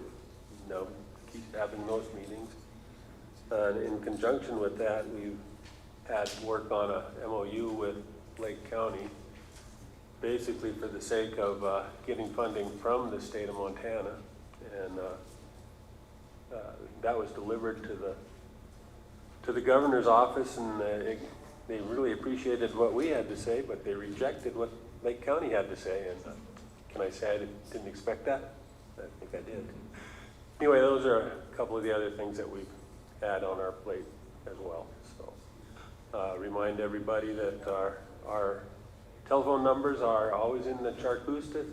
Everybody can get a hold of us, and I always have a district meeting the last Friday of every month, but it won't be this last Friday, since that's Halloween. But I'll pick up again in November. Thank you, everybody, on your reports, and I guess we have one other question for us today. Sonny, go ahead and come up, please.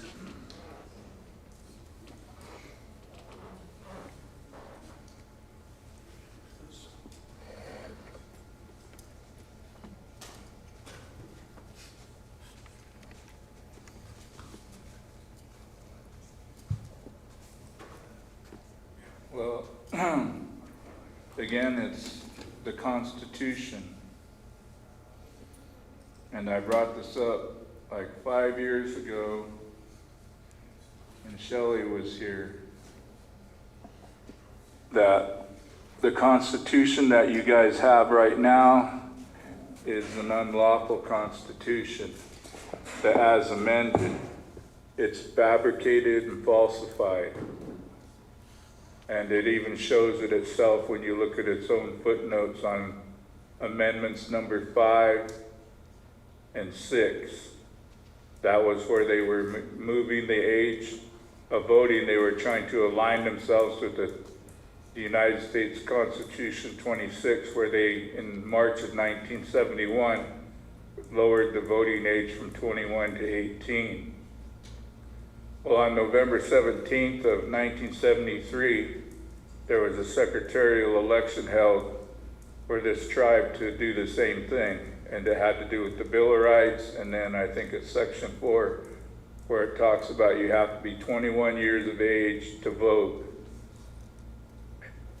And it fails because it's kind of basically illegal, and I pointed it out before, was on, I don't remember if it was Amendment 5 or 6, but they had used a resolution that enrolled Jennifer Fayant and Lloyd Two-Teeth in 1971. They used that as an amendment for the Constitution. And in the original Constitution, which I have back there, on page 12 where it says, I, Harold Ickes, and this isn't in your as amended, and it's really important because I keep forgetting that first word. I showed Sam, I gave him a copy, that if it does, it's kind of like if it doesn't agree, what was that first word? Inapplicable. No, that's the second word. Uncompatible. If it's incompatible, it's inapplicable to the Confederated Salish and Kootenai tribes. So this here, I don't even know when they started this as amended Constitution, but it lacks the information the membership needs as the original contained. Like it showed, like when we voted on it, it shows how many voted for it, how many voted against it. Well, in this year 1973, and I have those records out in my car, it shows that the vote was done on the 17th. It was approved on the 19th, so that would have been like Saturday. They held the vote on Monday, they approved it. And then you look at the bottom, then it says amended December 5th. And that is the only, and they allowed, I have a letter that's from the Superintendent Roberson at the time. He was inquiring and needed to know before the election if the off-reservation members were allowed to vote or not. That was the issue. He said the issue of going from 21 to 18 wasn't causing no stir amongst the membership here. What was causing the stir was like the on-reservation members were wondering why the off-reservation were allowed to vote. Well, there was this group out of Seattle, and I can't remember what the title of their group was. It was kind of like how the People's Voice is. But there were some tribal members that were in Seattle and stuff, and under the CFRs, that they were allowed to vote in federal elections, and that's what a secretarial election is for an amendment of our Constitution. But our Constitution supersedes the CFRs and everything else. And our Constitution is derived from Section 16 of the Indian Reorganization Act, and the only reason it passed is because I used to have another letter, but I couldn't find it, was must have had somebody out here like feeling out before the Wheeler-Howard Act was voted on how the membership felt about it. Well, at that time, the letter stated that if the off-reservation members were allowed to vote, then the members that were on the reservation was going to vote against the Wheeler-Howard Act and not have it. So then I believe that's how Section 19 of the Indian Reorganization Act come to be, that you had to be 21 years of age and you had to live on the reservation a year prior to an election to vote. And that was like what they were trying to amend in 1973. And like I said, it failed for a couple reasons. One, they allowed the off-reservation Indians to vote, because that's the results that I got from this office here that shows that they had the off-reservation vote and the on-reservation vote. But when you look at it, it didn't make 30%, so that's another reason it's not legal. The amendment to make it from 21 to 18 is because they didn't get the 30%. What they did is they added an abstaining vote. And I looked in the CFRs and I looked somewhere else and I said, what is an abstaining vote? And so that's why I did the last thing, two things I did at the last two elections. And one of them you got a copy of is like, I took one of my ballots and I wrote abstain on the top of the ballot, and I wrote abstain by all the candidates that were running, and I took pictures of it with my phone. And I submitted it to the superintendent because I was protesting, calling a voter fraud because my vote didn't get counted then. So in the last election, I went down and I got my ballot, showed my ID, signed the book, got my ballot, and I left. And then when I was leaving, then Ben Asensio was trying to get my ballot back, and I was in my truck and I asked him if he had a warrant. And he goes, a warrant? I said, yeah, the Fourth Amendment of the Constitution of the United States guarantees against unwarranted searches. I said, even if you see something in plain sight, you have to have a warrant. And then Shannon Sheridan was saying, well, I don't want to see you get in trouble. And I said, what am I going to get in trouble for? I told Ben, I said, if he was going to try to cite me or arrest me for leaving with my ballot, I said, to make sure he cites the code of the codified laws of the CSKT that I'm violating. I said, because there's nothing in these rules, because I had a copy of the rules on my dash, and I said, right here, if you can find in here that there's a rule against me taking my ballot and leaving. And so they looked at me and I said, there isn't no rule. I said, I've read the rules from front to back. I said, the only thing that will be is that if I don't come back before 8 o'clock and submit my ballot, then my vote isn't there.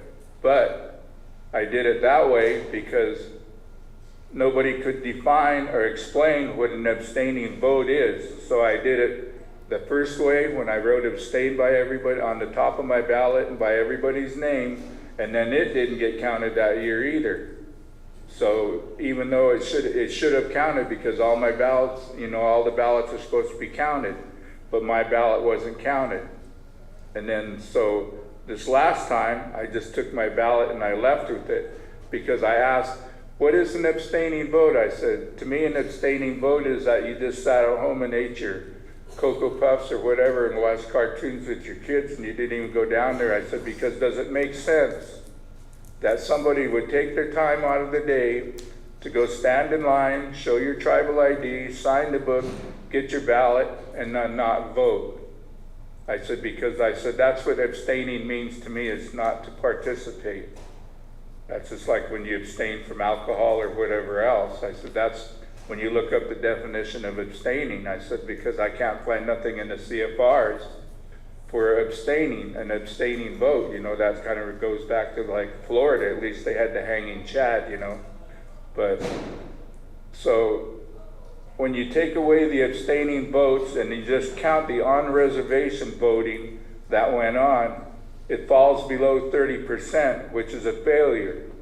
But yet, since December of '73, all these elections since then, you've allowed ineligible voters to participate. And what I mean by that is everybody that's under the age of 21 that's getting to vote.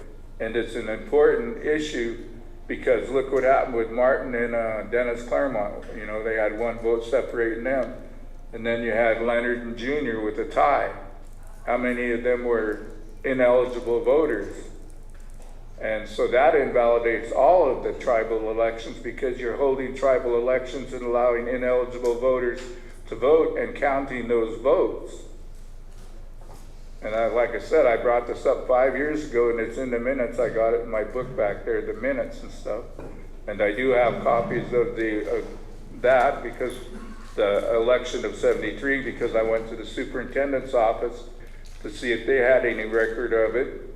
Because in the CFRs, after that secretarial election was held for the amendments 5 and 6, that the superintendent was to retain all these records that included any brochures or anything like that that is associated with the secretarial election. They were to hold on to them for a year.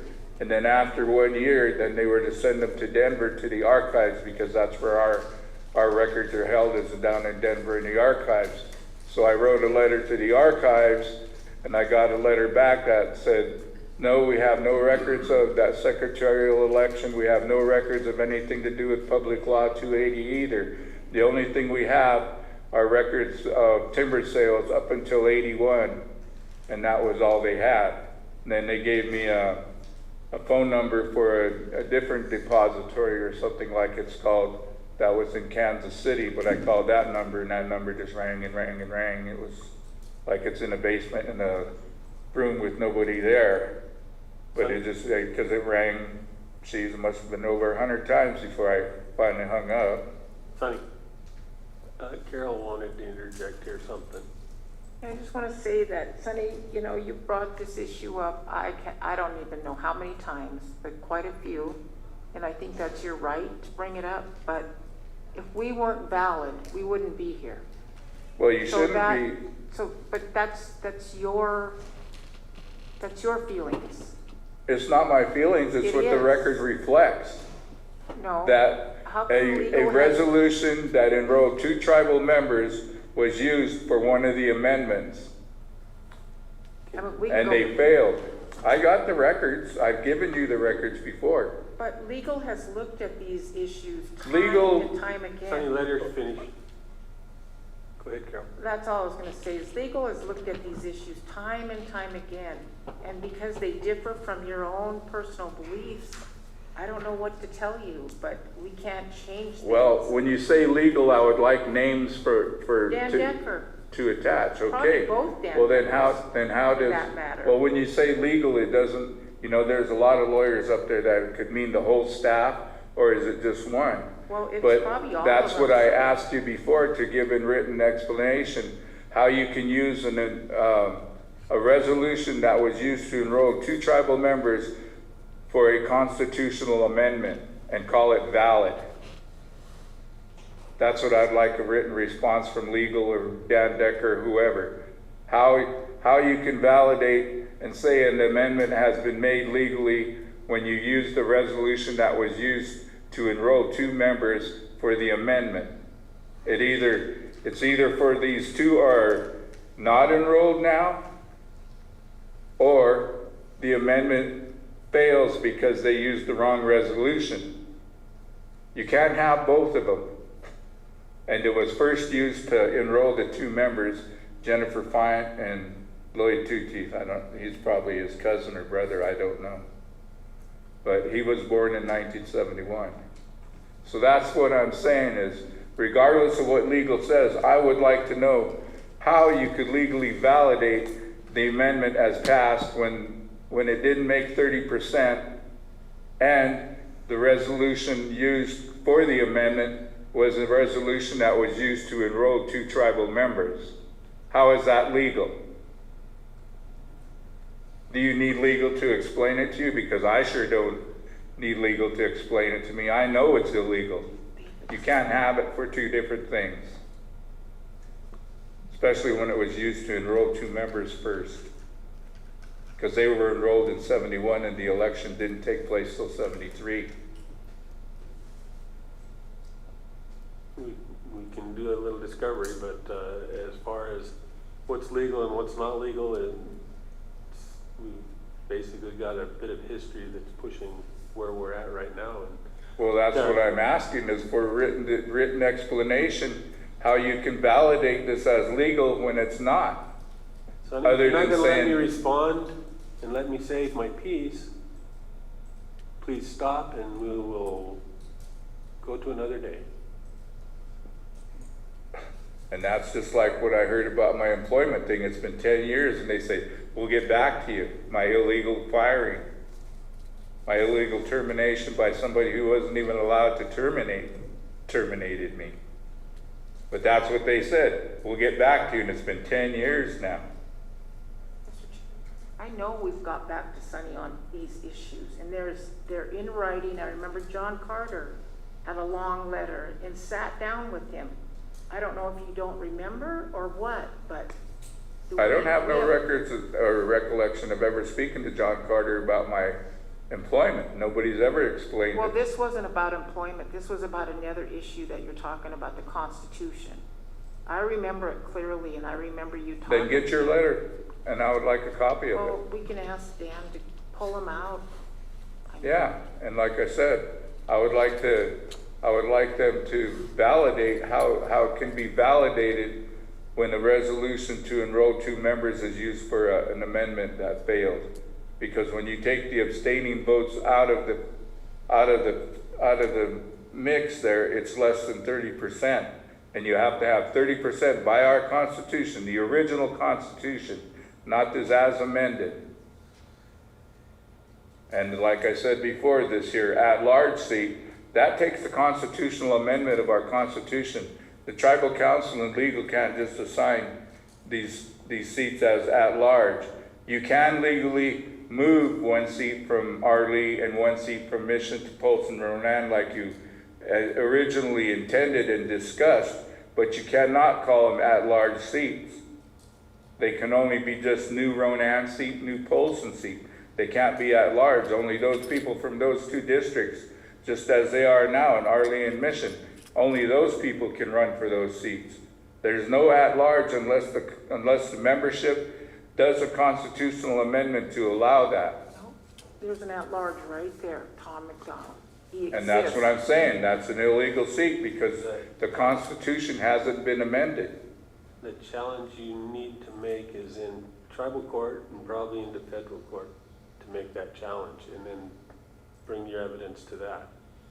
I'm not saying that I won't be glad to look at what you're talking about. I don't have the resolution that you're talking about. I don't know that I've seen that, and I'd like to see that. I have them out in my truck. The challenge you're trying to make has to be made in court, Sonny. That's where it has to be made. So you're just going to continue to operate under the as amended? That's the standing position that's legally in place. And if you want to challenge it, it has to go through court. Well, then I guess that's what we have to do because that's what you swore your oath to uphold the Constitution, and it's an altered Constitution. And like I said, you can look in the as amended. I got a copy of it right back there. And you look at number 5 and number 6. It has question marks behind it because nobody wanted to sign off on it. Because Amendment 7 has a date of October something of 81. And that's after 5 and 6. And it has a date, but 5 and 6 have question marks. That's because they're illegal. They allowed off-reservation people to vote. That's a violation of our Constitution. Well, I don't know where the question marks come from necessarily, and if you can prove that in court, I suppose then you can prove that in court. But I don't understand why you can't figure it out yourself, because you're supposed to be like a legal lawyer too, and instead of trying to cover up stuff, you should be trying to resolve it, because this can be resolved and another vote can be held according to the CFRs. They violated the CFRs by having the secretarial election and a tribal election so close together like that, because in the CFRs, it says that that's one way you can have another vote on it, is because they're not allowed to have them too close together like that, as to where it causes confusion, and that's what it did. And that's supported by the superintendent's letter of like, well, are these people allowed to vote or not? And he never did get a response. And so they went ahead and let those people vote, because according to the CFRs, that they're allowed to vote in federal elections. But again, our Constitution supersedes and overrides the CFRs when it comes to the voting, because our Constitution comes from the IRA, the Wheeler-Howard Act, under Section 16. And under Section 19 of the Indian Reorganization Act, that's where we get our voting age from. And you have every right to bring those claims and criticisms in court to try to change the present state of the legality of where we're at. You have every right to do that in court.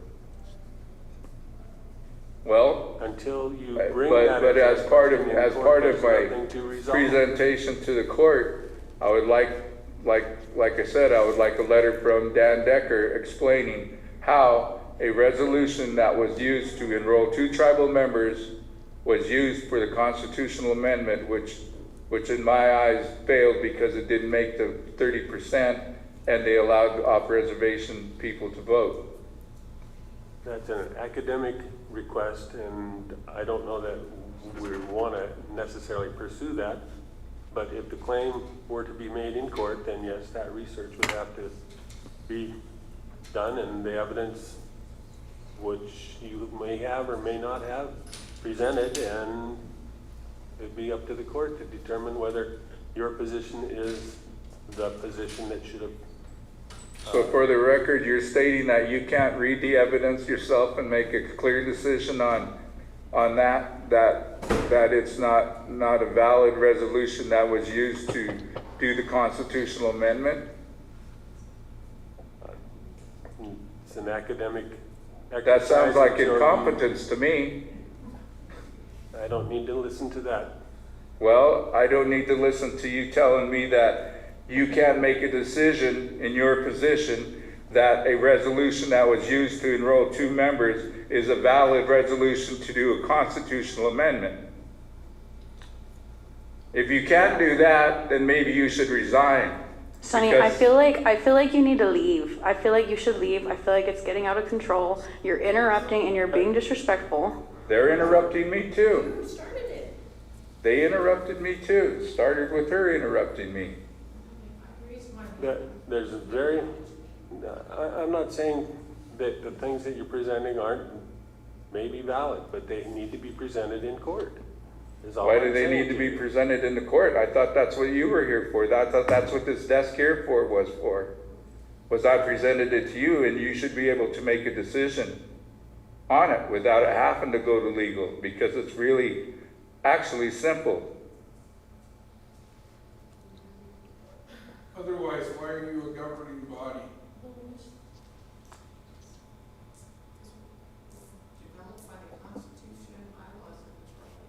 And that's exactly what I'm citing from, is the original Constitution and stuff that I'm says. not saying that you don't have valid claims. I'm just saying that the forum needs to be the court to make those claims where you're challenging the position that is in place right now and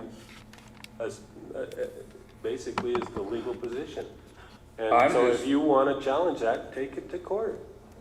I have to take you to court to have you make a decision that you're supposed to be able to make in your position? No, you were talking about the past actions that have happened, and you're saying that they're invalid, and we've had reports basically given to us that the positions that we're in are valid, and you want to challenge that. That's a court case. Well, let's see those positions that you're talking about, because I've never seen them, I've never heard of them. That's why I'm asking you, as the governing body and the chairman, how a resolution that enrolled 2 tribal members is valid for a constitutional amendment that failed, that you guys act like passed. Carol, go ahead. Mr. Chair, I think this issue is dead. It needs to go to court, like you said. And we exist as a body because, Those amendments are in place. yeah. If you want to challenge them in court. Well, Make the argument. I think you should just resign for incompetence because No. that's what it is incompetence on your behalf. And that's for the record. Because if you can't make that decision about a resolution that was used to enroll 2 tribal members, that was used to do a constitutional amendment that you're saying here is all legal and stuff, then you need to resign for incompetence. Mr. Yes, what you do. Mr. Chairman, those 2 individuals aren't here to defend themselves either. I think this discussion needs to stop. See, that's what you always say. But They're it's not right, here to honey. decide. Well, get Jennifer here and get Lloyd here. See if they're enrolled. Get their enrollment cards. The Where they convention enrolled. that it happened the way you say it happened is not something that is actually proven to us. And so. How could it not be proven? I gave you the records I got from you. You may have written those records yourself. I have them out in my car now. I got them from here.